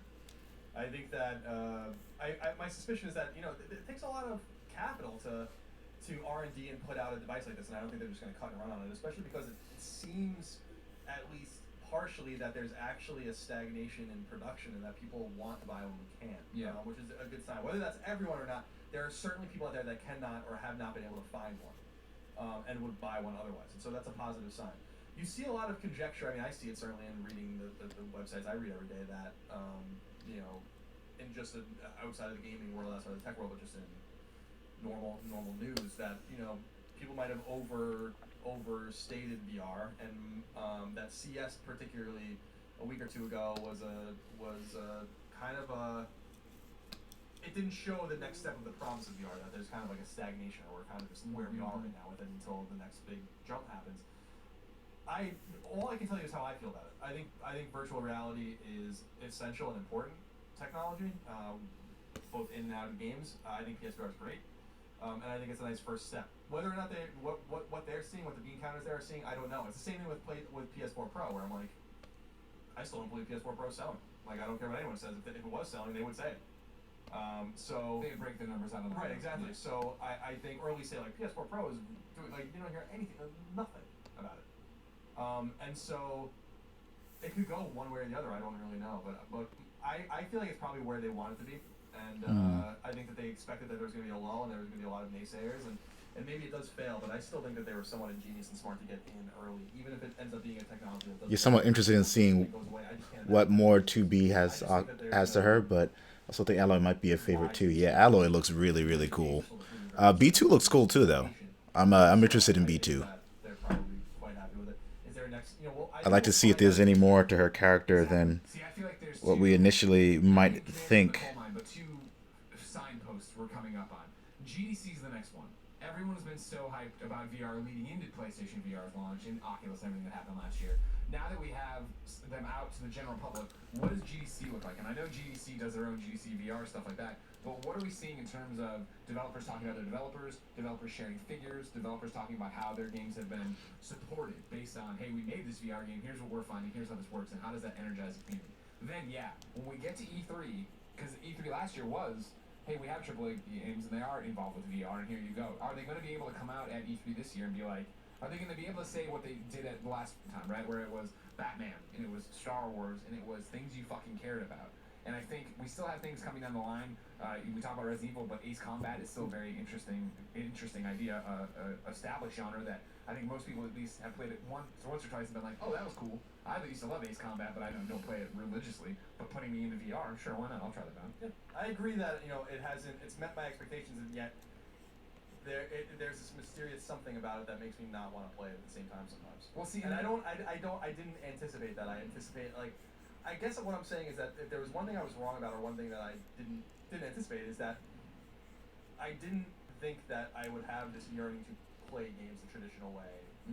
So in such an overriding way that PSVR doesn't become unpalatable, but it just becomes this secondary, tertiary thing in which, it's really tertiary after PS4 and Vita, in which I don't care much to play it right now because there's these other core games I want to play. In other words, I didn't anticipate that particular push and pull being so powerful. Yeah. I thought that I was just going to very readily join the ecosystem, but it isn't as easy as, it's not as easy as and as thoughtless as just turning your fucking console on and exactly. A controller, and I just did not think of that particular portion of it, which is why I'm not really evangelizing, the games that I've been playing on, because I haven't played a game on it probably since November. Yeah. And see, that's the thing where, I talked about it, I think, in the Resident Evil thing, maybe here, it doesn't matter, I'm saying it, of how, the spare room where we used to do all our content, I'd moved my desk over, cleared it off, and put up a standing VR setup. So now, for either of us, all we have to do is come in, put our PS4 down, plug it in, and go. And for me, with Resident Evil, that eliminated a lot of things to where it is now, where I'm like, oh, cool, like, I still really want, I fucking loved that Res demo and never played Res when it came out because there were so many things out. I still want to get back to Res and get in there and go through and play that. But then, again, Time Machine and Robinson, and there's all these games that I played at preview events or seen things for them, and like, that's dope, and I'd love to try it, and I just haven't done it. And now that it is there, it's there, and I'm ready to go, but it's the same way with any other video game where I not only do I have to be in the mood for that game, which is, not a struggle, I shouldn't say, but like, sometimes I want to do this, sometimes I want to do that, play this, play that kind of thing. I have to be in the mood for that experience as well, which I didn't expect with Resident Evil, where I was the whole reason I set up the room is because I knew we were getting Resident Evil, got Resident Evil, played 2 nights in there in the dark with Portillo standing off in the corner, and me and this thing strapped to my head, and had a great time. And then that day I came home and I was just like, it's 3 in the afternoon, and I just want to chill out and kick up my feet for a second, and that's not what that experience is. I mean, with that immersion comes a level of exhaustion and physical output that defers, or delays our ability, rather, to be able to play it. So I don't know. I don't know the answer. I think we're gonna find out. Yeah. I'm not really curious about how we feel about it, or even the audience feels about it. I'm curious about how the market feels about it. Yeah. Well, I mean, that's the whole thing too, where it's a similar situation to the Vita or any piece of hardware you buy, right? And people always hit us up and they're like, "Is it a good time to buy this?" And I'm gonna buy it. And they're like, "Are there games you fucking want to play on it?" Or you know what I mean? Granted, we got our VR units from Sony or whatever, but we were gung ho on buying them, And even if I had Yeah, I invested, just gave my pre-order to Kevin. exactly. Even if I had gone in on this on my own dime or whatever for the VR we have, the amount of games I have in the library I now have just waiting for me. They're waiting to go play. I'd be happy with what it was. Not that I'm saying I hope it gets cut off here. I hope it goes on, has a long life, and we see a bunch of different things with it. But I've enjoyed my VR experience. I've gotten my quote-unquote money's worth out of it, even though I didn't put any money in. Second VR question comes from Manny SJ. He said, hi, Greg and Colin. There's been a lot of speculation on the future of PSVR over the past few weeks, including on this very show. I feel that much of the negativity is well justified, as this doesn't seem to be an issue exclusively with VR, but the latest example of a systematic problem with Sony supporting their own peripherals at launch. PSI, PS Move, PS TV, and PS Camera all had mediocre launches, and then were quickly forgotten. If this is indeed the end of PlayStation VR, you can go ahead now with your list. Oh shit, I'm missing something. Deansley, thank you so much for following on Beam, my friend. Appreciate that. Also, why did that show up like that? That was weird. Beam alerts. That's weird. Thanks for reading and making my hour and a half long commutes a little more bearable. Maybe. If this is the end of PSVR, which it is, Not the end of PSVR. there has to be smart bets taken, and that's the whole thing. When Move was coming out, from literally the announcement of PlayStation Move, I was saying, holy shit, is this a bad decision? I'll never forget writing that. I felt sick in my stomach watching that presentation in GDC that year. There were tea leaves to read there. When I think back to peripherals, I think of the fucking gun for the Genesis and the Super Nintendo. You know what I mean? Like, Super Scope. there's been so many different things that burned us in the past that I feel there should be. We should hold all this to a higher standard coming in, and that's why when Move came around, I was so disheartened, so not upset, but like let down that they were going this way, and why. Now you compare that to PlayStation VR, and if they're taking their foot off the gas or what's happening behind the scenes, I think it does come down to what we talked about last week with developers and how Sony handles their first party. Is that sometimes the dice gets rolled, and I think Sony came out and they were like, PlayStation 4 is the gamer's machine, it's gonna be the gamer's device, games, and that was a meteoric message that took off and fucking sailed. And I think people at Sony were taken aback by how powerful that was. And I think that at some point, if VR isn't doing what they want to do, there's been conference room conversations that have been, we should do VR, we shouldn't do VR. And now if the numbers are starting to go one way, you see the side that is, we're going to be all about games, and at E3 we're just going to put AAA shit up there and not even have people talk about it. There's this balance to the system and conversations, and what their plans were 5 years ago are not the world they're living in right now. Yeah, I don't know. I first of all, the other things he mentions PlayStation Eye, he mentions PS TV, he mentions PlayStation 4 Move camera, and all that. Like, none of those are all those combined cost less than PSVR. First of all, second of all, none of them had this push that PSVR has had. First of all, the only one that had even any push at all in there, and I've been covering PlayStation for a long time, is Move. They never pushed the PlayStation Eye. They never pushed and the PlayStation 4 TV. camera, like Shuhei's the one who was like, when they were launching PlayStation 4, it's like, you guys made too few of these. This is going to be bigger than you think it's going to be. Right. So I don't really agree with the particular comparison, specifically because I just don't think that PSVR has moved several echelons ahead of both in price and in importance and in technology of all of those things. And so I don't. See, the thing is that these companies make stupid decisions. There's no doubt that Sony makes a fucking ton of stupid decisions. They have for years, and they're always going to. That's the nature of a corporation. I think that they do more right than wrong, and I think that they're not stupid people. They don't put out this device and be like, all right, we just spent God knows how much fucking money on this thing, R&Ding this and flying around the world to show it to people and manufacturing units. Yeah, just abandon it. They don't put out anything under the assumption that it's not going to do well. To his point, they might not give these things enough time to burn. And specifically with PS TV, I was always confused. I'm like, this is a neat idea. Like, I don't quite, it was another thing even with Vita where yesterday I was on the couch watching football and I was playing Tales of Berseria on my Vita, the remote play, and Aaron was looking at it like, isn't this cool? Like, so I didn't even know you could do that. Yeah. And I'm like, yeah, I know a lot of people don't. Like, they had no idea that this would have been an interesting selling point for the device. Instead of just changing the messaging 7,000 times, you're gonna be like, just literally a way for you to play your PS4 with buttons. Yeah. And so they make questionable and dubious decisions a lot, but I think it's too early to tell, and I think that there's a lot of defeatist attitudes about PSVR, and we just don't have all the data. we're going to have the data when they release their yearly financials, and we're going to have the data probably at GDC and E3, and then we'll be able to go from there. But they didn't put this thing out in the wild to fuck us all. And I think that, they probably made some mistakes along the way, and they're going to figure out how to rectify them. And my big thing with this is, to the point, is that from the beginning, and even when you look at how they launched it and how they promoted it, this was never promoted like you promoted Uncharted or a Call of Duty or whatever. This was promoted like we are making a niche product for this niche audience, and the hardest of the hardcore PlayStation 4 gamers, the people who supported us and made the PlayStation 4 so successful. Here's this thing that as you always point out, when they announced it, they're like, we don't even know if we're gonna put it out.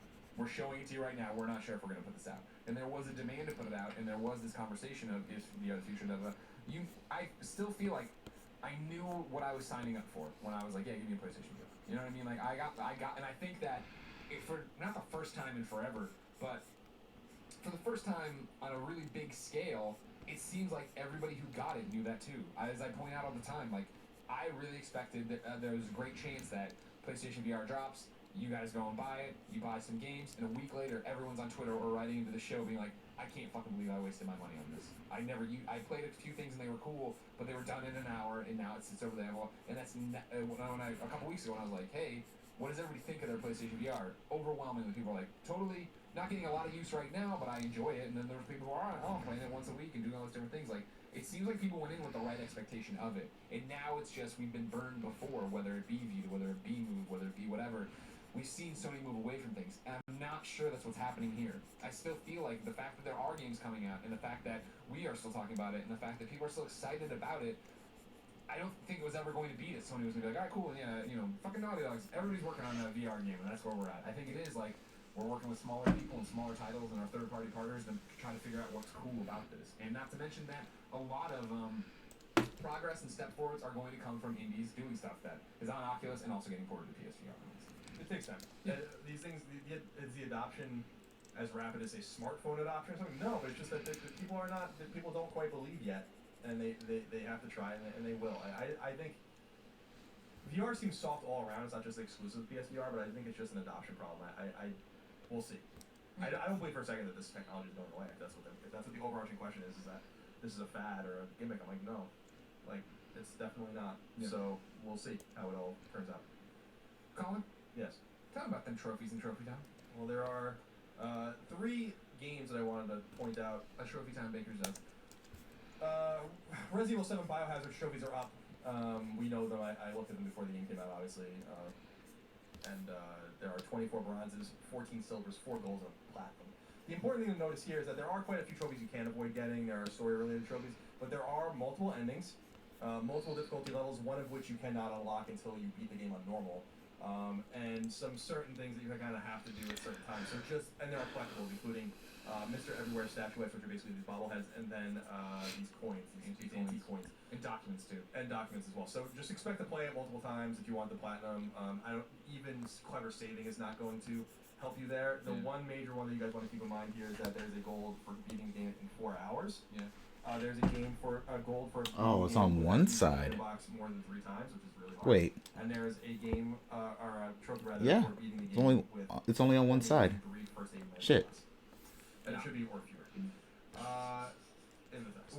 When we finally got a glance at this, because I played through it, man, I really love Resident Evil, and I was Made a mistake. I wanna see that, like you're talking about, there's that branch. I'd like to see the other ending, see how that all plays out and stuff like that. But it was also that thing of like, I'm gonna hold off, give it a couple days, and then really check on where trophy guides are and what's happening. Because I know Brian from PS4 Trophies, he started putting stuff up, and I have to imagine, and I don't know how, but like I remember when we had Uncharted 4 early, you know what I mean? I was gonna platinum that.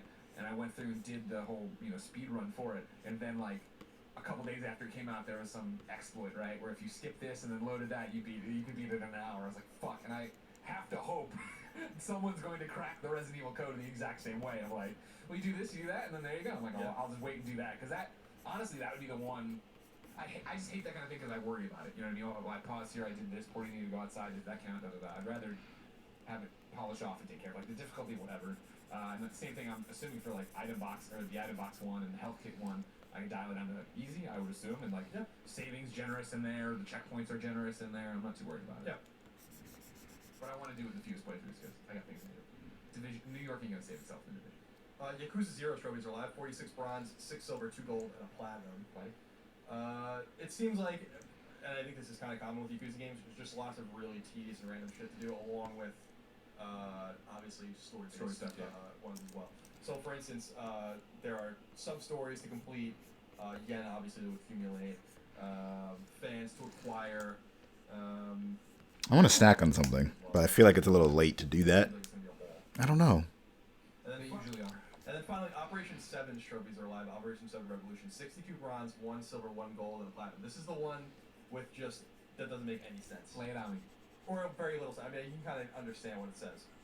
So, like, you get trophies, bronze trophies for using certain weapons. So it says, use SR to kill. Achieve 100 kill. That's one of...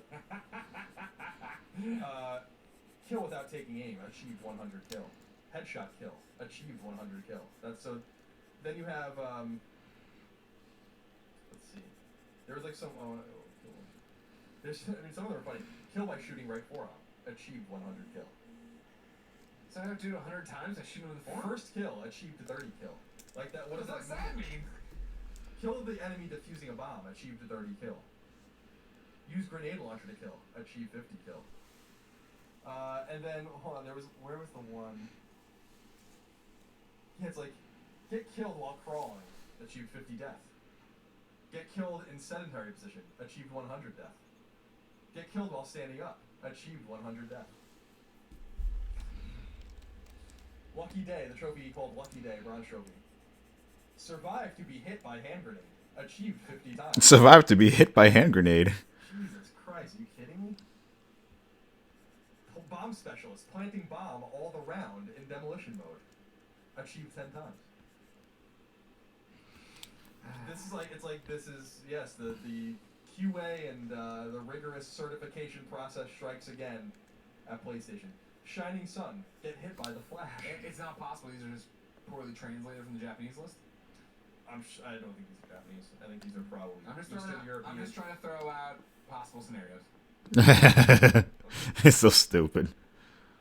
Winner's Supper is a bronze trophy. To win the game, achieved 100 times. What does that mean? Alright, whatever. Fucking kidding me with this stuff. For Trophy Time, Space Ghost wrote in, just like you can, by going to kindoffunny.com/PSQ, and says, hey guys, time to line up my sights and take my Trophy Time headshot.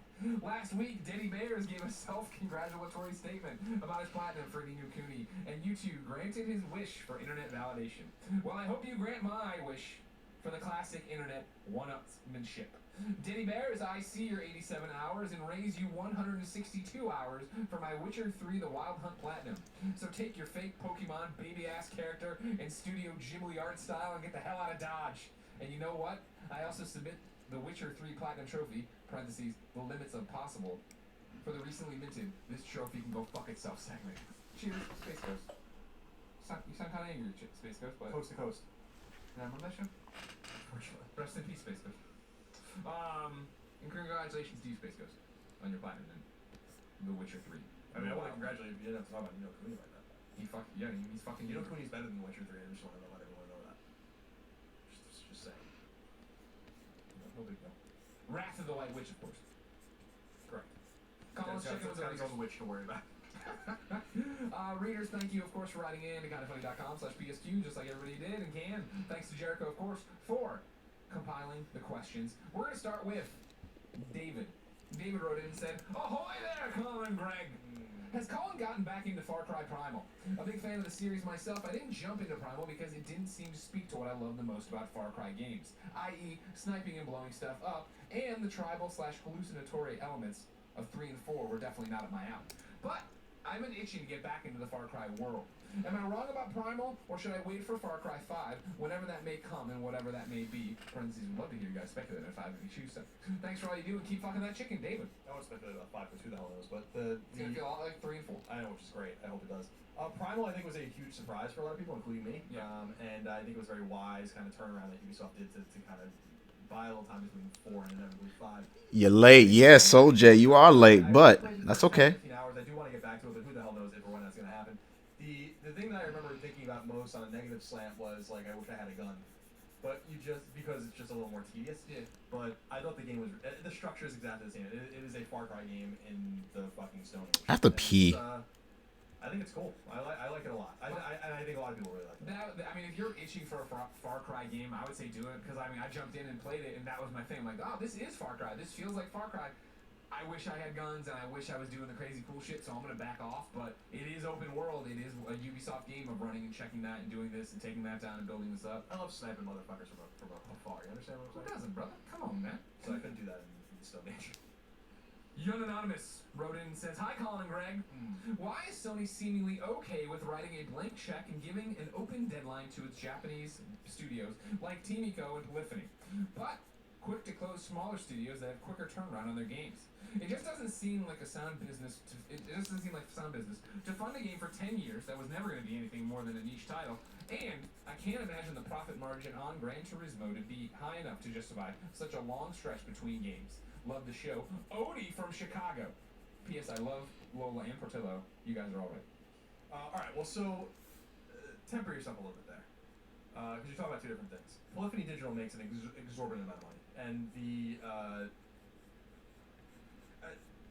Gran Turismo 5 sold 10 million copies. That's $600 million in gross revenue. Right. Now, obviously, there's a lot of people that are going to take cuts of that. There's taxes to be paid. They made a healthy, very sizable profit on that game. Is Gran Turismo? I'm gonna go pee real quick. Will Gran Turismo Sport be similar? I think it probably will be. But let me save this real quick. There's much more competition in the world now with racing games. Or simulation racing games. Now, why they let Team Ico do what they did, I have no fucking idea. And I have no fucking idea. you know, I think are there different.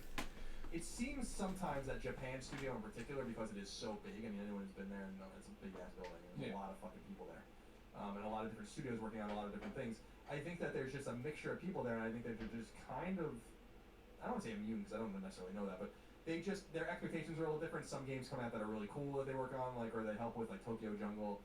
Puppeteer, obviously they lost money on, I would assume, but it was a great game. And then, they gave Rain that came out some years ago. I don't know. I don't know why I'm of the agreement that, or of the mind rather, that I don't expect that any Western studio will get away with that. But I think it's just they're almost like their HQ, and they just have a bunch of teams incubating there. So I think it's just different. And talking about Polyphony like that, I think is a little ridiculous. They probably make honestly Polyphony and Naughty Dog probably make way more money profit than probably any of the other studios combined.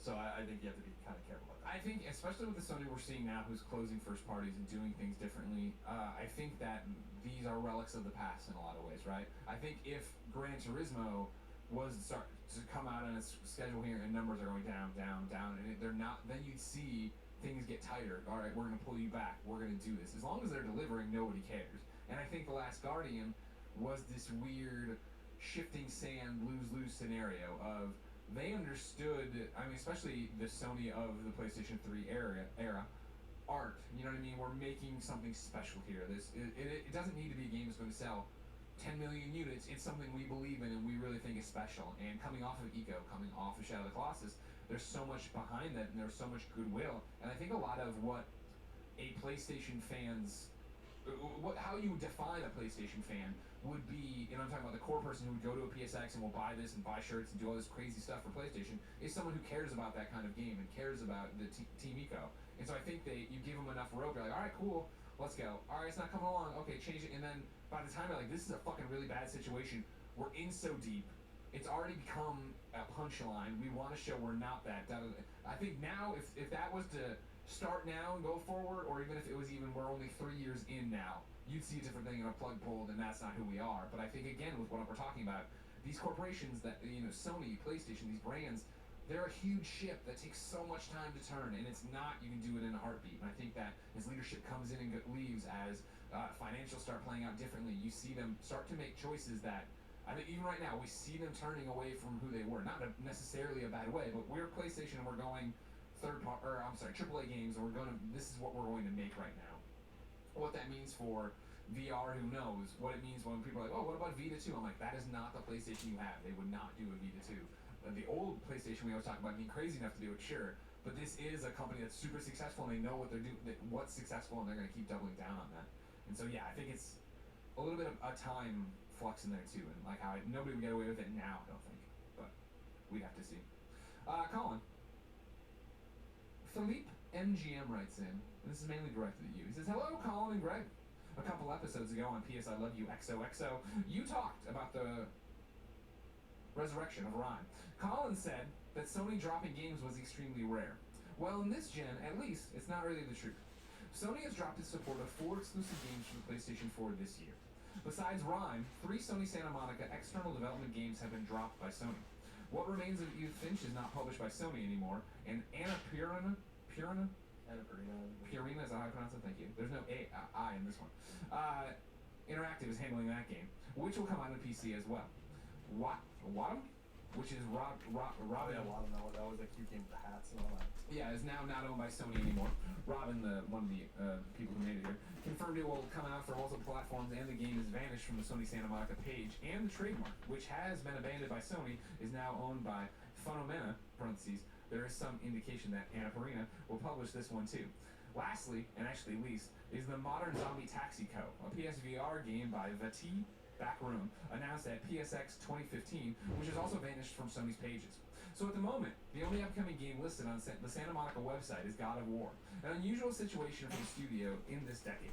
Do you guys think that Santa Monica Studio, or maybe SIE in general, is moving away from these kinds of projects, or are they just rebooting their part of the studio? Yes, it's worth noting that Annapurna Interactive, which is a brand new publisher, is composed of many ex-SMS staff, including Nathan Gary, who was Sony Santa Monica's ex-dev director. Okay, good enough. I should have said any game that anyone cares about. I've heard, and I think you probably heard too, that they definitely.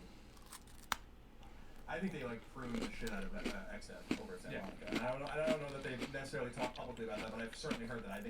From multiple sources. Yeah, I know. I mean, I know people that don't work there anymore that work there. Yeah. So. I think that goes to my. So I think that those were all Santa Monica-driven XDev games, and so that's not a huge loss. I think that's the point of you're seeing it. If you are paying attention, Sony start to shift away from the Sony we knew, the Sony that was putting out fucking The Last Guy and all this stuff on PlayStation 3, right? PlayStation 4, as is evident, doesn't need that. PlayStation 4 is we have these exclusives that we're bringing out. People are buying the system without there being exclusives, and what they're buying it for isn't the smaller titles. So we can drop games like this, knowing that What Remains of Edith Finch will get picked up and somebody else will publish it, and then we'll be fine. We'll still make the money and the cut off people buying it there. Yeah, the Edith Finch thing I had actually heard about a while ago, but I didn't know that anything was said about it publicly. I think XDev was pruned at Santa Monica and people were laid off or fired. I don't really know the nature of it after Bound came out. And also you have to remember that the last 2 XDev games, or the last 2, let's say second-party substantial games that they talked about at all were Bound and Shadow of the Beast, probably sold combined 5 copies. So again, different. They don't need to take those risks anymore. They feel. Yeah, exactly. Well, and also they're just taking bad risks like that. See, that's the thing that disappoints me is that with Edith Finch, for instance. Giant Sparrow's a great studio, but clearly didn't really have any eye towards timing or like. The Unfinished Swan was really late too, and so they were probably fed up with them, I assume, because they had a identical 3-game contract that game company had for Sony, which worked out well for them. But when you identify games like Bound, no disrespect to Bound, or you identify games like Shadow of the Beast, which is apparently terrible. Why? Why are you doing this? Because they do have games like Helldivers, all these games that Sony definitely incubated, Journey, and all these games. It's I just feel like people had a bad eye for these games. It's not necessarily that these games are just not going to do well. It's that you're not identifying the right games. Right. So it's disappointing that people have to pay and suffer for that. Yes, I could have told you that the game about a person dancing like a ballerina was going around an environment was going to fail. I could have told you that a long time ago. I could have told you that the game about this fucking choo-choo rocket-looking thing fucking flying around in the air. What was that? Hokum was a smash success. I'll have you. Could have told you that failed. I could have told you that Doki Doki Universe would have failed. I could have told you. It's like Nobi boy. It's I'm who's this? Who are you letting tell you that these games are gonna do well? That's the thing is I see. And you need a little bit of expertise to tell you that I think back in the day there was a leadership. There was a core of PlayStation that is we know they're not, because that's the whole thing. We talk about all the time with NIS or somebody else, right? Where they put out these games and they sell 100,000 copies, and that's oh my god, that's awesome, that's success, because they set it correctly, they set their expectations correctly. When you're talking about, I think anything you just mentioned, Sound Shapes, which is a fantastic game that we all love, but Sound Shapes didn't set the world on fire in terms of sales, but Was anyone back there saying it's going to? No, I bet everybody was like, it's going to sell this many units, it'll be fine, it'll be something that keeps our audience. Because when PlayStation 3 was underperforming and getting its teeth fucking kicked in by Xbox, what do you lean on? You lean on, well, we are the machine for that, not refined gamer, but the true gamer, right? The narrative got really clear really early. Xbox is fucking Gears and Halo, and it's your bro shooter, and it's fucking Madden, and it's Mountain Dew. Good for them. We are this weird fucking Japanese game where you're a dog, man. You know what I mean? You're running around last guy. We're gonna be all these weird little games that people who really like games are gonna take a chance and try. We're gonna be focal, or we're gonna be these other exclusives you can't get anywhere else. Yeah, it's just that to me, you know, I mean, this kind of pruning started happening a while ago. Actually, if you just pay attention to the tea leaves or know people, there was a studio of moderate size that made a moderately popular but not very popular PlayStation exclusive game that were originally, I think, slated or attempting to, or it looked like they were on board to do a sequel in which that sequel was not adopted, whereas maybe a few years ago that sequel would have been made. Yeah. I know of a studio that wanted to make a PlayStation exclusive some years ago that was well on its way, apparently, only to have that support pulled, and they went on their own way to do something else. So Sony's been pruning for a while. Maybe they're always doing those kinds of things. These are just stories that I've heard over the years. Yeah. But the situation is unfortunate because the lifeblood of a console, I do believe, is the exclusive library. Like, the reason you go. You need substantial third-party support, which is ubiquitous across all consoles, in order to sell consoles. And I accept that. And Call of Duty is the best-selling. There isn't one fucking exclusive on that list of best-selling games that we just read earlier in the show. But, man, like, you gotta still... You can't abandon it completely, you know? And that's the thing that I feel like is happening. Based on what we're hearing about XDev and all these other kinds of things, that they're just like, no more, you know? And... or very few, and I'm like, but that's... I remember those exciting Gamescom moments of, like, I'd be in Germany, and in the corner is Resogun, and in the corner is Helldivers. I was the one that came back to IGN being like, Helldivers is fucking insane, you know? But that game would have never happened if Sony didn't fund Arrowhead to make it. And it took them time, but, like, Shadow of the Beast always looked bad. And so my curiosity is, like, why did you let that happen? Right. You know, Bound was an interesting experience by Plastic, who's an interesting developer. They made Datura, they made Linger and Shadow. But come on, guys. Like, you know your audience isn't going to buy. This isn't Journey. This isn't a game that you guys really believe in. You barely talked about it. Yeah.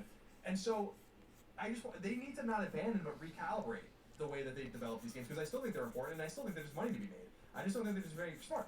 Everybody's Gone on the Rapture was XDev incubated. And people loved it, you know? Maybe not the smoothest development according to the Chinese room. Yeah. Fat Princess, another great example. Even smaller games like Escape Plan and all these kinds of these were good games. And so I get a little sad when I think about those kinds of things. Yeah, but I get sad about it too, but it is that thing of I think the ship's turning, and I don't know if inside of PlayStation they're thinking at a top level, well, we don't...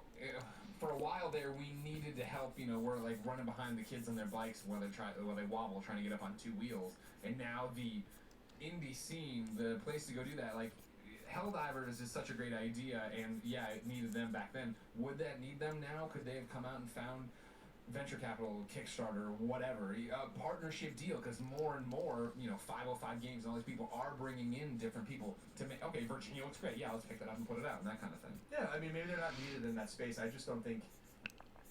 They're making a mistake. Sony's making a mistake that I think Microsoft's making as well, and I think one of them should pull off quickly, and I think Sony is the best position, which is to be like, we don't need all these studios anymore, we don't need to invest in all these games, and I'm like, I think you're fucking wrong. Because when push comes to shove, when you put these two consoles next to each other, the only thing that differentiates them is what's only on one or the other. And you need to have a compelling library. Like, it doesn't mean you have to have Starhawk and Twisted Metal and all these games in 2011, 2010 Sony that was fucking shitting these games out. Yeah. But it means that you should incubate or at least have smart first-party connections to second-party studios or your Sony people working on timed exclusivity, whatever it is. Like, I think that it's a smart play, and it helps build your ecosystem. And when you build a reputation like that, then that begets itself. If you build a reputation in the opposite, then people become way more skeptical. And I think that's what's specifically happening with Microsoft right now with Xbox, because not only have they shut down Lionhead, they cancel the old version of Phantom Dust, they cancel Scalebound, they cancel all these games. But then people look at it and like, but also all of your games are on PC. Yeah. What the hell are you guys doing? And and Sony should just go in the opposite direction, because going in the opposite direction has worked. You know, that's my 2 cents. I mean, I'm not a bean counter. That's the thing is, I bet I guarantee inside of PlayStation people are making that same argument, but it's worked, and they're saying, well, it's not. We're working without that now, and so I think by the time everything in this industry, right, ebbs and flows. Right, whoever's on top of one console generation will get fucked the next one. It always apparently seems. So like when we come back, is that don't get me wrong, I'm with you. If I was in PlayStation if you and I were there, Shuhei would chase us out. But if he didn't chase us out, said he chase us out. I'm not. We're not. I can't. Look. I can't see the future, right? But when I look at some of the games that they've brought out in the last few years, Fat Princess Adventures, for instance, like what are you guys doing? You really thought that game was gonna make you any fucking money? I mean, it's an interesting game. I played it. It's a fun game. But come on, guys. And Bound is really the one for me where I'm like, why? I played that game for a little while. And I'm like, the fuck is this? Yeah. And now I appreciate it's abstract and interesting, and I like plastic. I was an early proponent of plastic, especially with the Turo, which burned me. But I thought that game was so fascinating. But come on, guys. Like, I could go to GDC or PAX one day and find you 5 games that you should have gotten in bed with. You know, that would Chasm. You know? Yeah. Or back in the day, Mercenary Kings. Or, like, I'm like, Shovel Knight. Like, well, how did one of the first parties be like, hey, we want that? You were fucking blind? You know? Yeah. Like, and so, yeah, is it easier said than done? Of course. Have I been in the trenches doing this? Of course not. But I'm a well-experienced and knowledgeable gamer, and you have to wonder, is Fat Princess Adventures worth you guys producing, or should you try to be finding something a little more novel? You know, and that novel nature of PS3, that DNA of PS3 specifically, which none of the other consoles had. PSP had it, but none of the consoles was carried over to PS4, and then it was killed. Yeah. And that's a sad day. Will it affect the bottom line? I don't know. And will it affect sales of the console? Probably not. But it affects my enjoyment of the console. Mm-hmm. Yeah, I'm with you that it's interesting it's not there, but I do feel that we're seeing the groundswell of third-party publishers pick up the slack and put out cool shit. So we'll see what happens as we go on. X72 Evolution X said, "Hey Greg and Colin, how do you curate your PS4 hard drive? I always want to have my favorite games and the games I want to play with my friends. However, I want to have games that highlight the awesomeness of the PlayStation ecosystem. How do you guys find your balance? Cheers, Elliot from Norfolk, Virginia." What do you do with your hard drive? I think we had a conversation here in like October on one of these shows where I about folders, and I wasn't using folders.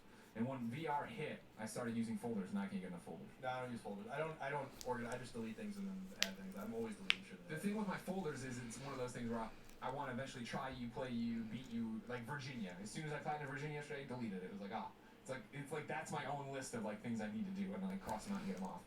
But in terms of curation, right now I just have a folder that's VR and a folder that's just games. Whatever. Yeah, I don't have any folders on Vita or PS1. Yeah. Oh, Vita's interesting. Vita, I have it all alphabetical. I like that. I have it all alphabetical, just one, like 5 screens of games. Yeah. No, I like that. I like putting them in the giant little folders because I hate that fucking bubble system. Are they giant or are they little? I have the giant little folders. Well, see, because I can't put that many in there, but the bubble's still big. Right. God, I hate the bubbles. Why did they ever redesign the bubbles? God damn it. I think that they had no interest in redesigning anything with the Vita. Great question. They had no interest in redesigning anything with the Vita. That is savage. Had any influence over its failure as a AAA console to go? No, joysticks were great. Nobody ever even got around to complaining about that. They played it so little. The only game in which the circumference of the stick bothered me was Dead Nation, which made it really hard to play for some reason because it's so exact. Yeah. But other than that, I found it to be fine. Okay. Getting out here with 2 quick ones. Is High 008 said, "Yo, Colin and Greg, took a stroll through the For Honor page to get hyped for the closed beta and the upcoming faction war. Went and had a peek at the generals for each faction, and I lost my goddamn marbles when I saw that Kinda Funny is listed under the Samurai faction. Just wondering if you guys are doing anything special for the beta or release of this game, or is just being a general, or is being a general just a title to get the best friends to unite under one banner. Keep up the great work. Love all the content, Jeff. P.S. to all my samurai best friends, send me a friend request on PSN at ISHII008. Let's fight for the glory of our generals and Kinda Funnies for the best friends." No, so it's not just something they did. We're working with For Honor. They hired us for this beta. We are doing a stream on Friday playing through it. And then, yeah, you can go there right now, sign up on the beta to be general, or no, to join our thing and fight for the samurais, and they're gonna see which audience does the best and gets the most kills and all that jazz. But yeah, Friday there's a thing. It's a sponsored opportunity. Obviously, we'll promote it as such. Just let you know. But honestly, it's funny because the reason when they hit us up to do it, like, do you guys want to do this? I was like, well, yeah, because the best friends all keep telling us we need to give it a shot because so many people are into For Honor, and we've always been like, looks cool. Yeah, I mean, I'm totally ambivalent, but I'm looking forward to my mind being changed if possible. Yeah. So Friday, twitch.tv/kindoffunnygames, we will be doing a live stream of that game after the Kind of Funny morning show. And then final question, Colin, comes from Bumbleboy Wonder, which is a good name. Bumbleboy Wonder. Hello, Mr. Miller and Mr. Moriarty. My question has to deal with the quote year with PlayStation review end quote emails people are getting. You seen these? I don't know. I don't think so. The question is how. People have been getting emails from PlayStation that are saying, thanks for playing on PlayStation, here's your year in review, and it tells you your 3 most played games, it gives you the hours you sunk into that game. Exactly. Did you get one? No. The question is how? After extensive research and even chatting with a PlayStation employee, the answer seems to be subscribing to the newsletter, but there is no US sign-up. Even the chat guy couldn't figure it out. I've been with the PSN and PS Plus since day one, and it would be awesome to see my year in review. It's like stats on sports games. Yeah, it would be awesome. I did see that. And I think what it is that probably when we signed up for whatever and gave them our email, it was like, do you want to get newsletter shit? And I probably checked no, or I said no, or unclicked it, Right. which sucks, because I would love this information. And it's all, and like somebody else pointed out how annoying it is that if they have all this data, why can't we just look at it anytime? Yeah. I'd love to see all this. They're so annoying. They're so fucking annoying. It's such a cool idea. I wish they would let us look at it all the time. Yeah, or give them to everybody, or figure it out. That's a really great point. Yeah. Why don't you just make that available? Just fucking go, all like, the it'd be time. awesome. Why don't you just have a thing where it's like, where you have a slider, it's like from March of this year to this date of this year, this is what you played, and this is like why. We're also we're huge dorks. We would love to see that information. See how many hours we get caught off guard. We put your most played game of the years.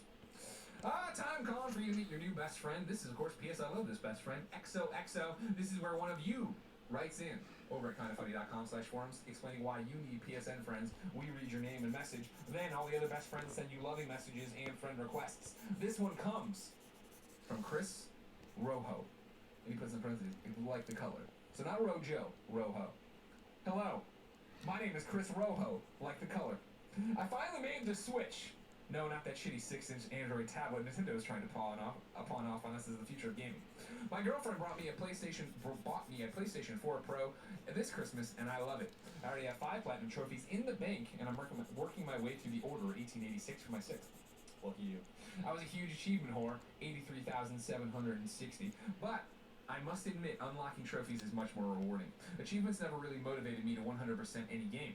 Trophies, on the other hand, actually reward you for doing the work. I have listened to you guys ever since your Beyond days. In fact, it was Collins and that other guy, Ryan, 5-year anniversary podcast that drew me in. Judging from the thumbnail, I thought you two were a couple. No, people still think that. In many ways, you and Ryan were. Well, whatever happened to that photo? I don't even know the photo you're talking about. The PSN name is the_Rojo_warrior, pronounced like Rojo. The_Rojo_warrior. Or Rojo if you want to. Please add me as I really need. I really do need some PSN buddies. Parentheses, trophy hunters preferred. I will also be purchasing a Vita in the near future. Thank you, gentlemen. Keep doing what you're doing. Your pal, the best looking kind of funny bestie, Chris Rojo. Well, there you go, Chris. Good for you. You know what I mean? Go get it. Now here's one for you, Colin. Now we're still in I love this best friend, right? Usually this is where I read the name, people send the thing, and everybody's happy.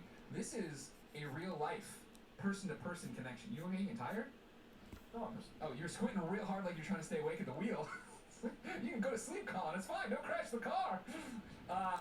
Matt Weimer wrote in and said, hi, Greg and Colin. Not a question, just wanted to make sure recognition was given.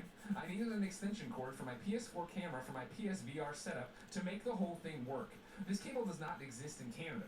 I posted on the forum, and Graphics Wrench, parentheses, on the forum, sent me one within a day. I am so thankful for him, and then he puts, or her, taking the time to do that for me. So thanks. Best friends, Matt. Well, that's such a nice little thing. Very nice. Graphics Wrench, what a gem you are. I enjoy you. I'm going to hit you up on the forums and give you a free game of your choosing off of our free game list. Because that's what best friends do. Way to support each other and take our message to life. Speaking of support, Greg Way. Peace, I Love This Best Friend was brought to you by Blue Apron. Not all ingredients are created equal. Fresh, high-quality ingredients make a real difference, so it's important to know where your food comes from, and that's what Blue Apron's all about. Of course, you've heard me talk about Blue Apron before. I've used it. They send you this thing. You open the box. It's a meal. It's got all the little, you want salt, Colin? They got salt in a little packet. Salt packet? It calls for 2 things of celery. You got 2 things of celery. I hate buying celery. They make you buy so much. Right? I don't need this much celery. Just let me, come on. It's like I'm making like a little chicken salad. They're like, here, buy 5 pounds of celery. I don't need this much. Blue Apron gets rid of all that. For less than $10 per person per meal, Blue Apron delivers seasonal recipes along with pre-portioned ingredients to make delicious home-cooked meal. You choose from a variety of new recipes each week, or you let Blue Apron's culinary team surprise you. Recipes are not repeated within a year, so you'll never get bored. Surprise it yourself. Colin, you want to know what some of the upcoming meals are? Sure. Spicy shrimp and Korean rice cakes can't do that. with cabbage and fruity kale. No, fruity-kaki. Pork chops and garlic piccata. With scallion, rice, and spinach. Wow, that sounds great. Mushroom and chipotle pepper enchiladas with lime sour cream. You can check out this week's menu and get your first 3 meals free with free shipping by going to blueapron.com/ILoveYou. You will love how good it feels and tastes to create incredible home-cooked meals with Blue Apron, so don't wait. That's blueapron.com/ILoveYou. Yeah, nice. It's very nice. Colin, would you like to know this week's forgotten PlayStation game? You and I both have a history with it. Yeah, okay. This comes from Y2B. Of course, a forgotten PlayStation games, one you forgot about. I also have one this week when you're done. Okay, good. Y2B says, hey gang, I wanted to nominate a game for this week's forgotten PlayStation game. I was browsing the trophy collection. The Couscous, he forgot it up here, sorry. I was browsing the trophy collection of the Couscous magnate himself, Colin Moriarty, and I saw a game that, based on the time in which he platinumed it, a brisk 23 hours, it is near and dear to the heart of Mr. Moriarty. That game is Ice Age 3, Dawn of the Dinosaurs. I know some may look at this as a childish game, but the reviewer on IGN.com, one Mr. Greg Miller, stated that the variety of games is nice, and the multiplayer is actually fun, and that despite staring at a cave wall is a very interesting storytelling device, it's easy to get around the game. Sounds like a hidden gem to me. Thank you for everything you do. And in case this is a turd, don't do it anymore. You guys have helped me through many months of unemployment, and after being laid off from my previous job while looking for a new one, I'm grateful for your hard work. Y2B. Yeah, so I vaguely remember the game, although what I was going to say was I do remember stating, and it was true, that the one thing that playing a few of those games taught me, so there was 4 of them. It was Cloudy with a Chance of Meatballs, Up, Rango, and then Ice Age 3. Is that they were actually, and Where the Wildlings Are. Is that they were all pretty well made. Like they were all actually pretty good games. If they were way better actually than half the shit we were playing. That was like hardcore. And that's the thing about this is I'm not saying you should play it. This is a time capsule to what IGN was, where Ice Age 3, Dawn of the Dinosaurs showed up in the office, and Dunham was like, here, Greg, review this. Like, that was the thing, where IGN reviewed every game that fucking came out. Yep. But yeah, it wasn't a bad game. I thought I actually, when he said he was going to my trophies, I thought maybe he would find it, or this would have been serendipitous kind of thing. I was thinking about the game Mini Ninjas the other day. Oh, Mini Ninjas. Which I platinumed. And it was a fun game. I liked that game a lot. Yeah. So, shout out to Mini Ninjas. Real shout out to Mini Ninjas. Like, that's a great game. Okay. Now it's time to check in on the worst name of the week. Remember, Shuhei Yoshida won't let you change your name, so you go to kindoffunnyforums.com. Because he hates you. It's because he hates you. And you tell us your bad PSN name or one you saw. I'm letting one in here that you saw, and then we put you on here. So PSN's worst name of the week is from Y2B again. Interesting. I didn't realize that. They are in these. That's interesting. 2 questions from the same person. It is interesting. You didn't have to do that, but you're the one who selected it, so. Well, Way to be. What do I care? Way to be. Y2B outclassed all you motherfuckers and had 2 great submissions. Y2B. Hello, guys! I wanted to nominate a name for worst name of the week. Sadly, this is not my own name. I was playing Titanfall 2 multiplayer, swinging around Angel City, having my balls stomped in like usual. Then, a special kind of crazy took the shot that took me down. At first, I didn't think anything of it, as the kills go so quickly, but then I noticed the name of the slayer who slayed me. Darth Invader. Darth Invade, and then all capital her. Darth invade her. No E in invade. Darth invade her. Darth proceeded to invade me the rest of the match by exploiting my shitty FPS skills and killing me repeatedly. Thanks for everything you do, Y2B. So Darth Invader. Invade her. That's the bad name of the week here. It's dirty. Now here's something that doesn't happen often, Colin. someone has written in angry to PSN's worst name of the week, claiming that their credit was stolen. All right, let's see. User- Let's get the bottom of this. Username Regret says, "Hey guys, on the topic of worst name of the week last week, I couldn't help but notice the name you chose last week was basically the same name I left the week before. Last week was Cummies for Kitties. The one I submitted the week before was Come Eat Breakfast Child." How did you not select that one? I don't know, there's so many. We get a lot. Come Eat Breakfast Child. What's going on here? Why did you choose this name but not mine when they're basically the same thing? I'm also kind of wondering if someone got the idea to take my name and change it a little bit but resubmit it without the orphan Oh, shit. come on. You don't think there's a fucking million names out there with cum in it? Yes, guys, I know it was because the shit about orphans being 99% of the population and we must exterminate them because I hate minorities. But the name that went along with it, Get Fucked Orphans. He had two he's putting in. Get Fucked Orphans was the other one. It still feels like a low blow, you wonderful bastards, and I hope the orphans didn't put you up to it. I think that the Cummy Breakfast Child is an even better name. I do too. No, it's really good. I am sorry I missed Come Eat Breakfast Child. What game did you spot that player in? That's fucking layered, everything that's happening there. What game was it? Didn't say. I didn't go back to look for it. Come on, I got things to do right. Come Eat Breakfast Child. Jesus Come Eat Christ. Breakfast Child was brought to you by Movement Watches. Movement Watches, that's MVMT, was founded on the belief that style shouldn't break the bank. The watchmaker's goal is to change the way consumers think about fashion by offering high-quality, minimalist products at revolutionary prices. With over 5,000 watches sold to customers in more than 160 countries around the world, Movement Watches has solidified itself as the world's fastest growing watch company. Movement watches start at just $95. At a department store, you're looking at $400 to $500. Movement figured out by the selling online, they were able to cut out the middleman and retail markup, providing the best possible price. Classic design, quality construction, and stylized minimalism. Get 15% off today with free shipping and free returns by going to movementwatches.com/love. I have one of these. It's black band, black face, red things. I wear it when I wear my suit because I want to look like an adult. When I'm wearing my PlayStation shirt, not so much, not too worried about it. But if you want to do that, no big deal. Go to mvmtwatches.com/love and join the movement. Ladies and gentlemen, this has been PS I Love You XOXO, episode 71. Remember, PS I Love You XOXO is KindaFunny.com's PlayStation podcast. It posts every Tuesday at 9 a.m. Pacific time on YouTube.com/KindaFunnyGames. So go there, subscribe, watch the other videos like Colin was right. And of course, if you don't want to watch anything, maybe your eyes fell out of your head when you looked over there and you saw some fucking woman coming at you. And it wasn't that she was pretty, she was just coming at you with like lethal intent. And your eyes fell out and God only knows where they went now. Because that breakfast woman. You can also get out podcast services around the globe, and you make it the #1 PlayStation podcast on the internet, so thank you so much. Colin, every episode of PS I Love You XOXO ends in a segment, in a song, called Singing a Shuhei. This is where one of you talented motherfuckers goes to kindafunny.com/PSM. You give me your song that you made. I need it as an MP3 that I'll put at the end of our MP3. I need it as a YouTube link that I'll annotate to at the end of our YouTube video. Today's comes from Mike. Mike says, "Hey guys, love the show, love you both. My name's Mike and I'm the drummer for the band John E. Funk and the Skunks. We're a funk rock band based out of Boston, Massachusetts, and have been together since 2013. The song I'm posting is called Debbie, off our 3rd album. We are also on Spotify and iTunes. Thanks for all you do. P.S. My 24th birthday is on the 24th of January, which just so happens to be this Tuesday. Would love to hear my band on the podcast on my birthday. That didn't help you at all. I just want to put it out there. I'm glad you put it in there. But it got picked before then. Don't worry about it. Ladies and gentlemen, here's John E. Funk and the Skunks with Debbie. Debbie!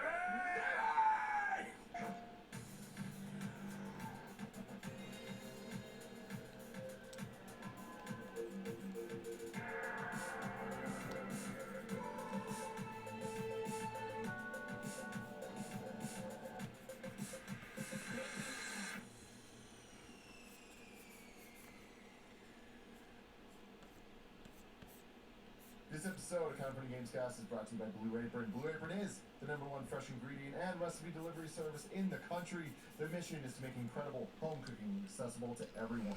They achieve this by supporting a more sustainable food system, setting the highest standards for ingredients, and building a community of home chefs. Not all ingredients are created equal.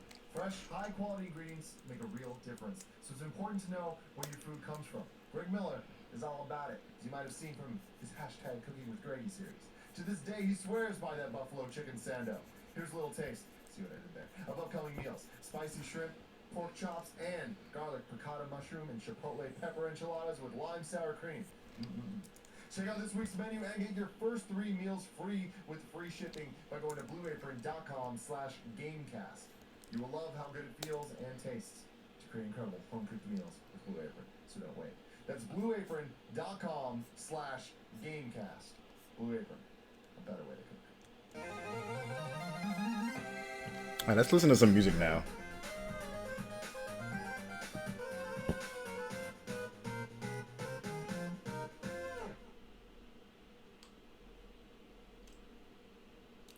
Favorites.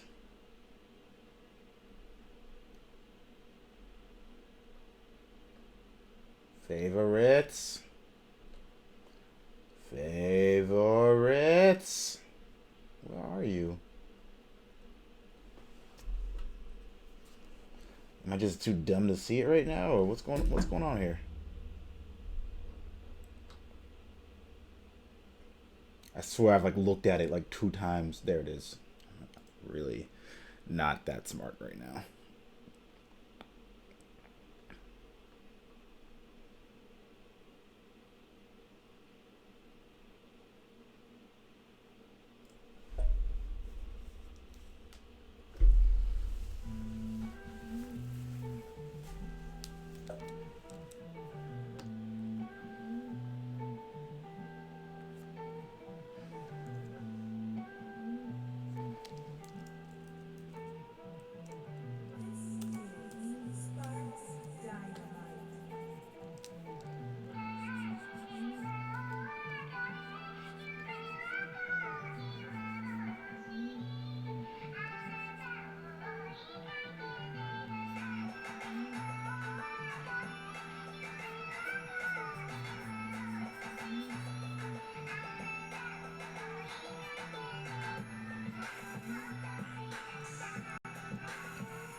Sorry, I'm a little quiet, guys. I get into the zone sometimes and forget that I'm streaming.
All right.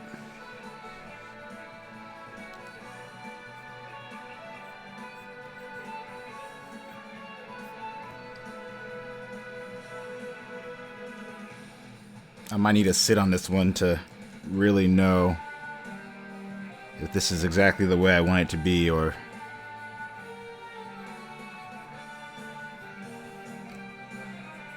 if I need to make some improvements to the foundation of this piece before I start doing the real line work.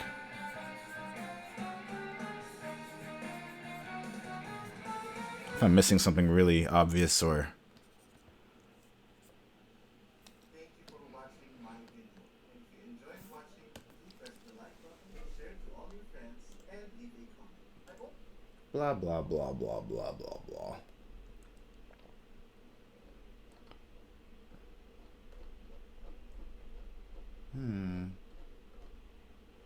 I actually really do want to listen to this, the Metal Gear Phantom Pain song. I love it. It's a brilliant song.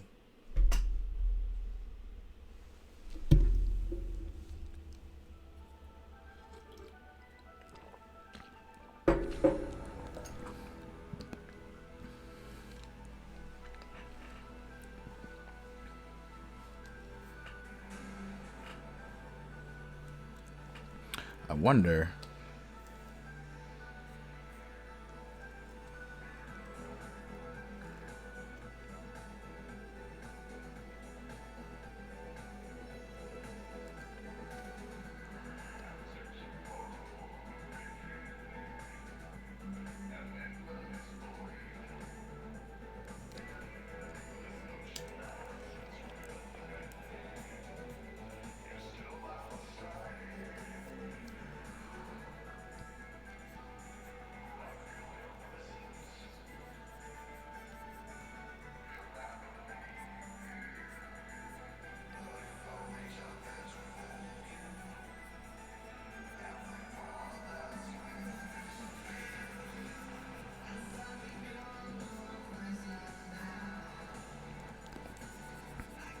See,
Oh, this piece is gonna be awesome. Yo, Ikarush, what up, man? What up?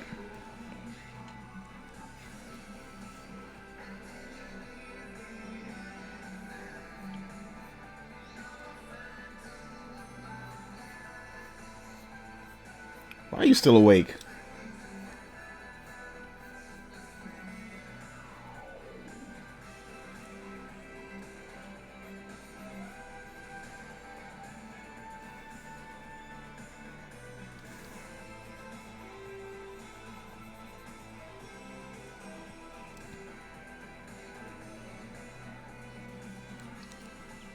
Humming. Oh.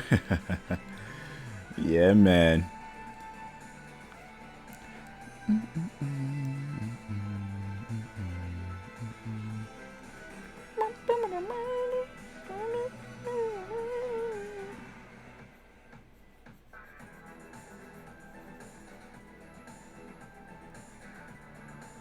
That phantom pain, man. Oh man, I wish Metal Gear 5 was co-op the way Ghost Recon is, man. I wish. Oh, how much better would that game have been? Oh my god. I get a hard on just thinking about it, man. Like, Konami, if they really want to... They won't do it, but if they really wanted to restore some of the hatred that people have for them, that's what they would do.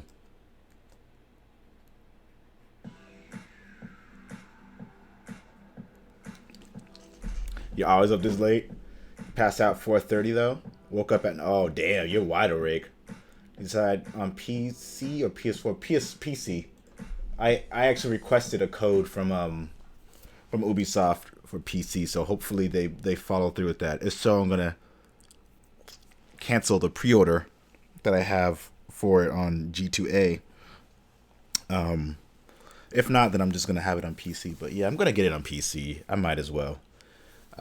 Trying to incorporate more PC playing, and the latency thing that I was feeling, I'm pretty sure that won't be an issue with PC. So even when I play on controller, I don't know what it was a beta, so it might have just been that, but it really did detract from the experience for me. Like, the aiming didn't feel the way it did in a game like Metal Gear, for example. Like, in Metal Gear, I felt good about the aiming in that game. I felt really good. On the way. Okay.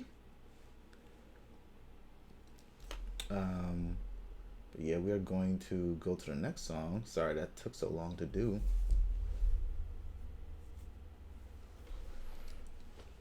Oh, come on. It's being really lame right now.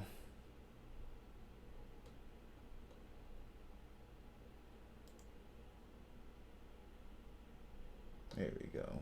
Finally got a little bit of... Can I get on Discord, or is it too much while you're trying to draw? The way I have it right now is like the audio's coming through my computer.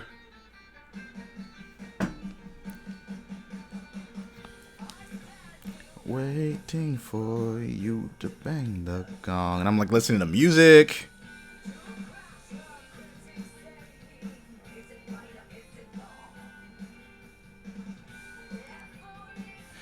Might not work out if I'm listening to music and then talking at the same time. Yeah.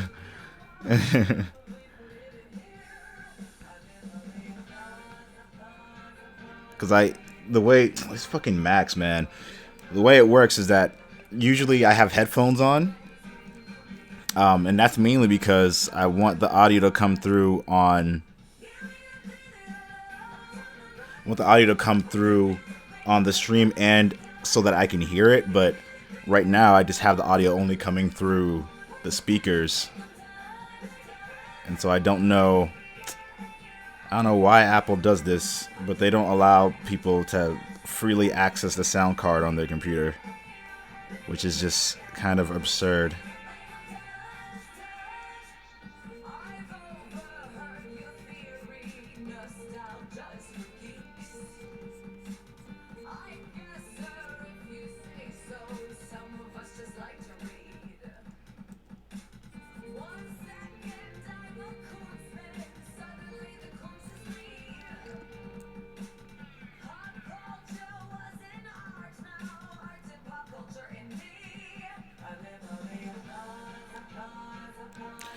Live for the applause, live for the applause, live for the way that you cheer and scream for me.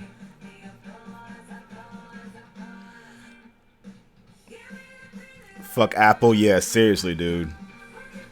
Seriously. What'd you play today, man?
A lot of For Honor, hell yeah. Did you and Mitzi play?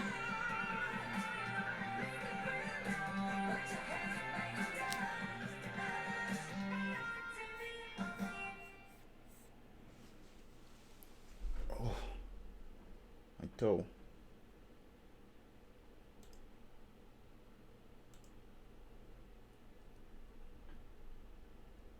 No, what the fuck, Mitzi?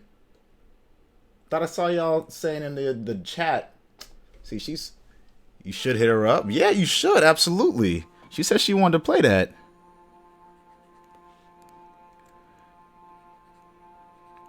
Y'all can have a lot of fun playing that shit.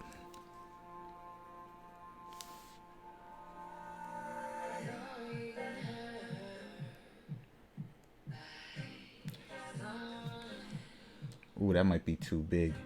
Gatey.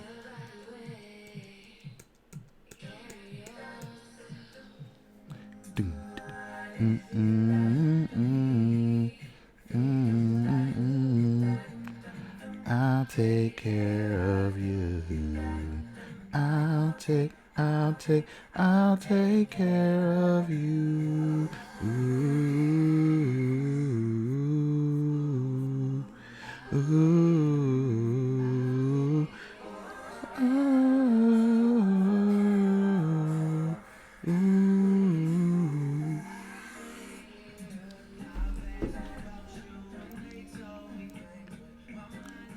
Hey, babe. Okay, I think I responded. Yeah. To the yeah, I'm pretty sure I responded to your text. Maybe I didn't press send. I don't know. But yes, I'll see you soon. Bye. Oh, I didn't.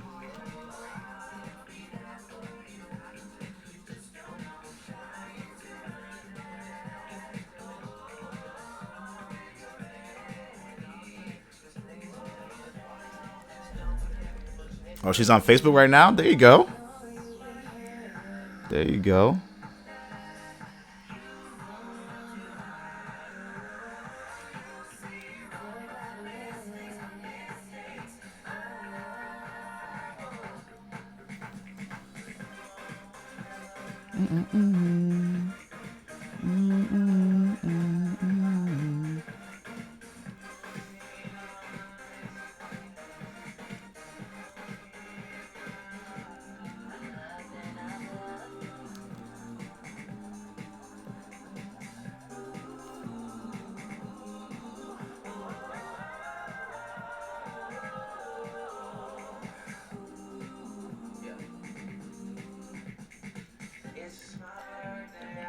If I want to, can't deny that I want you.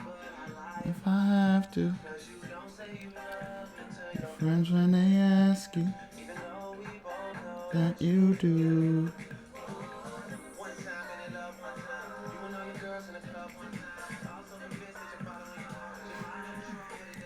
It took her too long to download. Oh, that sucks. Hey, thank you, Dungami. Appreciate that, man. She said she got work in the AM, so no dice. Oh, man. It's the worst. Maybe you can play with her tomorrow.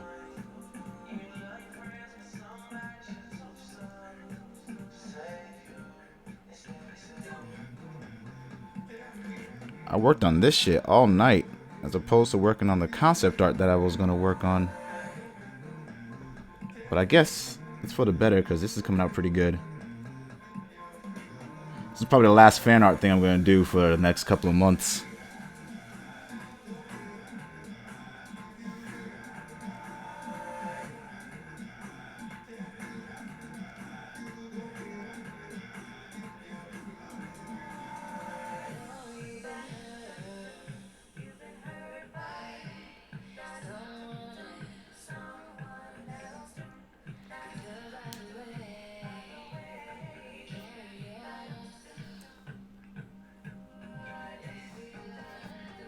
What you just said? I'll take care of you.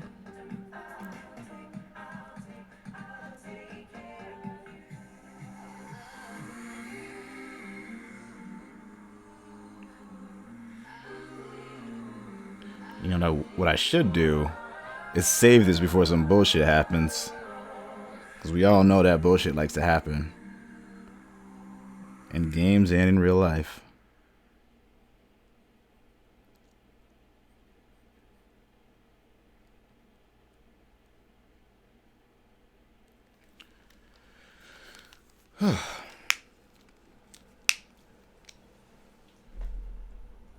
Trailer directed and edited by the one and only.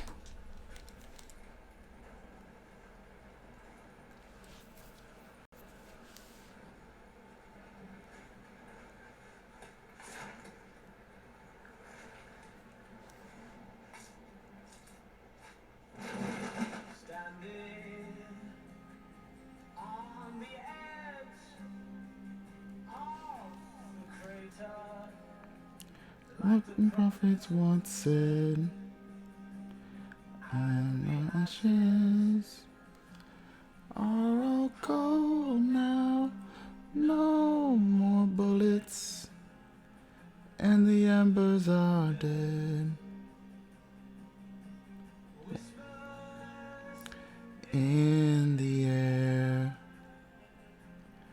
tell the tales of the brothers gone. Desolation, devastation. Yo, Manny, what up? You can solve a Rubik's Cube, but can't figure out a simple, stupid puzzle in Trying To. Yo, Trying To is pretty good. I remember I played that a while back.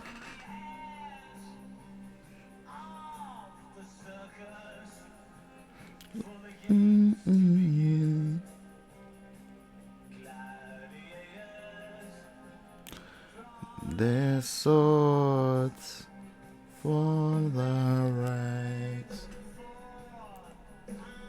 You looking this shit up? I'm nuclear.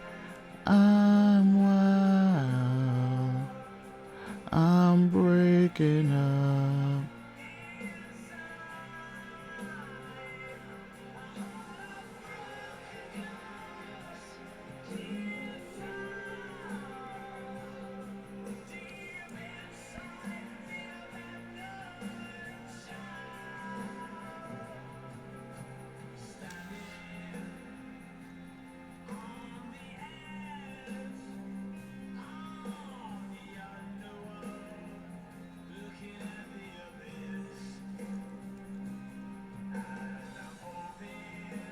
Metal Gear.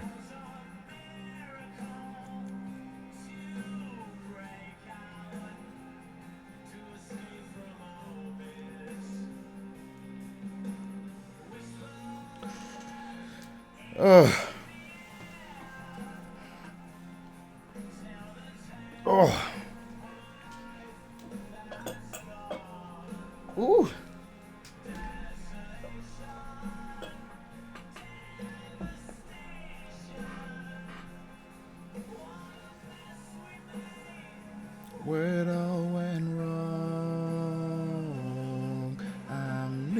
clear. I'm wild. I'm breaking up inside a heart of bro. Ah, how much better this game could have been if Kojima really got to work on it the way he wanted to. I do adore this game though. I really do.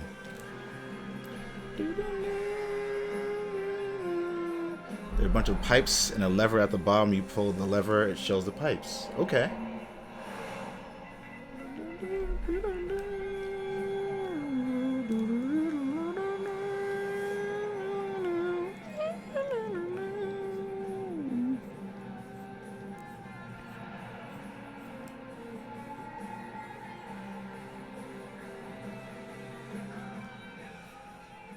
We're not buried in the sea.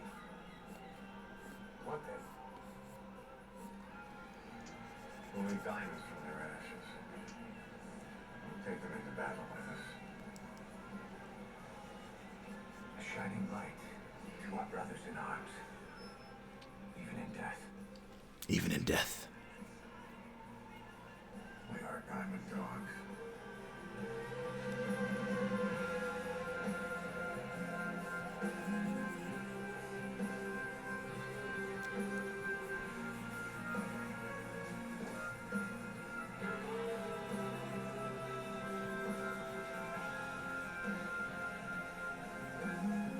I was so hyped for this game. I still am. I still love it.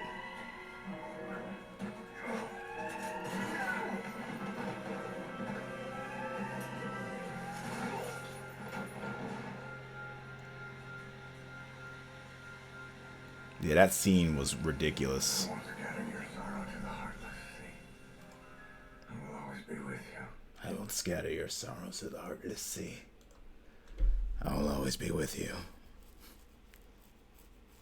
But it gives no clue as to what you're supposed to connect. Oh, the wizard. Maybe if you touch the pipes, the machine will work again. Touch them? What the fuck? You can't touch them and go down to hit the lever at the same time. Maybe you can. Maybe you can. Maybe you have to use a different order.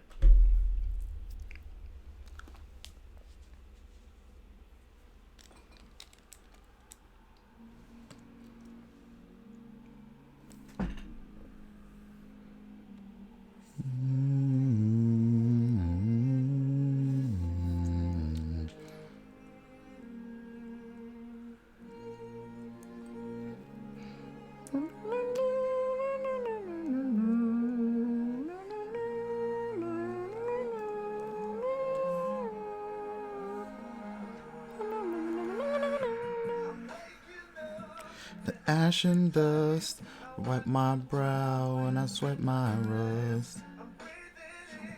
The chemicals. I'm shaping up, checking out on the prison bus. This isn't the apocalypse.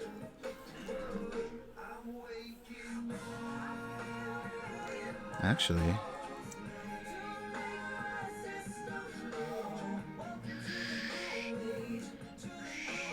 okay.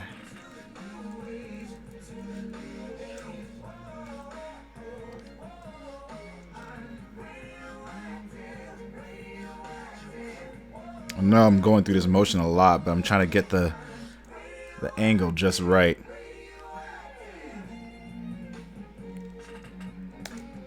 You tried? Damn. Have you tried cursing the gods for forsaking you with that puzzle? Dun, dun, dun.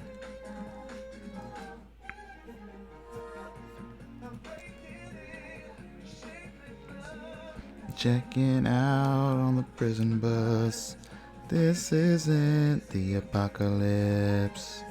Whoa, I'm waking up in my bones to make my system know.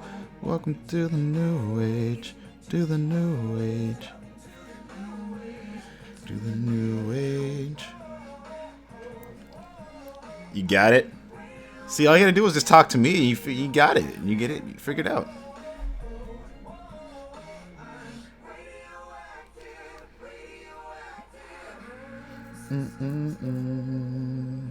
Sun hasn't died deep in my bones. Use the most vague description you could find. No walkthrough video, just text.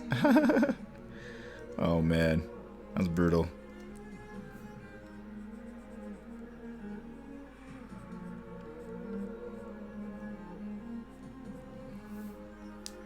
I'm waking up.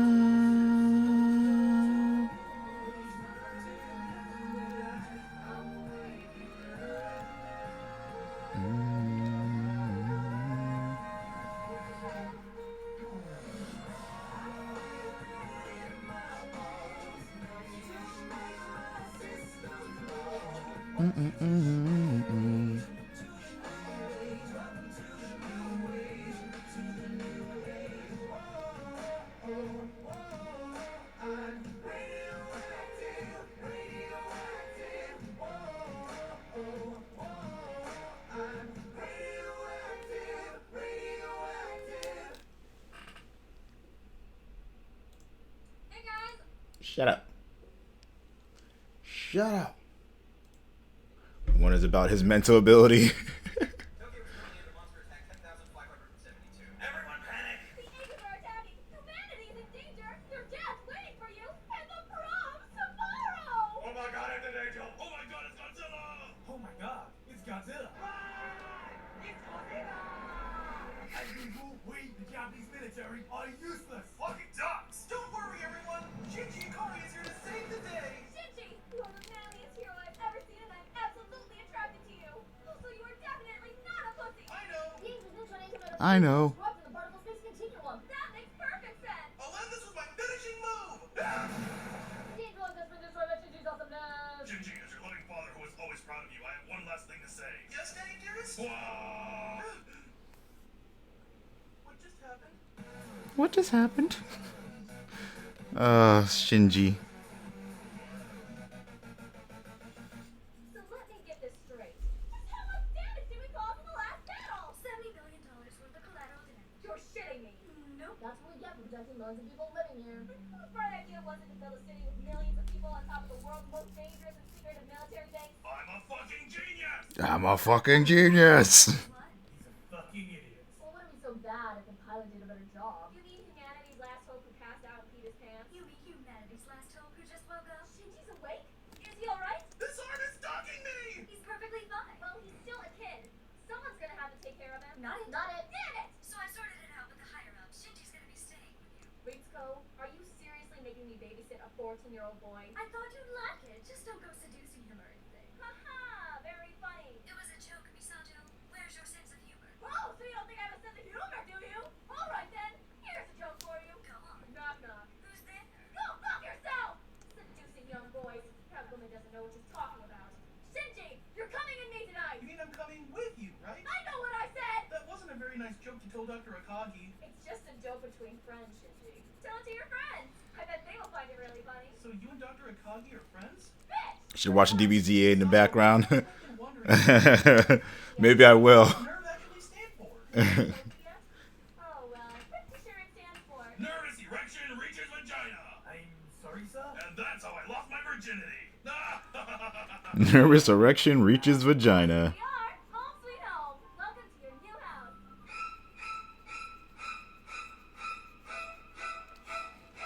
Misato, is there anything slightly edible? You'll find everything you need in the fridge. Food, and food. Want a glass of whiskey? Misato, I'm only 14. Just a beer then. No, that means I'm a minor. Oh, don't be such a pussy, Shinji. Drink up. It's against the law.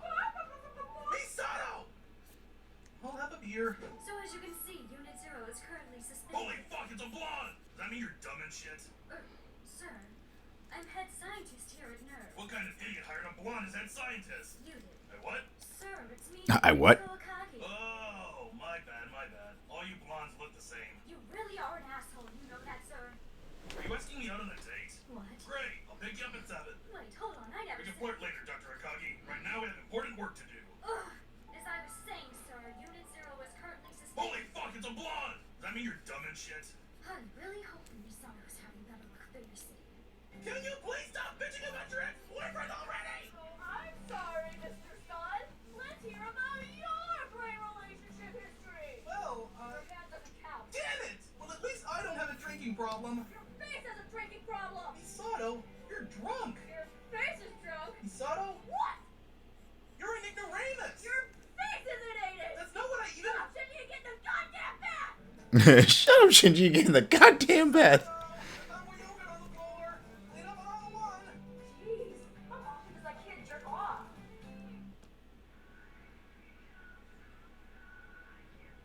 Shinji, I'm opening the door. Listen, things might be confusing you, but I just want you to know that everything you did today was a good thing. Look, once you start school tomorrow, you'll realize all the good piloting the Ava's done. Alright?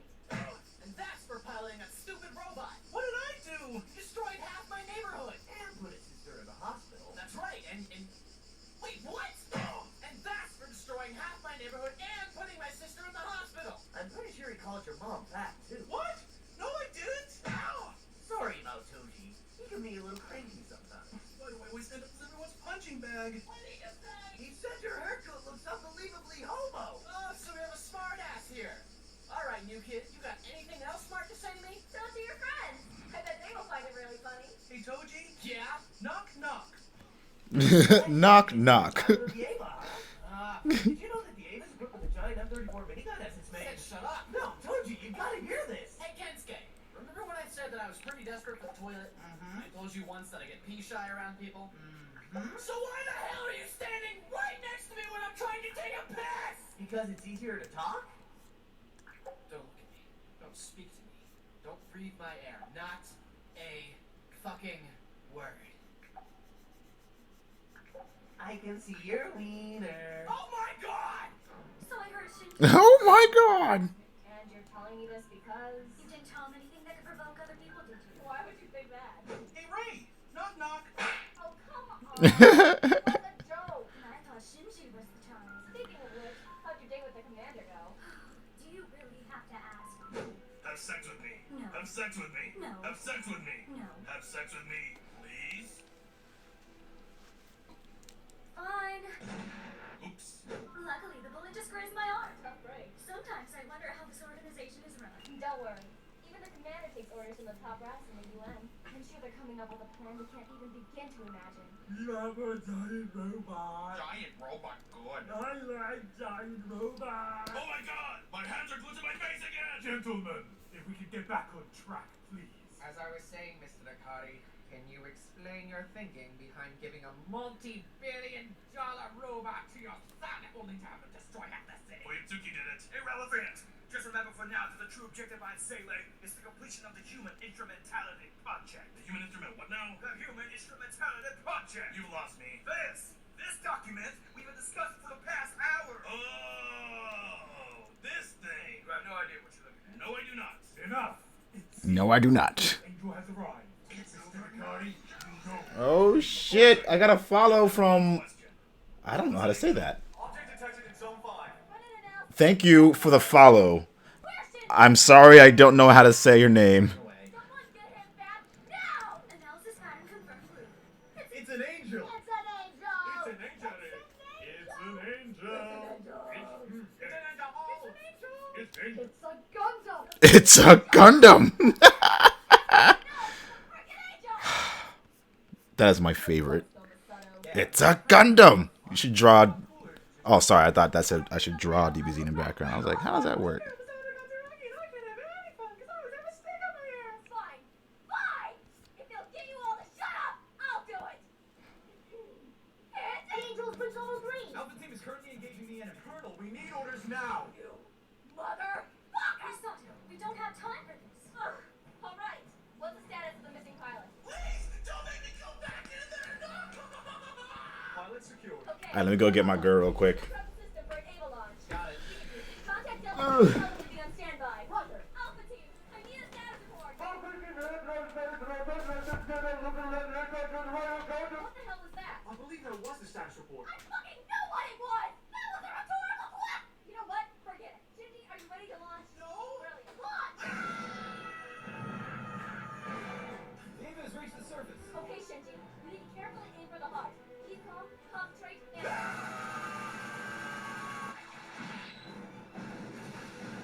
currently fleeing the angel attack. It's near the civilian center. Has anyone seen where Toji and Kensuke have gone? I think they went outside a while ago. What on earth could they still be doing? Just how long can you pay for? But I was just about to get to the Ava's armor specs. Alright, screw this. I'm gonna be outside. Wait, Toji, you really shouldn't be going outside. You shut up! Give me one good reason I shouldn't go outside right now! Shinji's classmates? What the hell are they doing here? I just wanted to pee! We can't get civilians involved in this battle. We have to retreat. Jesus. Oh, right.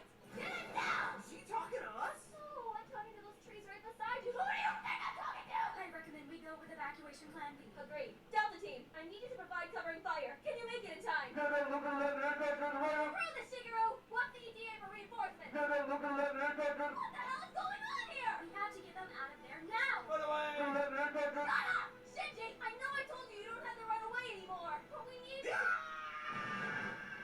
Oh, fuck everything! His power cable's been cut! This 30 seconds of operational time left. Okay, nobody panic! We're all gonna die! 20 seconds. Hey, new kid, do you mind if I take a leak in here? 15 seconds. Humanity is dying, and all I can think about is how I don't give a fuck. 8 seconds. You need to take charge of everyone. Get off my ass for 1 second! Negative 47 seconds! Can someone please tell me what's going on? I have a boner. 10 seconds remaining! 10 seconds! 9, everyone shut up for a second! 7, can we all just calm down? Why is nobody listening to me?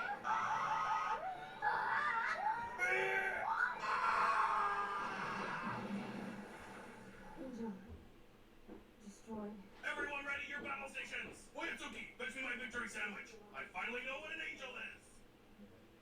What'd I miss?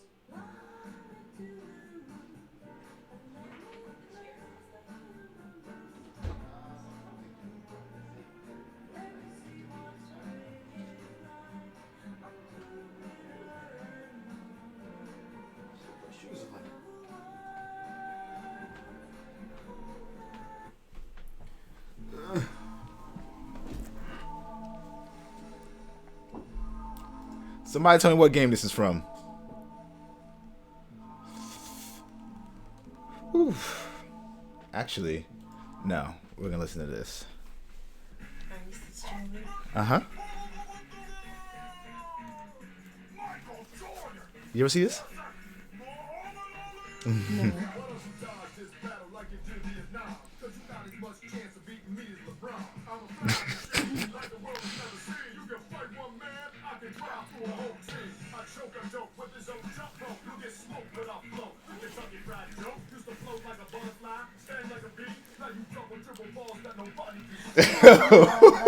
mean.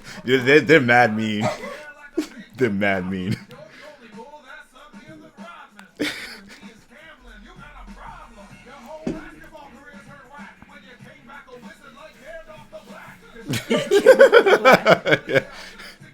You can keep the ball to yourself.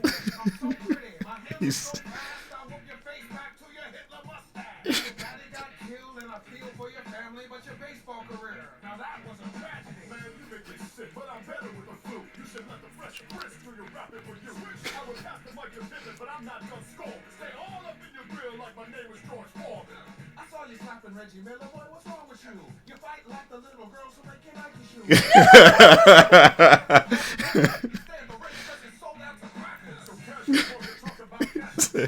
You fight like the girls who make your Nike shoes.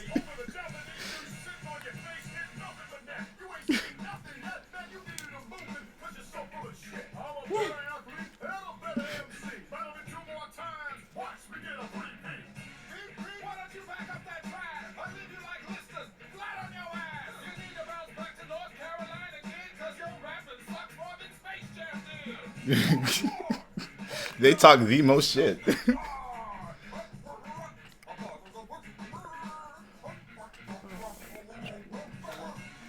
They have a Darth Vader versus Hitler one. Oops. You ever see that one? I think you showed me that one. Oh man, it's so good. And here's Fuzzy. I know. I have to wait to get it retwisted.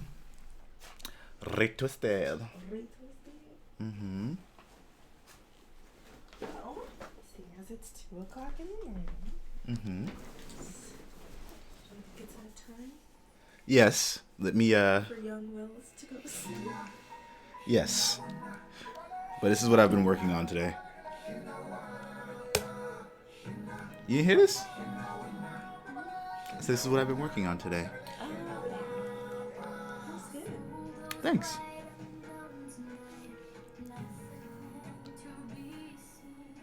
So that's a little fucking girl singing like that.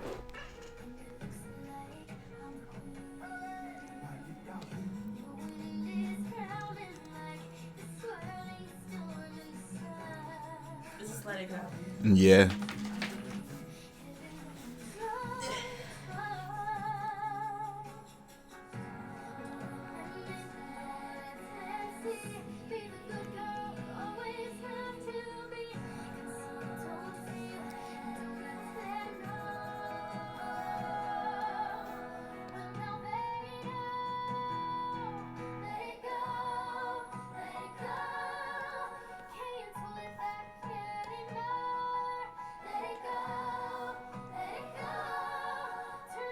I think there's designs on this.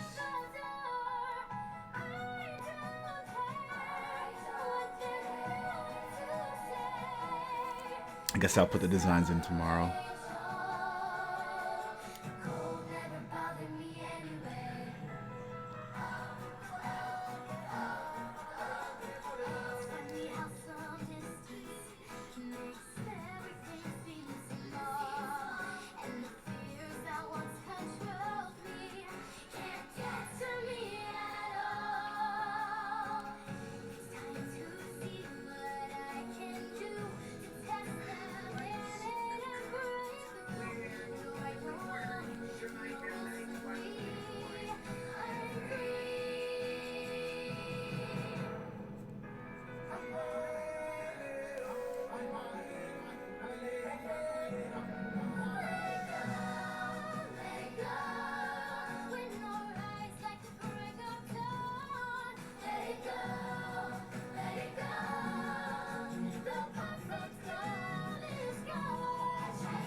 How was the bar? That was good. Yeah. We really just chilled out. That sounds like fun. Everybody at home, thank you so much for hanging out in the streams. We will continue the action at some point tomorrow, probably. We'll probably start doing some of the line art for this, like the actual line art, not sketch, and then do some more concept art for Anikara. So until then, folks, take care. Have a wonderful night. Be safe and stay out of the snow, because it's about to snow a lot tomorrow. Unless you live in like California, which is probably not going to snow in California. Maybe, I don't know. Who knows? Lucky.